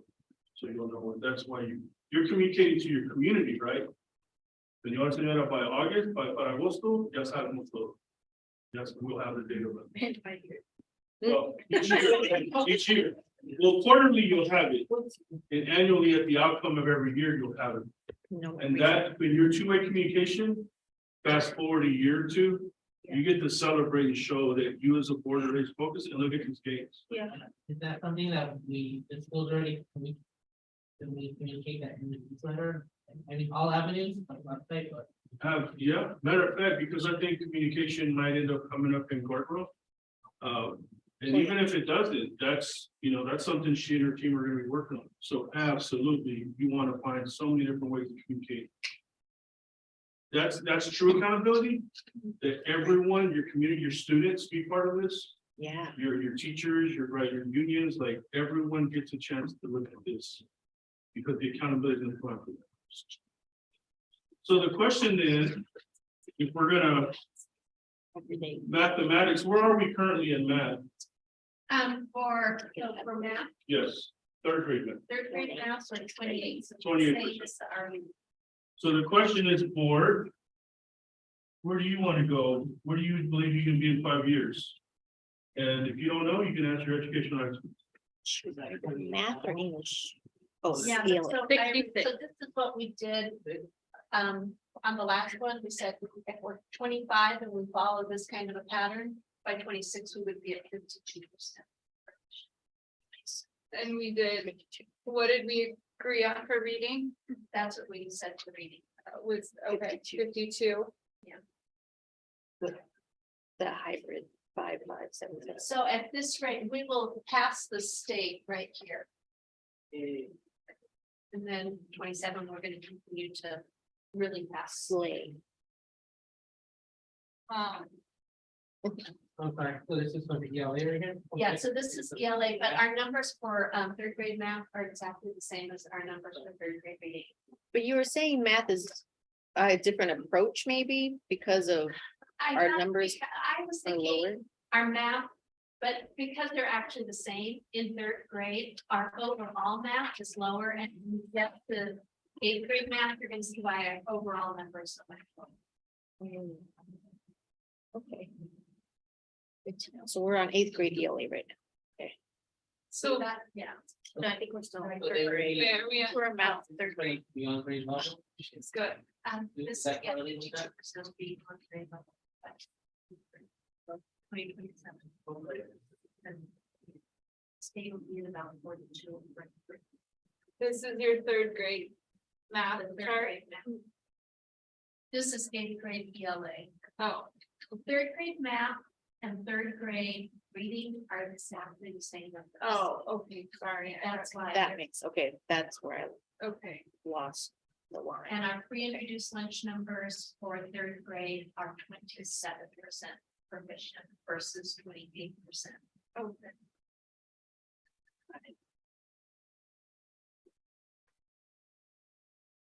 So what's the percentage you're thinking, work? 5 years. No, I'm just writing out the reading, the ELA, third grade. I'm gonna write out the math. You're 28%, 52% as well. What do you think? Work. The rest of you? I'm on board with that. What about eighth grade So ELA? eighth grade ELA, we're at 26%. Okay. And so here again, this is where you start seeing it's a lower score. They don't have the same, they haven't had the same early childhood inputs that we instituted recently.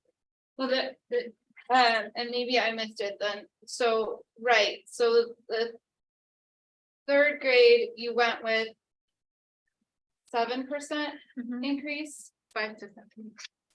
Okay, but that number is like a, That's the outcome of the 5 years. but we're Okay. Looking at It's it's 7. graduated. oh, you did, okay, you combined it, got it. So when you look at, so here's sort of a model of what Yeah. that Okay. step two. Because the third graders should have more growth because they're having the benefit of all of the things that we've implemented, right? Yeah, so we would expect to see perhaps something a little more ambitious. Okay. And so then what do you expect for eighth graders? A 5%? Well, I'm gonna wait till we all have a chance to do this, because when I show you this. Oh, okay. Now, Okay, okay, So sorry. quick question on third grade math. Data comes in around August as well, or is it coming? So August?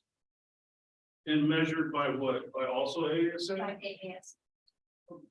Good. And again, we'll have the diagnostics and the benchmark data to show you at quarterly points. And now we're at eighth grade ELA, is that right? Yeah. Okay. So eighth grade starts at 20, or excuse me, eighth grade ELA starts at 26%. And is that data available August as well?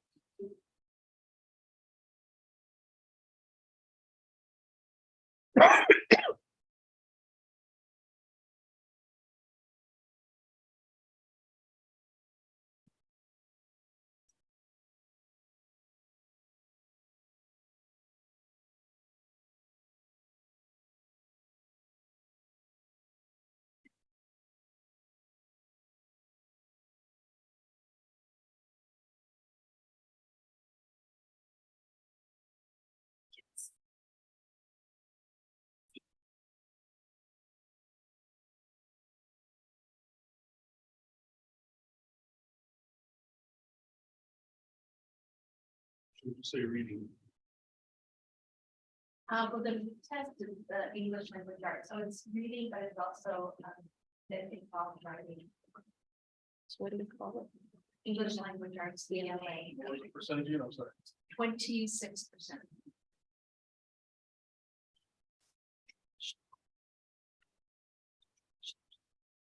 So what is our 2?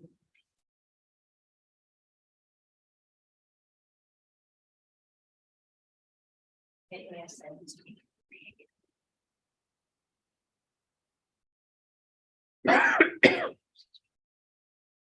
I know you said there'd be differences and stuff because of math.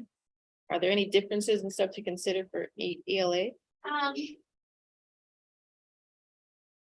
The biggest difference is that this group of students have not had as many of the inputs that they haven't had the inputs for as long as our third grade people have. So it may not be as realistic to think that we're gonna hit the 10%. We might have to go 5-5 and then go 7-7, so that we could end perhaps 26. to 53. Would they need with more support to get into that? Because at that age, if you're in eighth grade and you're reading at such a level, Yes. we can fall through the cracks. Right. That's a fall worse. But Right. how do we step in and provide you extra support to get you at least another grade level? I don't know if there's three. We will get them off at the point. We got to do a higher place. I'm ready for high school. So if we follow this kind of a model that Dr. Hagi got did before, so we're at 26 currently. We'd be at 31. And we'd be at 36. Now we start increasing our numbers. So now we're at 42. 49. And then we are at 50. So if we ended at 49, following this kind of a model, it's a similar process where we work on getting our systems in place. We still are passing the state.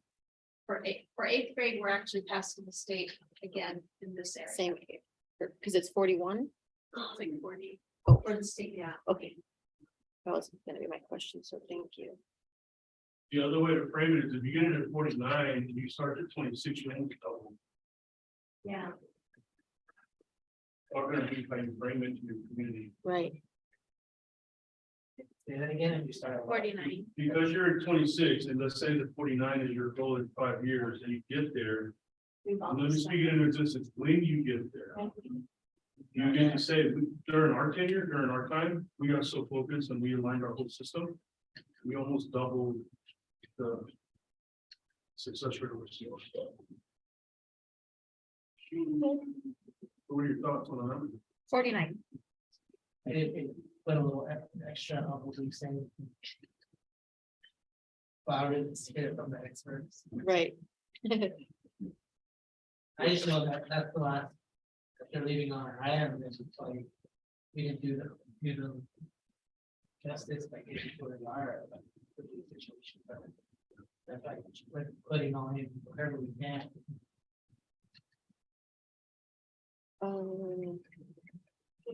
You're at 49? Well, I was hoping Dr. Gonzalez would tell us her thought too, since you know, like you've been looking at our stuff for the last 3 years, 2 years. So I was Year and a just, half. yeah, year and a half, exactly. See, time and me, we just don't go together.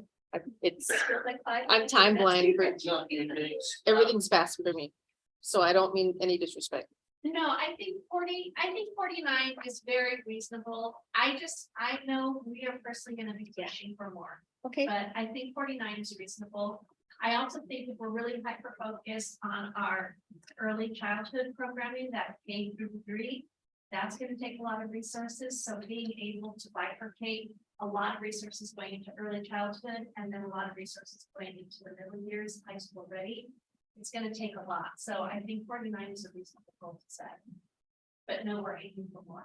Right, and we can adjust these, right? So Right. if in 2 years you have reached 49, then we'll give you accordingly. Yeah. And of course, that's what we want to see. We want to be able to believe that this was pandemic. And now that we've got fidelity and we've got a superintendent and we've got your consistency, that everything is going to be amazing. However. However, we know that life happens.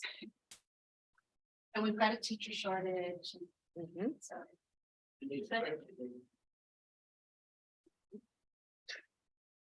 Yeah, transitions. Oh, that's.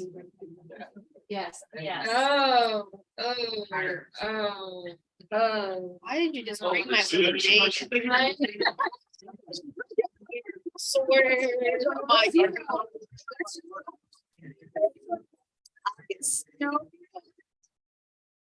Oh, my sail just, Eighth grade math, Yes. So here's What's the eighth baseline? grade math. 15%, y'all. 15. 85% of your students, eighth grade math are not there. mhm. Yeah, So And Tell me about just- math again. Yeah. Great question, good question. Excellent question. Let's Give talk it to about us math. straight. Give Yeah. it to them straight. So one of the things that we have made a decision as a district for some time has been that we compartmentalize in the middle grades. And I think I believe that the intent behind that was that you get subject matter experts teaching the content and. But I will be honest, these numbers are consistently low, beginning 6th, 7th, 8th grade. Departmentalization does not appear to be giving, and then you look at our data even before pandemic. Our data in the middle grades is low consistently. So I don't think departmentalization is the answer. I was thinking with our teacher shortage in a recent situation. That people are true. That department. I also think that we haven't. We don't, in elementary, we don't tend to focus on the middle grades. We tend to really have a hyper focus on the K-3 aspect, and that tends to be.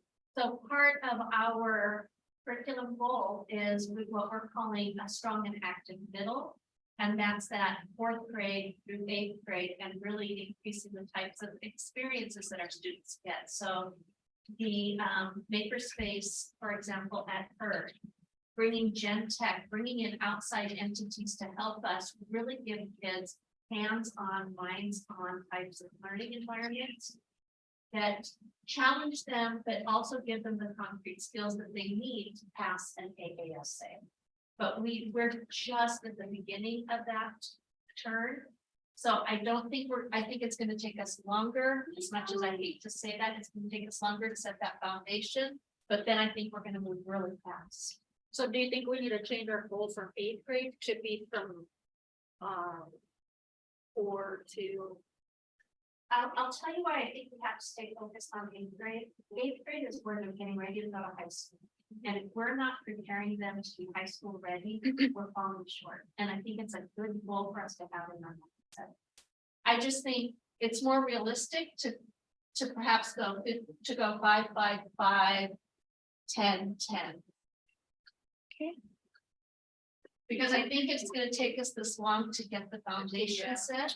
But then I think once we've got that foundation set and we now have the students that have this foundation in other areas. Now we're gonna see the fruits of all of that coming to bear. So this is important because when you're having your board meetings and they're describing to you during budget season, they need XYZ resources. You're gonna remember that it's connected to them during this locomotive up, right?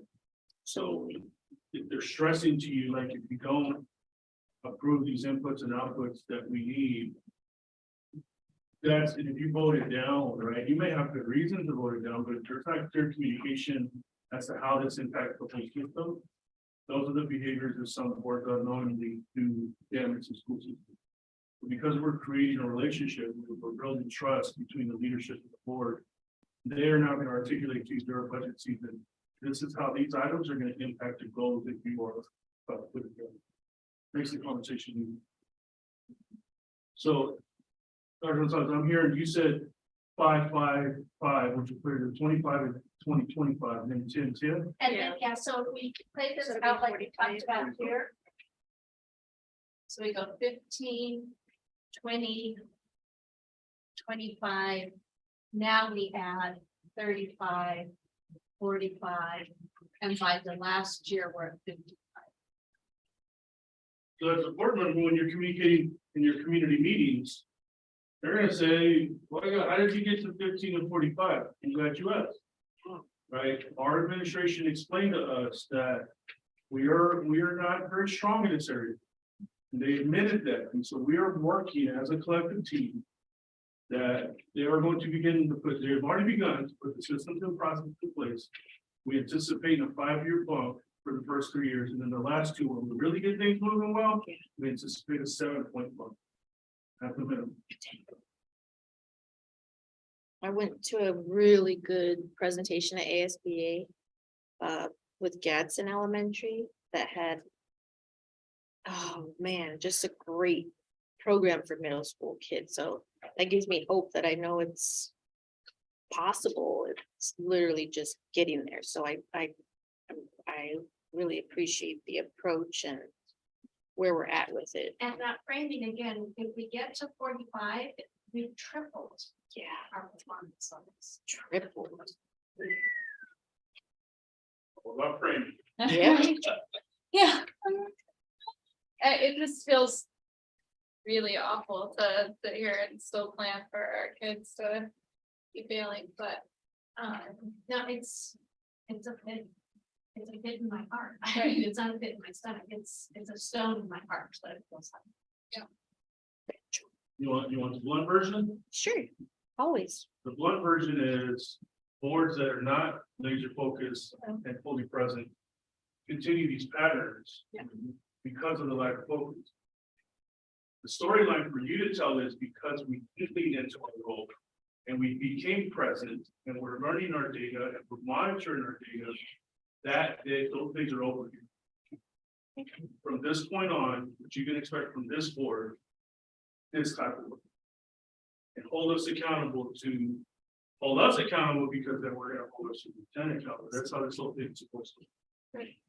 Make sense? Yeah. How are we feeling about 4 potential traffic goals? We have a 5th one, but you have to have one, but you have, So like we did the first one, right? yeah, Well, those 2 and then these 2. We have 2 third grade and 2 eighth grade. yeah, the first one was the same as the one I was thinking of for one already. So I would like a 5th one that focuses on our kids of color somehow. Where else thought, word? Woody?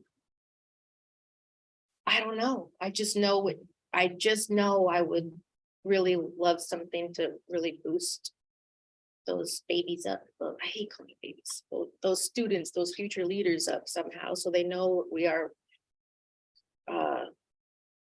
planning to get them up to speed with their peers. The really good thing about our numbers, if we hit those goals, all of our students of Yeah. color are hitting that as well. I And totally that's get that. Absolutely. The place that I feel we really, I don't know, follow me. I'm an owner.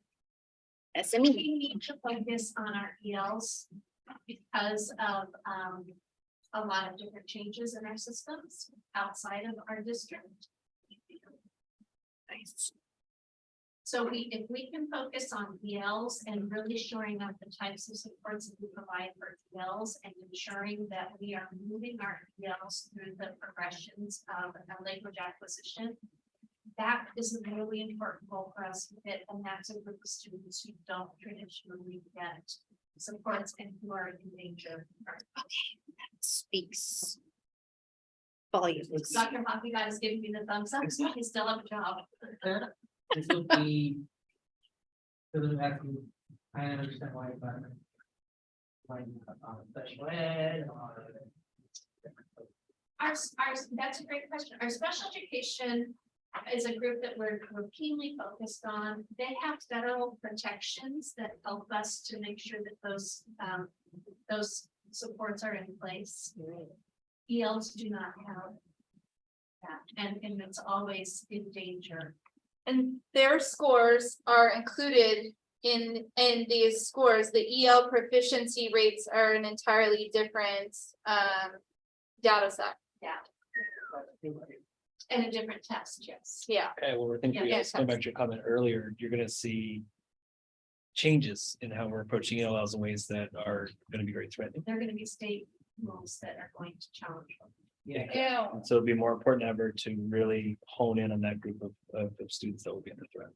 Can we make that a student outcome goal? How about it's not an either or? How about if you specifically make a student outcome goal, you send a very clear message as a board. Yeah. That regardless of what's gonna happen statewide, you hear. I hear you and I see you, student group. The other one is that if you really want to delve into the equity conversation even deeper, you could potentially look at that as a superintendent guard. And that one would you would actually say, this is what we don't want to see anymore. So like if it's particularly about student of color or your exceptional students, Which what you're gonna do is you're gonna give her the freedom to be able to come up with how she's gonna make that a reality. Okay, so it's not an either or. But if you're listening to your leadership team who's telling you this is coming down the way really soon, it's up to you as a board to decide which route. And is our young population increasing? With all the It's- refugees coming too, I think, all the refugees coming in. yeah, it stays pretty steady.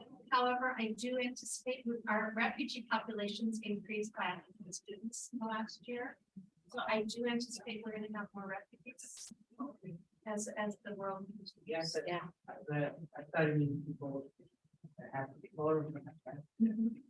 Oh, wow. I would want to see an EL go around our exiting. We have several of our students in what I call permanent membership in intermediate. And that would give us the opportunity to bring the focus that it needs, so that we bring the right program for our students to exit. And we also need to make sure that we have a transition program that allows them to be supported from the time they exit.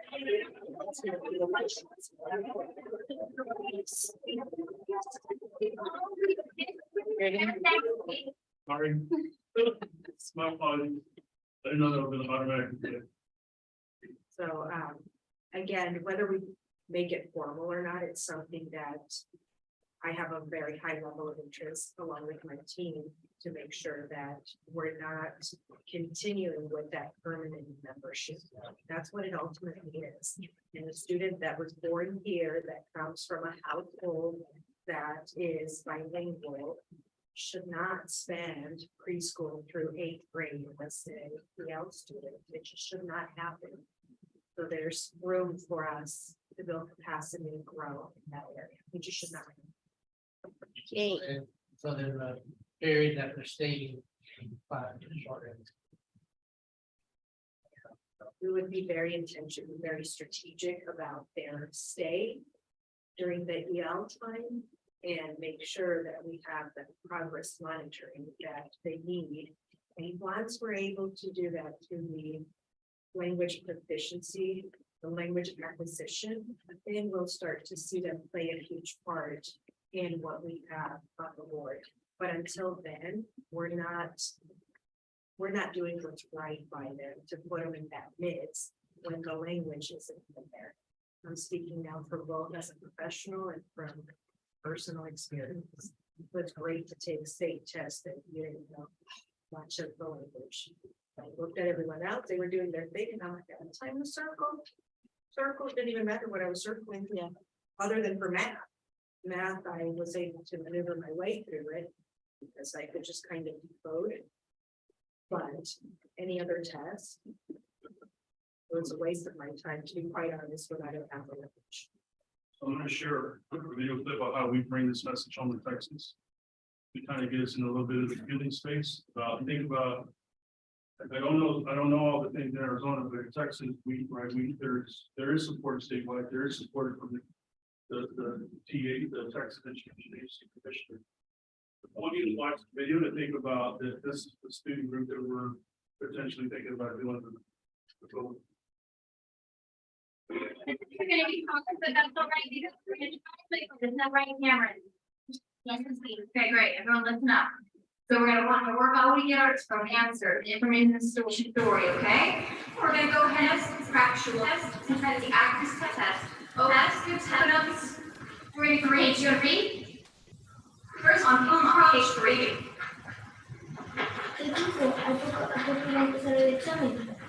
No, es una práctica.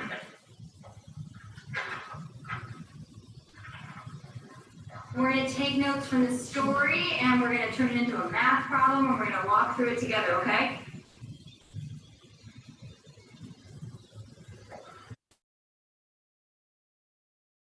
Floyd ran 3 blocks. So everyone write 3 blocks. How long did it take him to run 3 blocks? Michelle? Very good. 6 minutes. All right, so then we're gonna do curriculum in 6 minutes, ¿Por qué right? no corre con los dos? ¿Por qué no corre con mi plato? No corre con nadie. How long will it take him to run 20 blocks? What do we do? How many minutes is that per block? 8 minutes. Timer for 8. Okay, no, it's not 8 minutes. Michelle. 15 minutes? No, not 18 minutes. Yes, Enrique? 40? 40, yeah, very good. How'd you get 40? You don't know? Well, 40 is the right answer. How did you get it? I forgot. You forgot. Okay, does anyone know how we get 40?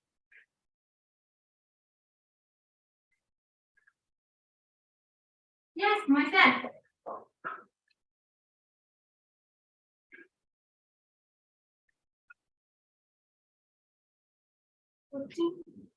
Yeah, that's right. Very good. Great. Can you tell us how you got that? 14. Yep, very good. But can you explain what you did here? How you got that?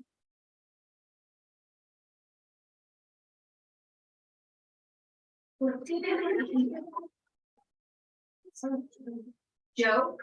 You want to lose your recess? No. Okay then.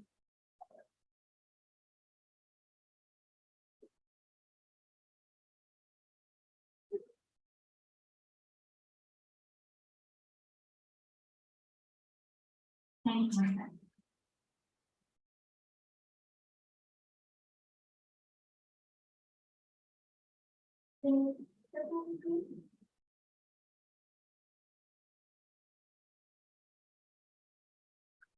Can you take a walk with me? I don't want you to worry about the test, okay, with that? Sí,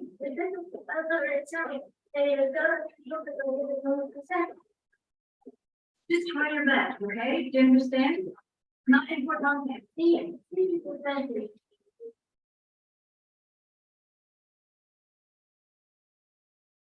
You're right, my sis, it is important.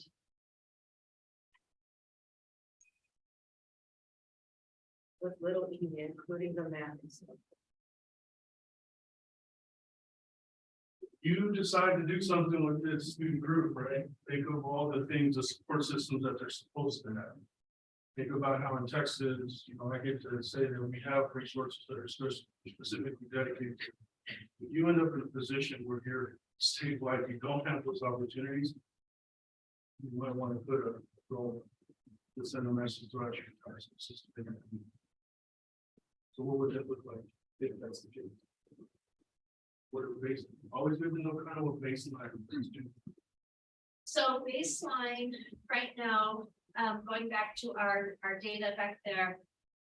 We have a group of students that tend to stay in that proficient to basic to proficient range, intermediate to proficient range. We want to try to move more of our students annually a level. So if they come in at pre-emergent, we want to move them to basic within a couple of years. And then we want to move them to intermediate and proficient. Exiting the students is hard in the period of time that we have them, and depending on when they come to us, but it's not, it's something we can do if we have the right resources put into this and the right focus and attention.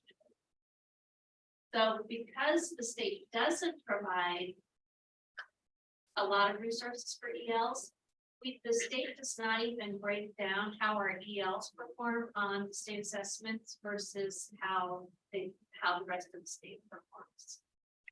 So we have to break that data down ourselves and look at that. What the state measures us on is, did we move our students through the progression? And how long does it take them to move through the progression? So Mary Lou Gonzalez, when she did her presentation to you on the ELs, she was recommending that we look at how we move our students through that progression of language proficiency at a faster rate with the types of supports that she was recommending with our EL interventionists and having the systems and supports in place to help them with the reading, the focus on the 95% group and the core phonics. That is also designed to help introduce them to English language skills, and help move them in those proficiency levels. We're also working with a family and community engagement specialist so that the students are being exposed to sample tests before they take the test, so that they get used to what the testing format is. So the testing format isn't what keeps them in that forever, the purgatory of EL that Dr. Aviva was talking about. So those are the kinds of things that we're looking at, but we don't have great data to say this is our baseline yet. But what we can say is that we want to move 50% of our students in their progression and.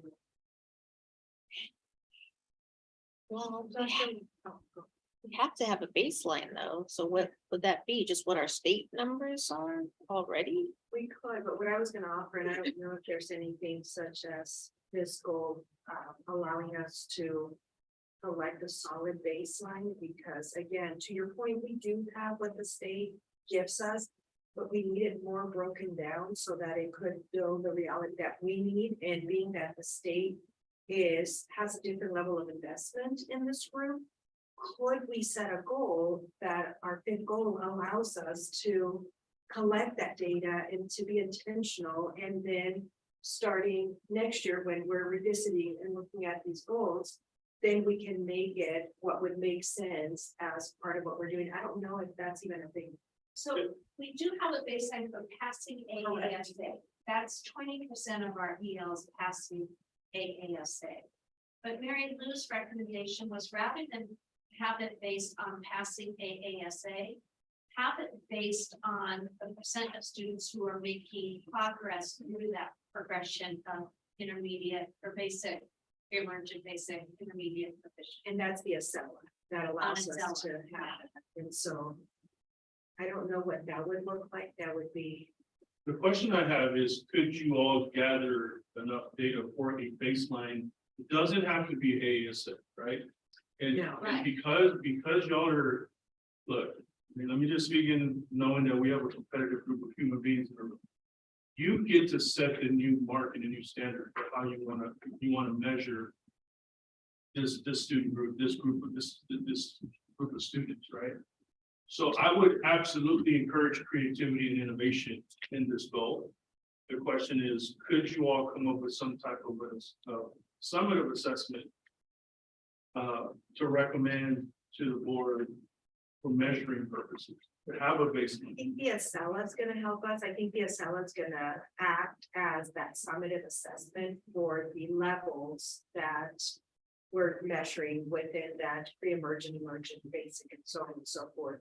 So I think we have the assessment, which is the Acela, and then we would need those pit stops that are not as clear. And use the iReady BLA for our diagnostic to see where we are.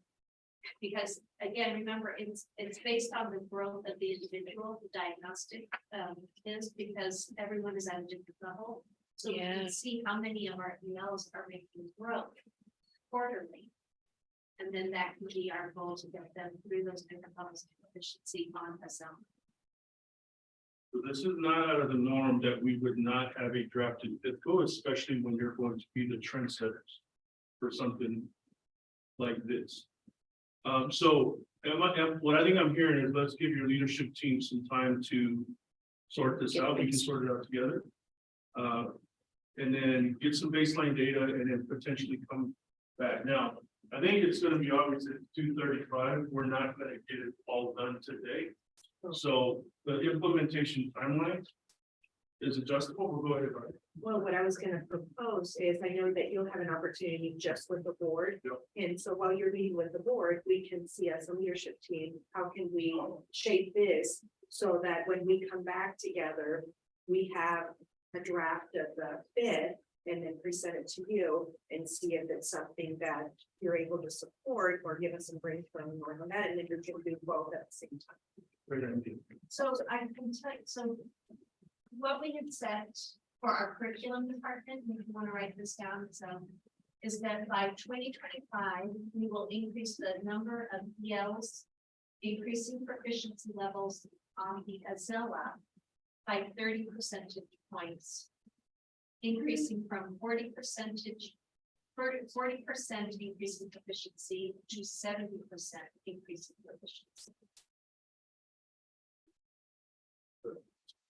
So we'll break it down for you when we split, and then we'll come back with something that you can present.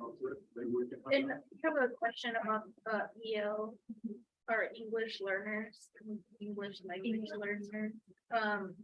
What's the percentage of exceptional students that are also English learners? 17%.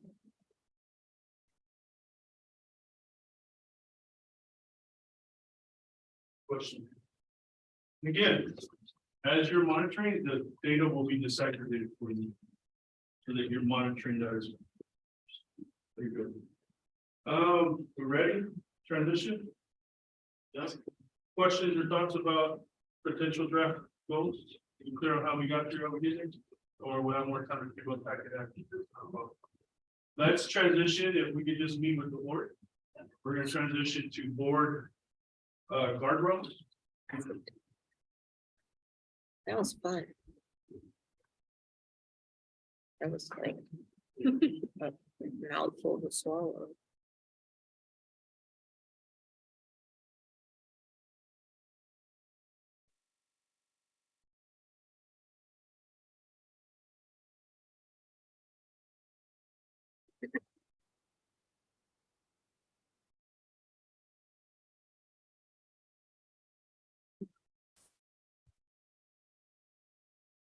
Unpatched.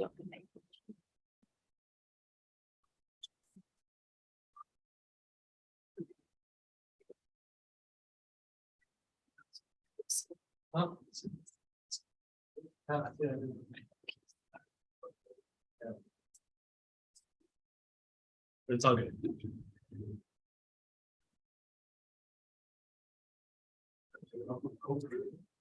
Seriously. It's not as hot as it was, thankfully. Cool down a bit.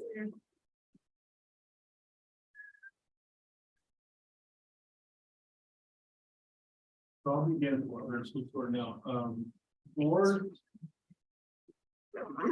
guardrails are not gonna be measured. Board guardrails are the only part of this framework that are not mentioned. The reason being because these board guardrails are gonna be designed for you to govern yourselves. The only ones that can really hold you accountable is gonna be your people that elect you, people that vote for you, right? The question is, as we're going to look, put some guardrails for the superintendent, just like with the self-declaration, better with the item genesis that I start with myself. In other words, the board starts with itself. So the boards are typically quick to want to put constraints / guardrails on superintendent. The board must do so on itself first. The way I want to frame this for you is to think about behaviors that you've noticed, whether in your boardroom or outside your boardroom. You may have met other board members, you may have heard of behaviors that are horrific. You may have heard of things that have happened in other school districts. That you now really be clear to understand that's not good for kids. That can't be good for kids. So I want you to brainstorm on what are 1 to 3 to 5, you can have up to 5. What are some board guardrails that you put on yourselves as a board? Not only for now, but to set a new standard for this particular board. Anyone that runs will know, anybody that runs is looking to get appointed to your board. You can be very clear in saying these are behaviors that this board refuses to participate in because we know it's detrimental to children. Kind of like a charter. Here's some thoughts. Oh, like the bylaws thingy?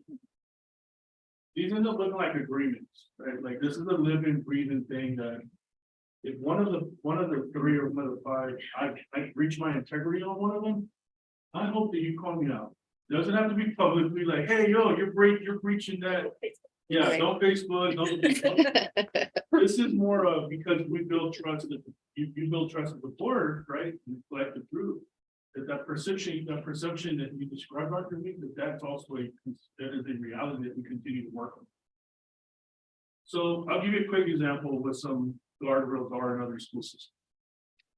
And they don't all have to be just horrifically bad behavior. It's The board guardrail in South Texas, Santa Rosa, one of theirs is that the board shall not spend less than 50% of its time in a boardroom focusing on student outcomes. So they are very much so saying, we will spend at least 50% of our time monitoring student outcomes. That's an example of guardrail. And some really problematic ones where there's some districts that there's a lot of tension and a lot of conflict. Some of them say that the board shall not engage in micromanagement engagement. We will not be in the day-to-day business of conducting ourselves like being superintendents. Right, so it varies. So I'd like you to brainstorm and think about what are some things that you feel, doesn't have to be that it's happening now, but what are some things that you absolutely want to see this board focusing and not necessarily focusing on moving forward? What's some ideas? We have talked about that 50% of our meetings, quite a few times now, so I think that is something we could put in writing that would be longstanding. And helpful as the board transitions and whatnot, that this is just what we do here. So to explicitly write it down or to be understood? I think it should be explicitly written. At least for now. Attention board guardrail. Or shall not engage in behaviors or that will. You know. We can work some. Well, no, the 50%, of Not the spend meetings. less than Yeah, 50% of it. yeah, but then I do think that like. The behaviors, just like focus on the outcomes, not the input. I feel like we're gonna need something. I know that I'm going to need that constant reminder, it's always in my head. I'm like, but what about this and this and this and the, you know, so I know that I would like a reminder, a guardrail around what my role is, but if the rest of the board doesn't feel like that's necessary, that's okay too.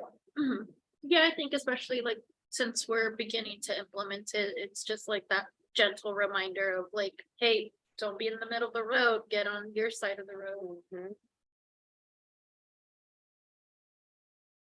So I guess what Dr. Bink is saying is that 50% of our board meetings will be focused on student outcomes. No less than 50%, right? No less.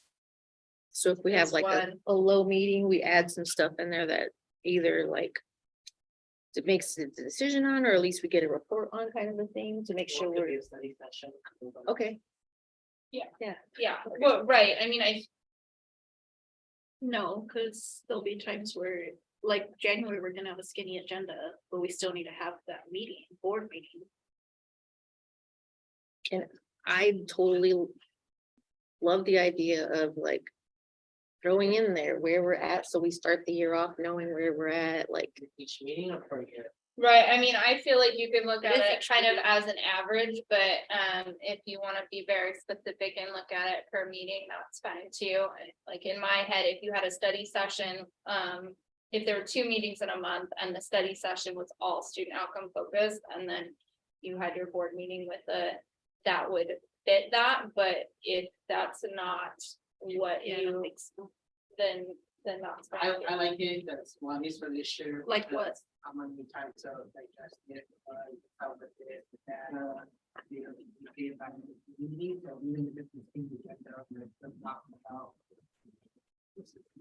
We need to plan it, we know how we need. We will do that back. Be more present. Like, I know we talked about these numbers again, but like it's still. Yeah, that was for my own personal reasoning behind it, just so it keeps me on focused, like not distracted, I guess, by other whirlwindy stuff. And then. Things are always changing, the state test is changing, right? Yeah. That's not happening. And then the focused on outcomes, the board will stay focused on outcomes. Or shall stay focused on outcomes, shall not provide. And there was something somewhere that said the board members shall not give direction to staff somewhere or something. And I don't think any of us intend to do that ever, but like, yeah, right. I feel like it could come out like we are sometimes. So that's a good one because, you know, it's not uncommon for board members to get accustomed to being kind of in the superintendent kind of a role. That then they discuss the guardrail to make sure that that behavior no longer continues. So are there any behaviors specific to you all here that you think you want to discuss or talk about? So like the main themes in the literature about governance, school board members, high conflict in the boardroom, bad relationship with superintendents, micromanaging behaviors, politics and special interests, and things of that nature. Kind of where this comes. I think, I don't know if we do. Get really. Get on. I don't think we get to those points where. We get to the job. I feel like if I do, it's only because I don't really know where we're at, but we've also really never had a full-on conversation about what we expect as far as a vision for the school, what we expect our superintendent to implement the board vision with. It's, we've never done that before, so I don't, having a hard time prioritizing what could be a guardrail without knowing if we're ever going to have that conversation, or so that like that way I stop thinking about it and then I can think about something else. I don't know, but that's the hugest struggle where I work to understand that, because that's where a lot of my focus tries to be, is making sure we move away from that culture of a superintendent that runs the board. And that's where I struggle often. So I don't know how to fully answer that question, but I do know it's something I feel like as a board member, I need to advocate so everybody can have their input on what our vision is, what we do want to see implemented, so that way there's some meat and potatoes to what we're giving our community. So it really is the community being sent out to the rest of the district, I guess. So what is the way that a board member, not just this current board, but future board members, could really grasp their roles and if you put it in an article? Onboarding process. Good idea. So no, yeah, the board shall not, we're gonna wordsmith, right? The board shall not allow any city board member to go. Yeah. City shall not go past 6 months without a board member having an opportunity for onboarding and board, like, I don't know, board policy review. Sky's the limit. Like, what message, you got any board member coming up? Yep. Yeah. What potential guardrail might she be supportive of and need to understand what the expectation is of this work? 2 years of working.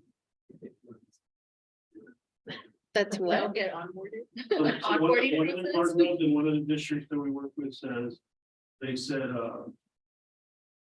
the board shall not allow more than 12 months to pass without conducting a review of the board operating policy procedure. So every year they are holding themselves accountable that they're reviewing their board operating policy procedure. I like that. That is the way that they are determined to make sure that they know what their policy procedures are operating. And Just that's where the example. charter or bylaws or. The charter, yeah. Because I know we Or- have the school board school coming up, so I never know if like I'm thinking too far off school with that or. Because I feel like they go hand in hand, onboarding and school board school. Like recruiting members to lead and. Serve on the board, so we're not here for 34 years like some members are. Or just simply opening it up, saying, hey, anyone that might be interested in running for school board. Yeah. We as a board are gonna offer a school board school particular to our subdivision. And that would be where you break down, this is why we have goals, this is why we have percentages, and what we have guardrails. This is the improvements, right? Because they also, some people will come in and say, man, I don't know that I want to work for school board, this is what I'm saying. Yeah. Some people may not want to run it. Yeah, so not to go left, but that's why I guess I didn't even include onboarding as a possible part, but that's a great segue into that, I think. I Like think not that's letting- something It's one, someone is elected, you can have a little ASB, loyalty, which is like, I need to really. Well, no, Leo's only lucky. I feel like it's something that I have to- Like, the new one, Oh, not about thinking about just thinking about orientation. And that's kind of like a given, like, mm, spending money on sending, of course, to ASBA. I don't know why that's so. Like, dead set. because we adopted the policy. Well, But I the know we're members of it. procedures, But I think we need a creation of a handbook. Is that what you guys know? We'll come to the board operating procedure. Yeah, it's section B of your policy manual. And that's like, our, like, president does this, Right. it's Oh, not So that very we can do big. that yearly review of it. Well, Jessica reminded me of the word charter, because I was thinking of something that at least we could decide on as far as common ground. That's always like our, not so much a North Star, but definitely something like, if you're not in agreement with serving all kids and their success for future and competing globally, yada, yada, yada, then like, you're not for our district. You can't commit to this thing. So that to me sounded kind of like a guardrail, but I don't know. Then I went left thinking about bylaws and stuff about what to call it. So, You already got some, but I would venture to say that if we keep on this journey, you're gonna want to revisit all of that. so can we You're call also it? gonna want to. You want to work with legal counsel to differentiate and remove policies that encourage micromanagement behavior forward. That you just want to completely give it up to the superintendent. Right, because there's a lot of blurry lines in there. Right. That's what we call a word policy guide. We'll get to that. Yeah. So again, then I'm like, we're gonna get to that, so don't include that Right yet. now here, just think about it, like, what are some things that, again, it doesn't have to be that it's happening now. Because, oh, I forgot to frame it. When you go to the community, right, and you're gonna say, hey, by the way, now we're gonna talk to you about board guardrails. This is the reason why we agreed on these 1, 2, 3, 4, 5. Here's the story behind it. And so, because some people are gonna say, wait, hold on, are y'all giving direction to staff? Or why are you not giving direction to staff, right? You get to say, well, actually, it's on a roll. We're overstepping our boundaries. And we're now contributing to the dysfunction that can happen in our school system. Actually, so the only thing on that way, this is actually what superintendent's supposed to do. They might say, hey, what's with this board operating procedures? How come you're not reading these every year? How do you not know? Yeah, Well, that wasn't the culture we walked into. But we are making sure that this will be the new culture. I like Every that. board member understand their roles and responsibilities. There's no questions about. Another guardrail is no board member shall show up without being prepared for the board meeting.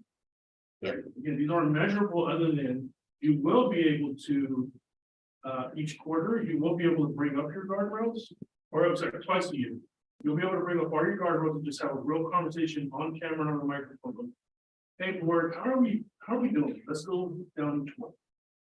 Are we on task? Are we on our game? So like, for example, Santa Rosa Monday night in South Texas. They reviewed the one about that they were gonna commit to 50% of the time. They got 49% of their time spent on student. They missed it by 1%. So while we celebrate that they went from like 8%. Yeah. A year and a half ago to 49, we're celebrating at the same time, the board chair is like, hold on, y'all. Now I'm gonna hold the line, we're gonna get to that 50% by next time. But we're only off by 1%. And your community's watching and they're seeing the progression of the growth. So could we maybe call it, we'll implement and adhere to board operating procedures? Create, I don't know. Board shall not. Remember again, the shall nots is very, very direct. Okay. The board shall not. Yeah, so I think we're gonna have fun wordsmithing. Okay. I just want to get a general idea of what you're thinking. And I'll leave it open too, because it is not common that we get these all done and hashed out because we are gonna have to work. But if anything else comes up from here to after the holidays, I'll lean on you to communicate to your board officers so that when we're wordsmithing this, and it comes back for you in a draft format, when you get ready to go to the community, you agree, you understand why.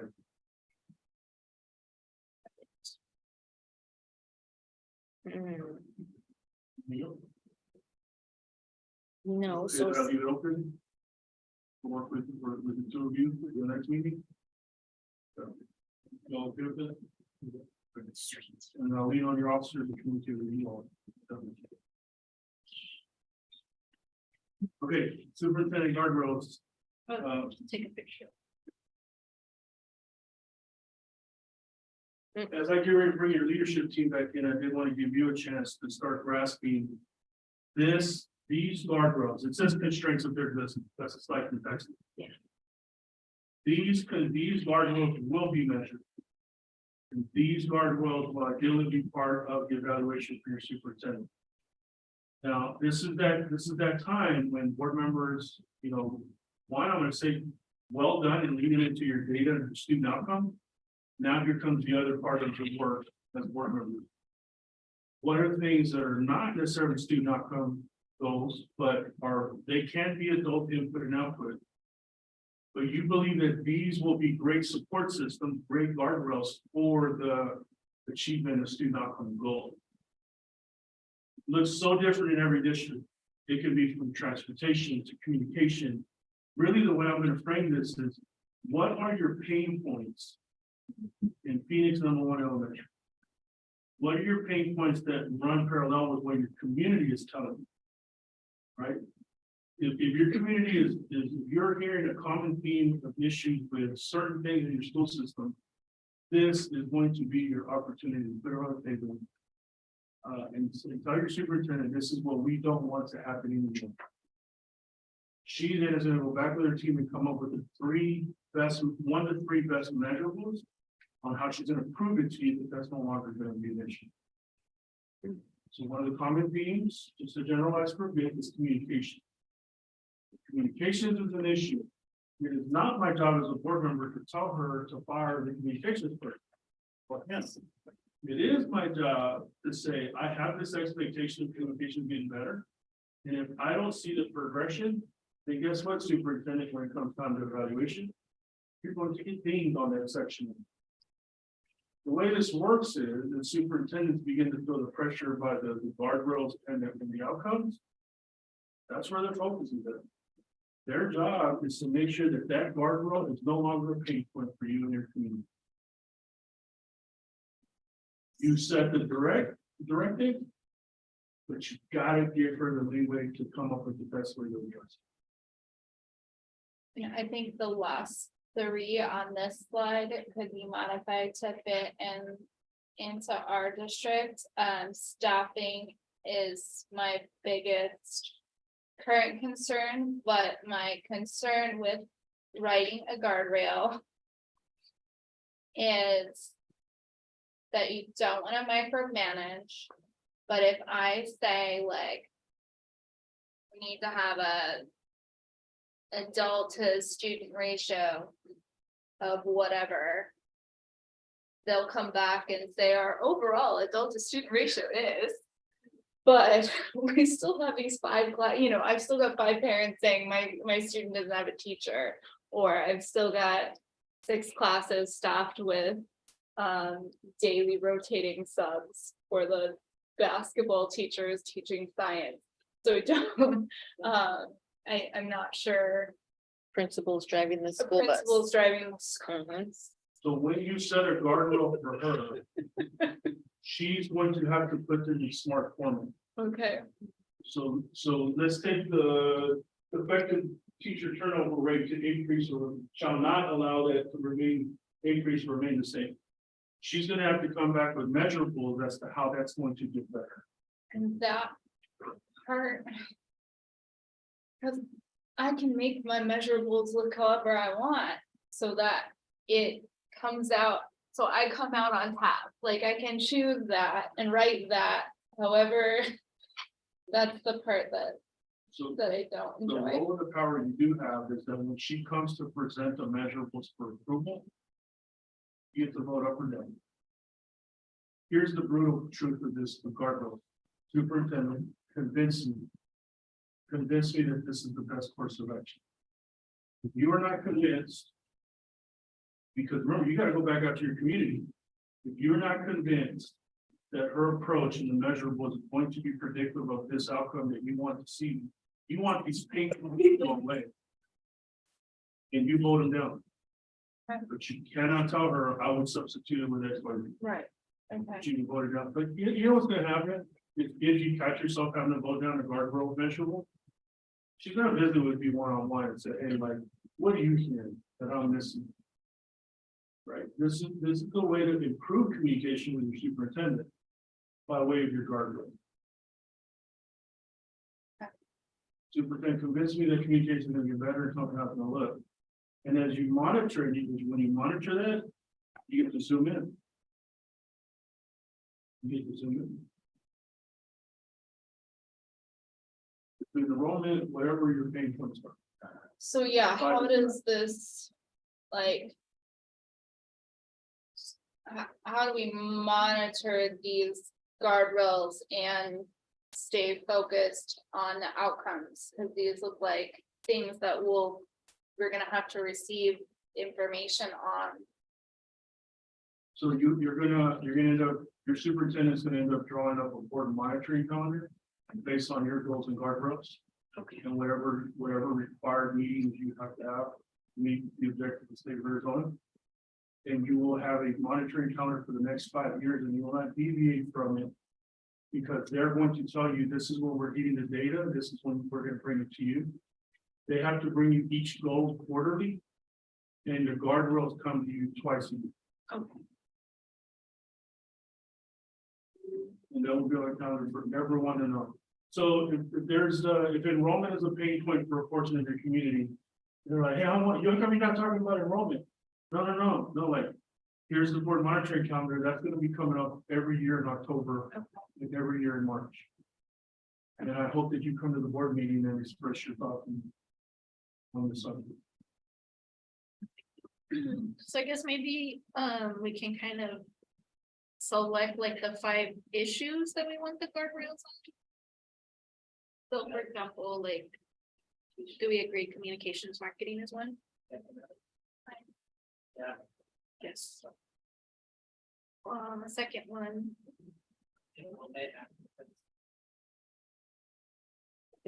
Like, I would say indicate that the process to make the school more attractive, or gonna move the process easier.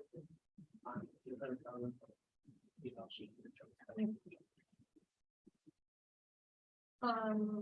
You mean just enrollment or like enrollment processes specifically as a guardrail?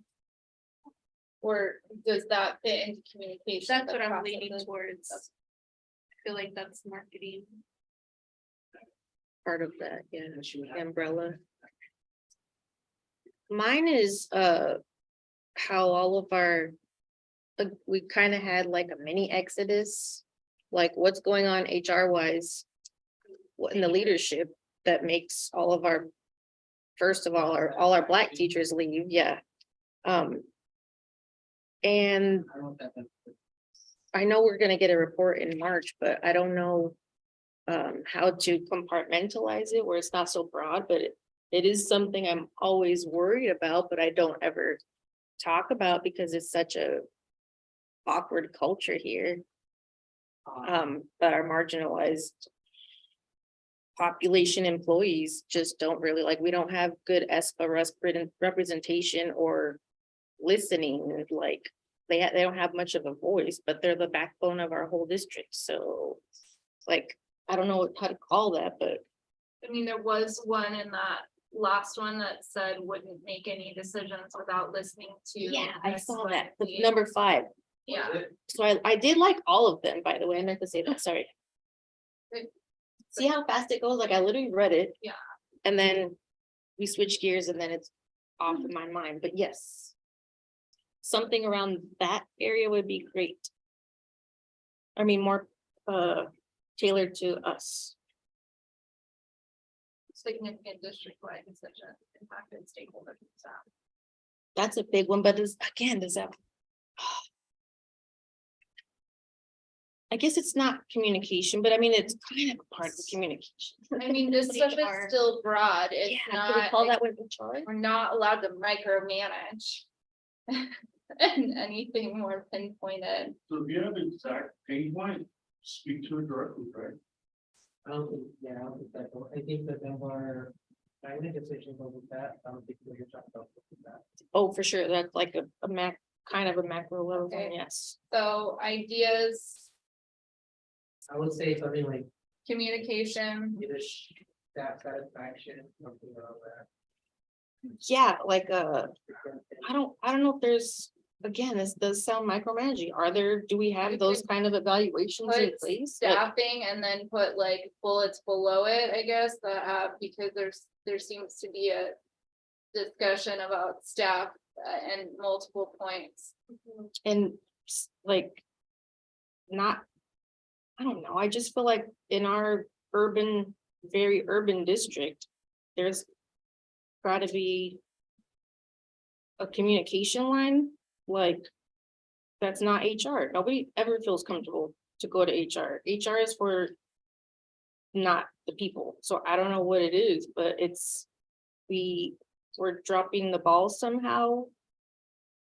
And I don't know how to put a guardrail in. Said something about our, like diversity of staff. Too. Yeah. And then, how do we say? Adequate, not adequate staffing, but I guess adequate staffing. All students have a teacher, like, I don't know, a qualified teacher, but that definition, certified, is a whole nother definition our state doesn't believe in now too, like, I don't know what that means. Yeah, I mean, adequate set, these words are, if I'm superintendent, of course I'm gonna say we're adequately staffed. Right. As long as Say you, like, superintendent shall ensure that staff satisfaction. There's that a certain percentage or. That satisfaction. That leadership opportunity or strengthen. It takes me back to like, we're gonna increase community engagement by 5%. Okay, we hit the goal, but out of our 7,000 students in 2019 or whatever, we hit like maybe 1,000. I'm thinking about parents, like, that's not really reflective, but it's also like, if you don't know what that is, how do I even, I won't trust it that we hit it because I don't know what the variables are. I'm glad you said that word, because that's the one I keep poking at. The guardrails is an opportunity for me to now be able to get some type of a surrounding to how will you build trust? How will you build trust with your superintendent that she's going to do things that are going to relieve your pain points as elected officials, what you're hearing from your community? That's what these guardrails are intended to do. Let's address the top 1, 2, 3, 4, 5 pain points with their life. It is like resource allocation. It's like different things, I'm sure. So, and then she's gonna come back to us with what that means, because, like. Yeah. You prove it tonight. Yeah, I know. I just, You're I- at least prompting the conversation Yeah. to happen regularly, okay, right? There's no way I'm proposing that every superintendent gets this right right off the bat.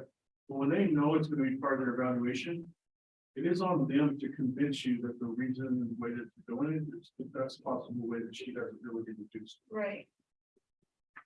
And then, I mean, this teachers or principals in the bottom 2 quartiles of performance to serve in low performing campuses. I don't know how we write that for us, but, I think I like that one. You like the way it's written, then I mean, I'm down with that, that's fine.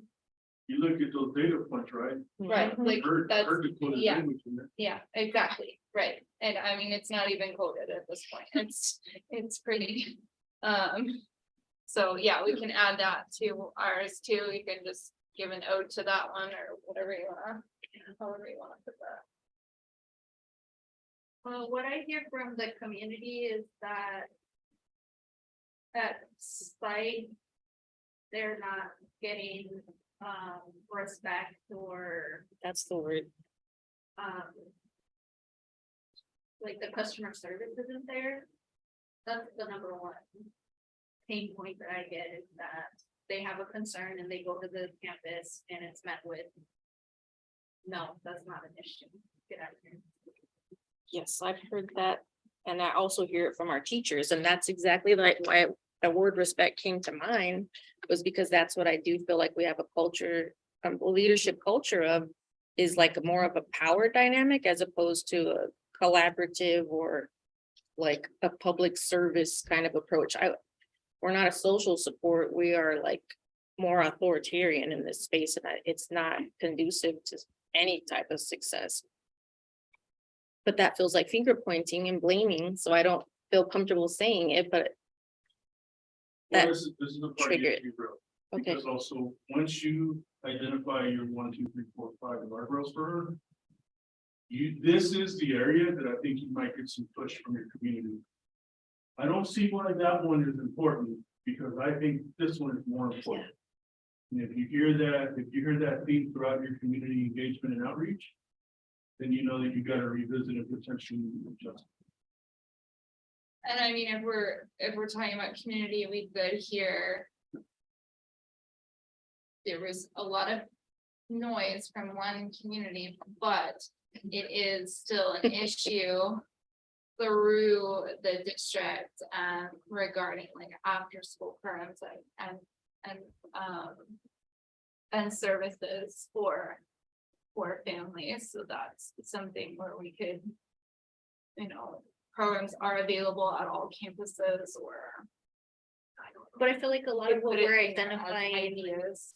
is also is a connector Connected to to that. so many different things, right? So if we want to talk about enrollment, it's staffing. because we don't have enough staffing, Yeah. because we're not marketing. It's Yeah. because we're treating our families disrespectfully, so they pull their kids and take them to another school. Did we put enrollment on there, enrollment ideas?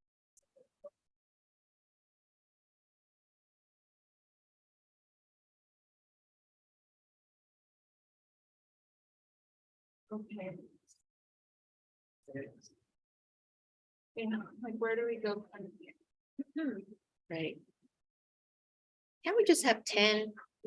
But I'm kidding.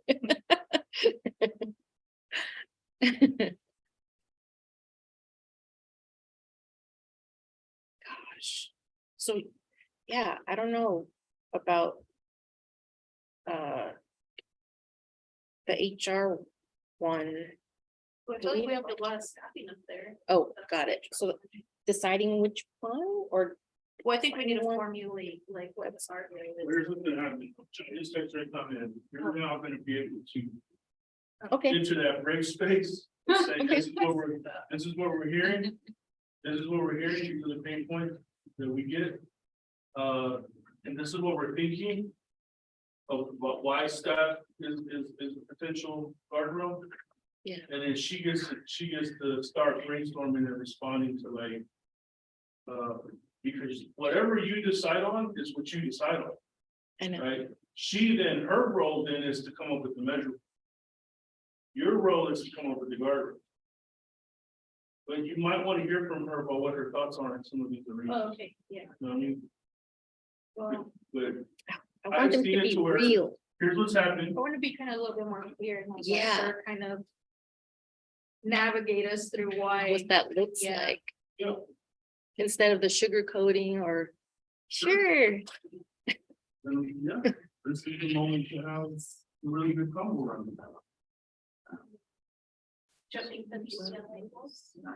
Sure. It's not.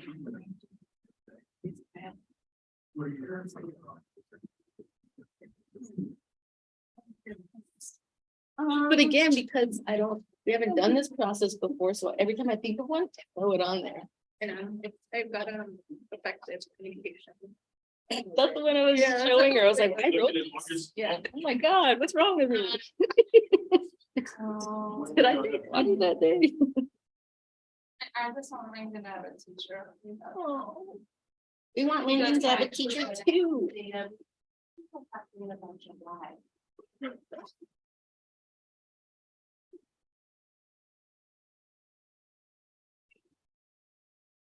Totally forgot responding back to. That's my theme this week.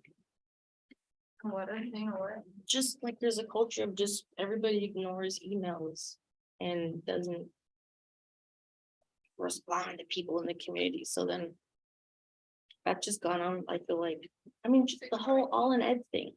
Remember, like we've been trying to get this done for a few years and it's just like, Which grade level should that's what they we do. zero in? Nobody can get a hold of anything.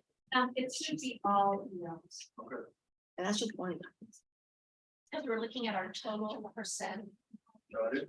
Yeah. That are increasing proficiency. So, Mhm. I trust them more than I trust. And that's only because. I think there's wise. Ask the question. Try to like. Bridge things, so it's that whole culture of like. We're just gonna put it off until we actually get to it, but we never really. Do it.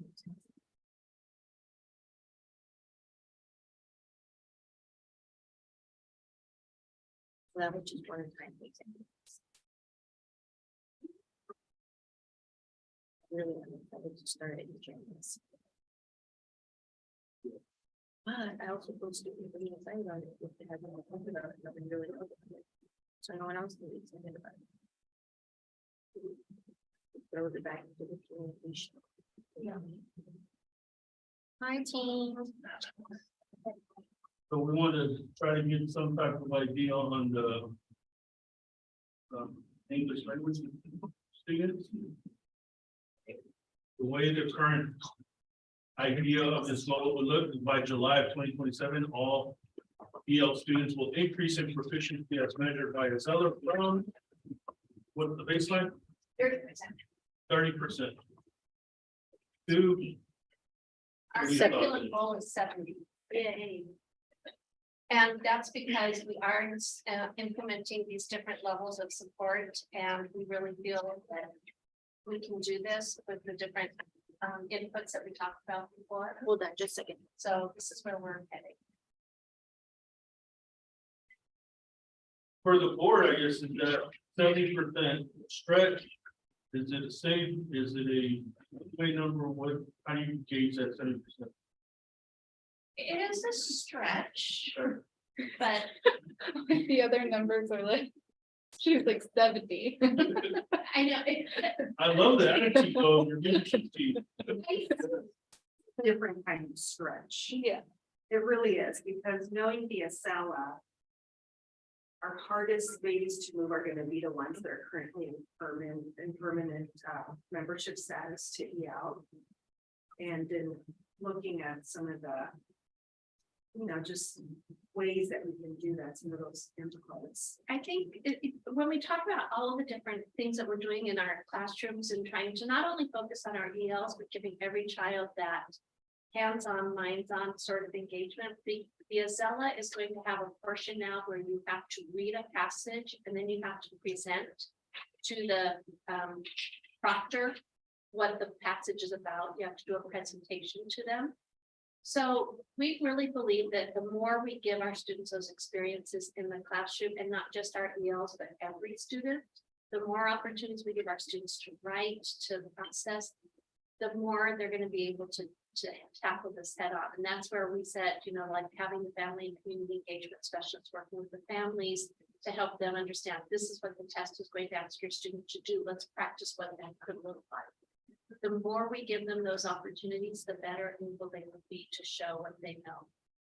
And I think my biggest challenge is that if we don't get to that, if we don't get to the Excella, then our kids' level of proficiency just significantly decreases every year that we're not able to get them to support themselves in exiting this space, because they're living in two different worlds. They're living in the increased language proficiency world, and they're living in the increased core proficiency world. And so we're really needing to get the support.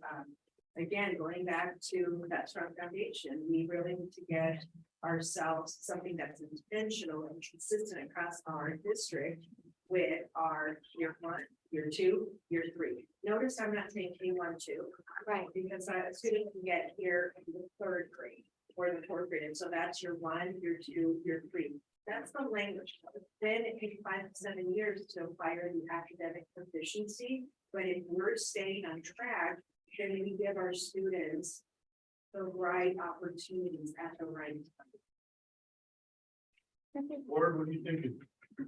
Percentage over this? Something out of you.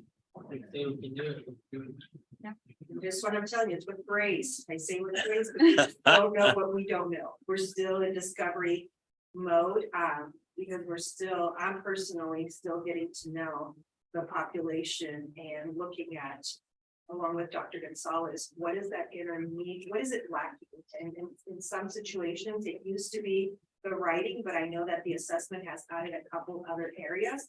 So we need to look at our curriculum and our approach and say, is it hitting everything that we need? That's where I call it exploratory, because we still have some puzzle pieces that we need to connect in order to bring this to exactly what we have there. But it motivates us. Those numbers are motivating. And I will tell you, we just got word yesterday afternoon that we got a grant for our immigrant population and so a newcomer grant. Wow. So that's going to help us target those families and their children. That's yet another need, a newcomer center, because it's But different. they're all going to fall into that program. So No, thank you.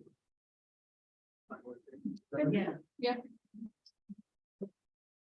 With grace. That's an answer. All right, we are down to 35 minutes. I think we can get there. Dr. Hyde and Dr. Gonzalez, I mentioned to the board that one, we were able to get some good ideas for guardrails. So I'm going to work with the officers to work with that to send back out to the other board members. We started the conversation about what a superintendent guardrail looks like.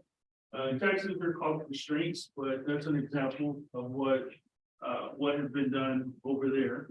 I probed the board to describe some pain points that they have. What are things that they hear from their constituency? What are things that they hear from community groups?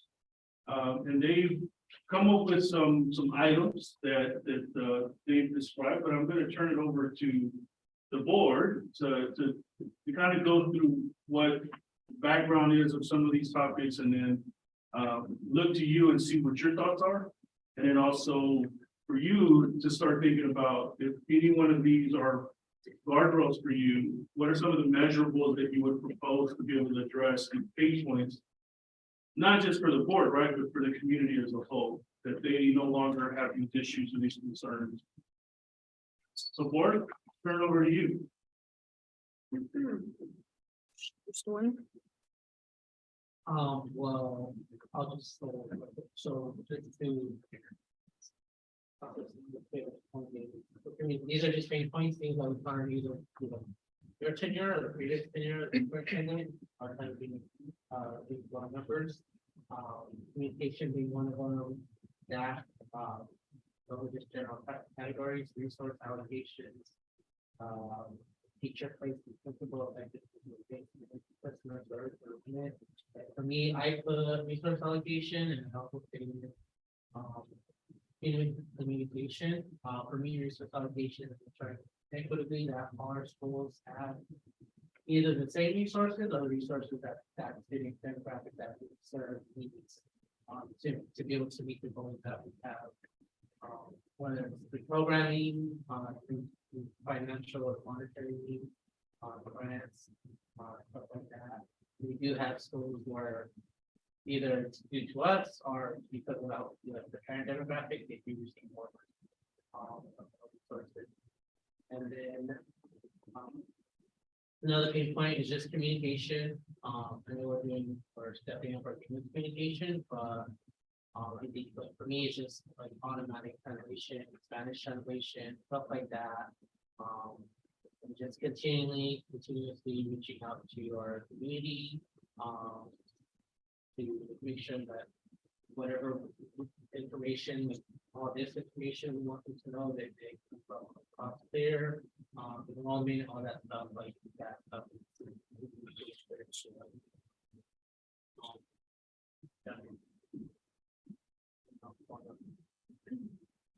It's like double Dutch. Where do we jump in? Yeah.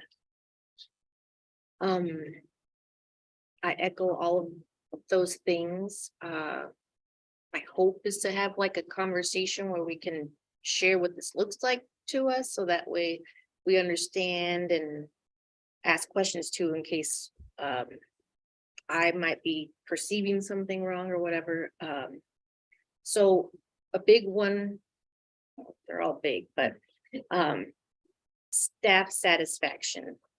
For me, I constantly worry about staff having a neutral third-party place to go to, because nobody likes to go to HR. Sorry to say, it's not the fun job. So staff satisfaction is huge for me, because how happy our staff is and is retained is completely a reflection of how our students are feeling, because they've got to deal with what that movement looks like. And if they don't see our staff thriving, then what are we teaching our kids? So that's a big one for me.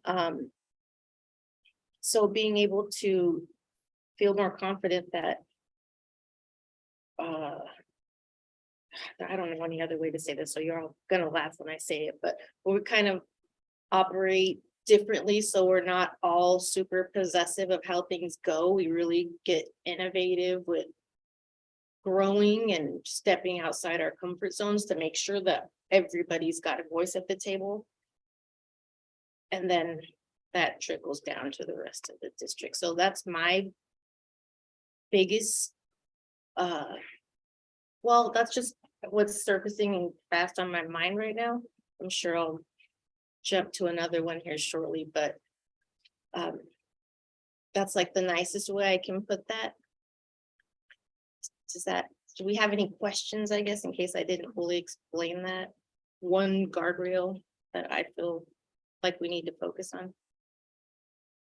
I just add on to that, yeah, we're complaining to our staff about not being treated fairly, not honoring the commitments or the contracts. It's not just teachers, but anywhere else, just making sure that we're handling the processes fairly, treating them right. Respect. We don't want that.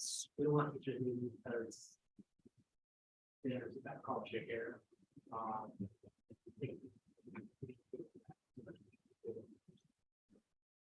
Perfect. You helped pull that together. Thank you. Also under that was adequate staffing. I think we'd like to say qualified or highly qualified staff, but I don't. Yeah, I would just like all students to have a teacher that is not the custodian, the bus driver, or their principal would be great.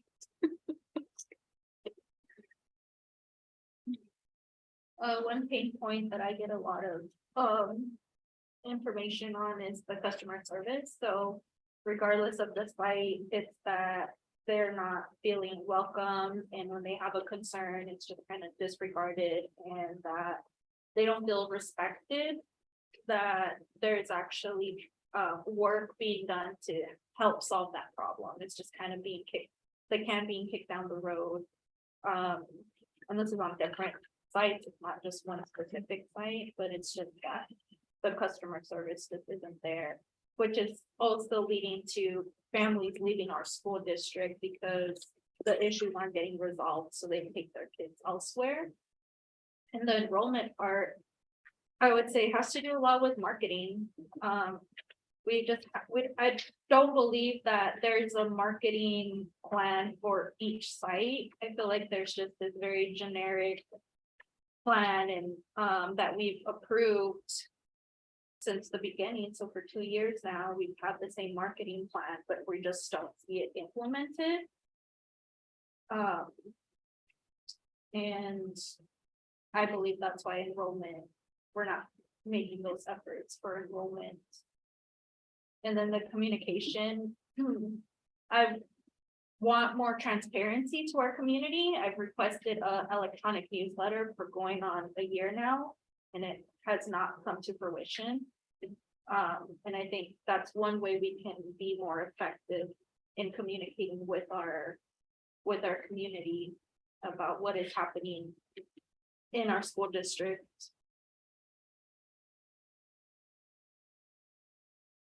We also added teachers and principals in the bottom 2 quartiles of performance, so they would not be allowed to serve in low performing campuses. Also open to changes in whatever that might look or sound like, but something to that effect. But I think that was, I don't even know if quartiles is the right for our type of evaluation, but So can I ask a question on that? yes. Is that based on their evaluation measurement? Or is that based on the actual performance of students in their school? I think that it was written based on their evaluation, and so, well, the teachers and principals is based on their evaluation, and then the low performing campuses would be based on the test scores. Does that make sense? So if we have a campus with Yeah, students so that, if I had a poor evaluation, I would not be allowed to serve in my lowest. yes, exactly, because we don't want our lowest performing teachers put at our lowest performing schools. So hypothetically, what if 90% of your staff are all highly effective and 90% of your principals are all highly effective? But you have 10 low performing schools. So that, it sounds like leadership issue though, right? Like if all of your staff is highly performing, why are students all low performing? Like that's a $1 billion question. It's just a hypothetical. Mhm. Yeah, I don't know if we want to uncover that rock right now, do we? I'm gonna go cry in a corner. I think the part of the conversation is, and again, now we're getting more into the outputs is. Does our evaluation system bring the expectations of the clarity that define our goals and our outcomes? And if it does, then that accountability piece is very important. If it doesn't, then we need to look at the tool to make sure that it's teasing out what we need so that it brings the student performance where it needs to be. And so sometimes we have a tool that we can all be highly effective because how would we rate whether it be attendance, whether it be enthusiasm, whether it be, and it just doesn't have the right elements. then again, that's on us to make sure that we're bringing. I think it's funny that you say that because that's actually one of my concerns with this type of process, because then you get to come back to us with, what did you call it? And so what does she come back to us with? Measurable? Yeah, with measurables. And I said that very same thing. We can all be highly effective if we are writing our own measurables. So I actually served for several years in the development of the evaluation tool for our teachers in the previous district. And I believe that we are right to build a solid tool that at the all type of approach. And so you're highly effective if you need all of these and all of these and all of these and all of these. And then what we found is that it was a higher, type of filter line, which with the support you can get it over time. But through some pressures, external, then all of a sudden all turned into 5 out of 7 or 4 out of 7, and so I think those are future conversations that are going to be healthy for us to have. If all means all, then we work with our staff to get to all, as opposed to bringing the expectation to a local level where it doesn't allow us to achieve. But those are all conversations that we would be able to have in the future, working collaboratively with our principals and our teachers. And I don't know to what depth we've been able to do that. I know that with the support of the KISA, we've had different ways that we have with teachers, and I know that principals are also evaluating. But yet, do we have the tool that allows us to be all highly effective with all 80, 90, 100% proficiency? So then, Nico, we are hiring like a principal coach or something, right? Because we're currently hiring that person, is it right to put in a guardrail around that right now? Or is it right to put it in, but then just expect it to like give grace? That makes I don't know that I sense. would put it around a position. I think that that person is going to have an opportunity to pull themselves, and I'll be able to hold that person accountable to whatever the outcomes that I think if we continue to focus on our outcomes and bring those guardrails that support us with that, the board and the administration stand by this, then when we meet with that kind of resistance that doesn't align with what we're going, then we're able to, with that level of confidence, whether it be our board or whether it's us, to say, this is the path for you to get where we need you. And so, but that position is going to be key to that, the director of principal and leader effectiveness. It's going to help us with our systems. It's going to help us with that accountability, the coaching, the mentoring. I don't know how you would write a guardrail like outside of the superintendent as the role that's being held accountable. I don't think we're Well, right around the position. yeah, no, I would not advise you writing a guardrail around a position other than what your superintendent is looking for. So you want to be big picture. Right, so we were, but talking about writing a guardrail around teachers and principals in their evaluation system, knowing that we're bringing in someone to coach that, knowing that hypothetically 90% of our staff That's is, truly- do we put that that in place now? I mean, the guardrail is created with our two school, knowing that we have inequitable performance across our district. So that's really what we're wanting to see, is a guardrail that says like, hey, we're no longer going to stand for this inequitable performance across the district. And if that continue, like that cannot continue. And it can even be that broad. I mean, again, right, I get how it's very, sometimes if we're too broad, because then trust is the word that we're going to keep bringing to the forefront. This process will ideally create more trust between superintendent and the board.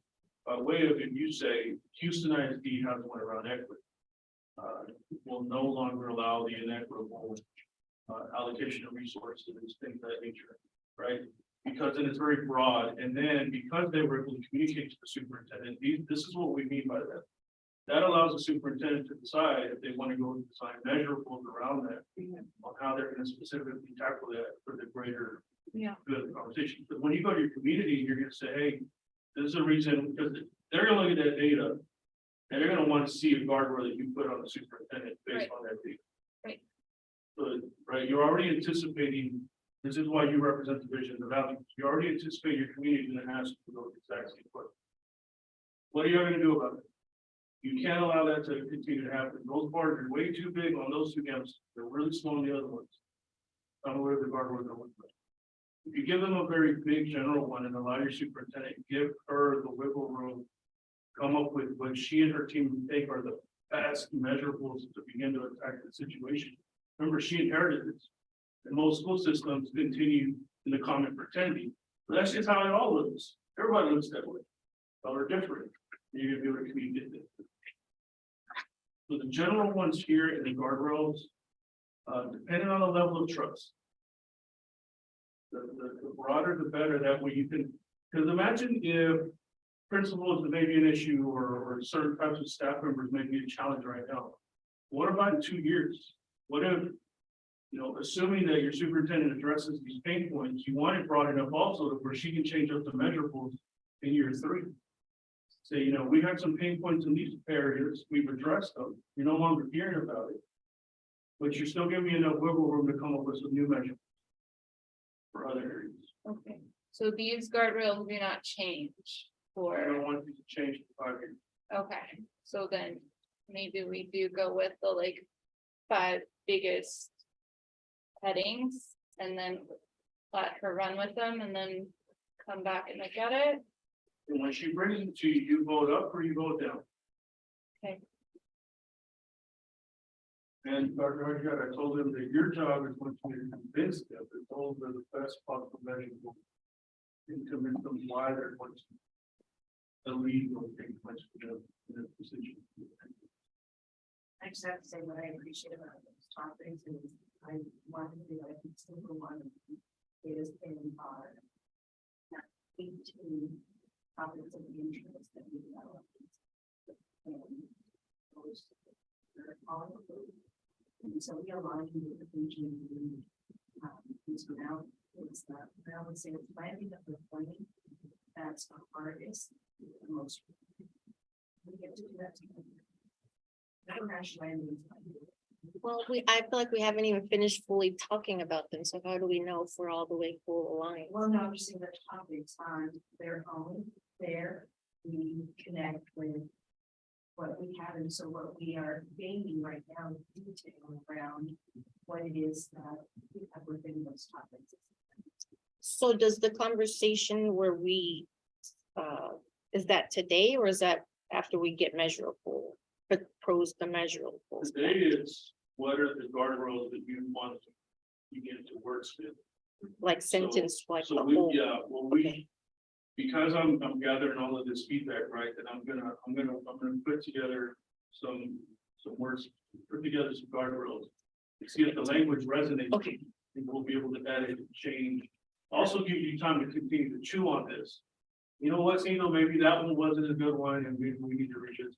But also in the meantime, like she just told me, she and her team are already, this is on their radar. So they're already thinking of ways to address it. Couple other things. You're giving her backing to go and do this work. But she can say, hey, by the way, you see this on the district website. You see it's what the board has said is a priority. So she's going to go out and upset some folks by making some of these shifts and changes. It's important to note that this is how all systems are like. You are giving her the backing to be able to do so. There's accountability, but then there's also the backing. So the question is, anything else that you want to unpack on these?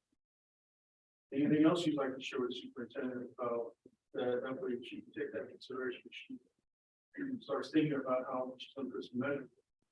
And then can we narrow this down to like 5 topics? I think one that we have been identified was the budget. To make sure that the budget is reflective of our priorities and values.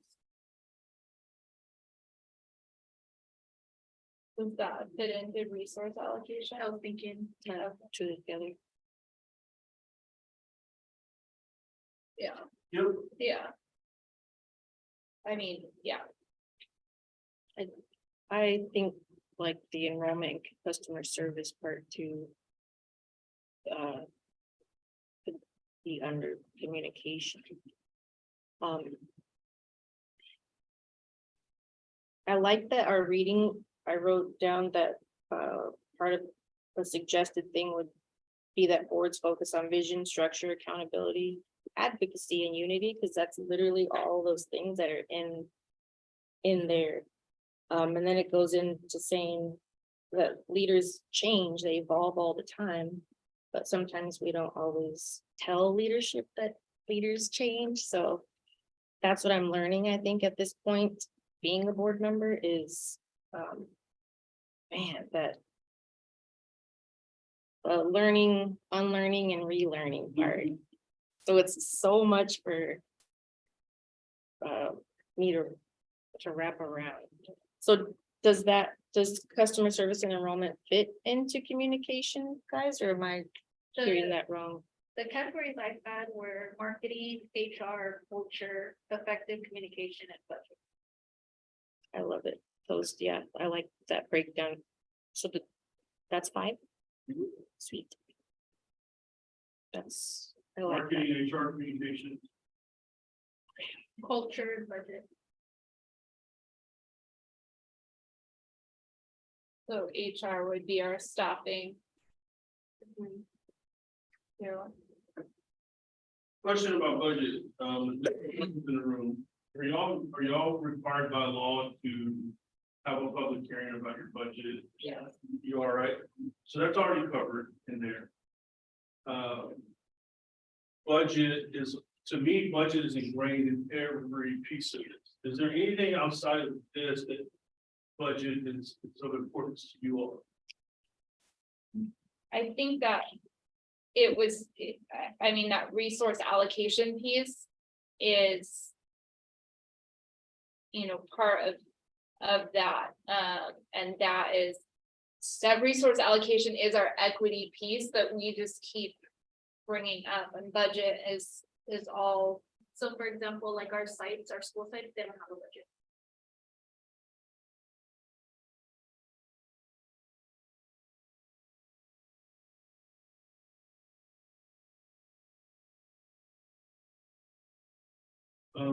Madam Superintendent, when you hear that, what's your responsibility?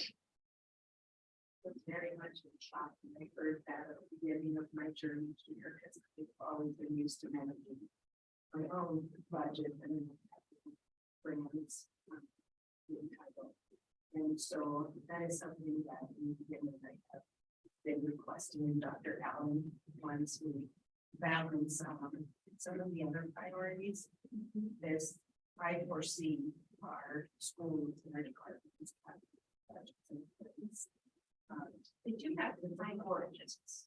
Now, what I did also learn is that the majority, when they ask them that what their needs are, part of my concern for me is that if you're not someone that is constantly advocating, it puts us in, like, we create those entities. And so I'm very interested in that. And that's always we can read. So as you hear that, board, is this something you want on the radar for 5 years, if you think she gets this resolved within the year? I don't know, I would need more information on that, for our school and how they utilize, if it's effective or harmful. Yeah.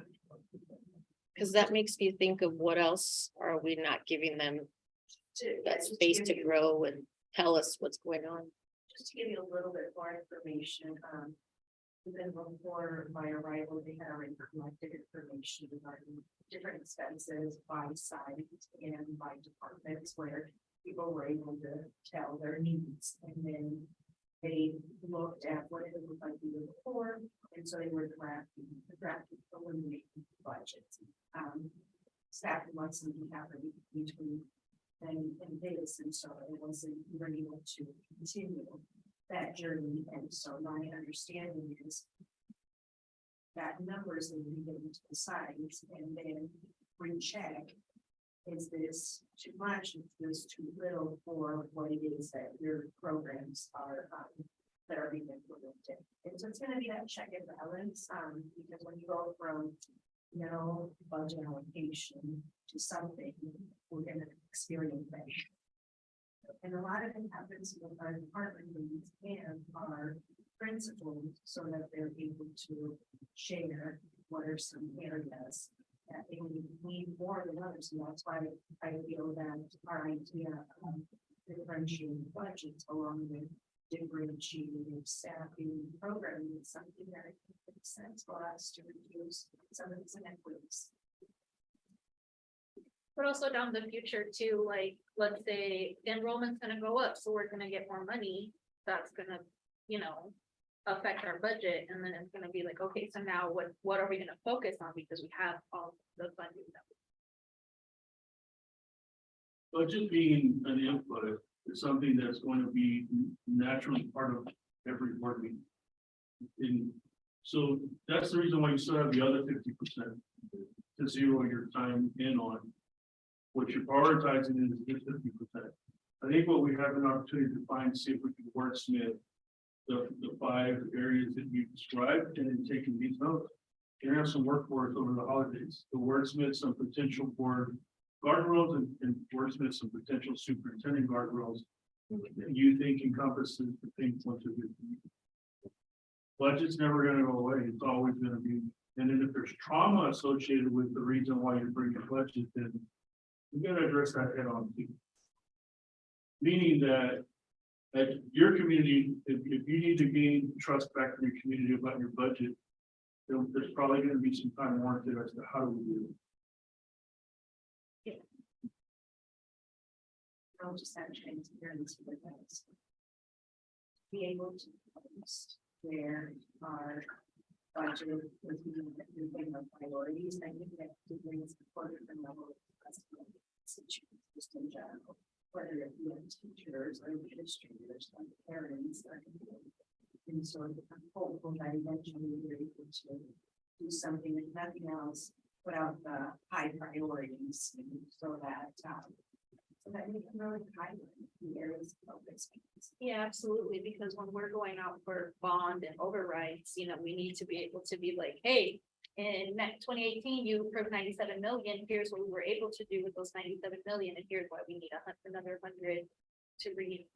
So that's why. I would like to see like if you do the principal route, I'd like to see them implement that, but we think that we what they feel like we should expect. That's a whole other. We're not far off because everything through example, lead by example, it should be. Really. Can you imagine when you're monitoring your guardrails and measurables, these are the common conversations you need to continue to have on camera and on microphone, clearly communicating. This is what your board meetings will look like, kind of like how we spent today. Monitoring data, asking questions, zooming in, and then zooming back out, like, are we gonna get there? Guardrails, same way. Board guardrails, you will twice a year revisit them and check yourself. You'll already have your self-evaluation, but then twice a year, you'll check yourself on your board guardrails. How are we performing? Are we modeling what we believe needs to be happening for our community? We've done a lot today. A lot. I've got a lot of homework. The board officers got a lot of homework, and your superintendent's got a lot of homework. The next step is wordsmithing a lot of this, bringing it back to you all for you to review. Gives you time to think and process things that maybe didn't come up for you while we were here. The board implementation plan says that you all would be using January, February to engage your community. So by that time, you ideally have a vision and a theory of action, which then is also left for you officers for homework. Because now, as all of this gets put together, you get to sit back and be like, wow, okay, this is what the direction we're going in. This is what you say is important to us. And like you just did, President Perea, you're like, this is hitting all of the parts of the vision that I'm imagining. Question is, for the other board members, is that also what you envision and what you? Right. I'll let you work with legal counsel as to how you can do that and how you can navigate those conversations. And if we need to push back on one, it's not one that I recommend, but it's all, there's flexibility in there for that reason. Put back the month for what? Like, if we don't have everything wordsmith and agreed on, like what your draft is, you're not adopting anything. Yeah. That will be done after you vet it from your community, bring it to the boardroom, and then you're gonna vote on everything. Right, so right now it's just workshop mode, Oh, okay. workshop mode. Go to the community, give feedback. Does it speak to you? Are we off? Are we on target? Right? So there will be continual edits until we get to the final version that you want to bring to the boardroom for a big public vote. And we're hoping that happens end of March. Perfect. Just to make sure we're on the same page, that's what we'll be communicating. At least that's where we're aiming right now as far as trajectory to get you guys schedule, have those discussions on Facilitating. yeah, who's gonna go where, Okay. making Will sure the we- script answers everybody's questions. We just want to have all the same information we're communicating type of thing. Let me clarify for your colleagues, because yes, that was a conversation that the board officers, superintendent's office we've had. They have now been given an outline of how they're going to ask your feedback as to who you should visit with, who should be on the calendar. You're gonna go to some people may come to you. Ideally, you're also gonna engage students and your educators, parent groups, right, things of that nature. Those people that are talking to you regularly, you want to be able to say these are the goals, the guardrails for the superintendent and for the board. And then come up with a process on how you're gonna gather the feedback. You also want to communicate with your superintendent to what resources you may need as a board. You need district building, you need water, you need, what do you need? So there's a community engagement and community outreach. You also will ideally go to your community, so go to some existing groups that are already there. And take the presentation to them. Don't do this by yourself, because what we say is if you go by yourself, then you're campaigning now. We want this to be board work, and board work means that you go with someone else on your board. You've got each other's backs, but you're also filling in each other's blanks that you may have missed some. And we have like the option to bring staff or like have just really what it looks like to everybody, the targets you want to communicate with, like really is a board driven steamboat, so I would love to know what that all looks like for you. I have a whole list of possible targets, but yes, just know that we're gonna be connecting with you guys about it. Should you have more questions, lean on your board officers. Also, you have your board implementation timeline. That tells you month by month. So I can also tell you that I am meeting with your board officers and superintendent to each month, so that we're preparing for the next month. That means then that if you have any questions, those of you that are not board officers, you should lean on the board officers for communication. What's to come? But your implementation timeline gives you month by month what's coming. What if they're going to do that? Huh? I was thinking like what date I want to have it to everybody. But the date is not ready. That's Yeah. good. Again, right, is the reason why we all wanted to be. able to- Absolutely, that's the exact reason. This is one of the heaviest of lifting times. A lot of the work is designated to your board officers and. Thank you. You guys holler at them if we aren't doing whatever, but you know, Jessica keeps it tight leash, so, yeah. You said. Right, isn't she your rock? But she's watching her. That's funny. I love it, really though. That's how collaborative we want to be. Let me do my piece and I'll answer the story. You go, no, we're gonna end this, my end is, we're gonna end the same way we started. It's gratitude. You took out a whole 6 hours of your day to lean into work that most people are not doing around the state, around the country. I'm not trying to badmouth those people. I'm really just trying to highlight that you and your commitment is on full display. This, as you can tell, is not easy work. to zoom out is not it's not an easy thing to do, but you're willing to do it. To have real conversations and enter in a brave space about what these guardrails can look like. That is what I was banking on you all being able to do, and you did it so gracefully and so wonderfully. Now, the next part of the wordsmithing, communicating with your leadership folks and getting ready for your community engagement and community outreach. We did a lot. We did guardrails. You'll get to wordsmith the vision and the theory of action. I would also highly encourage you to lean on two of your educational experts, because no theories of action is pretty well. And that's not a heavy lift once you've gotten an understanding of where we're going, which I think we've got. I want to do a quick one-word check-in. Feeling or thought from the board. One word. Tired. Tired. Anything we can do for you? No, there's coffee. Should I? have coffee? We know by now. One word, how you doing? What are you thinking? That is, if there's any indication that outlines to be able to make sure that we're going to have.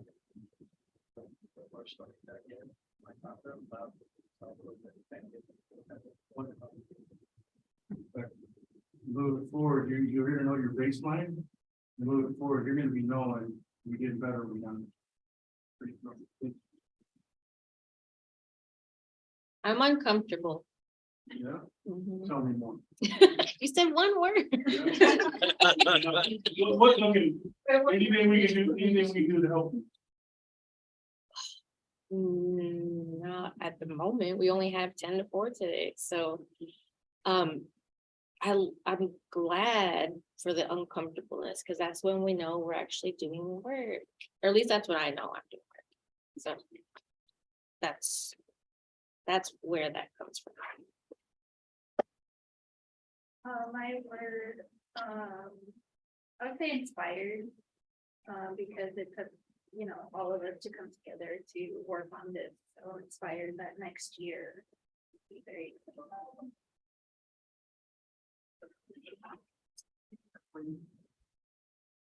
Grateful that we've got such collaborative team, both at the whole level. Grateful that this is what I envisioned. So I'm superintendent for that to become a reality. This quickly, it's just great. To be with them, to give them the opportunity to the district, our students. Really achieve.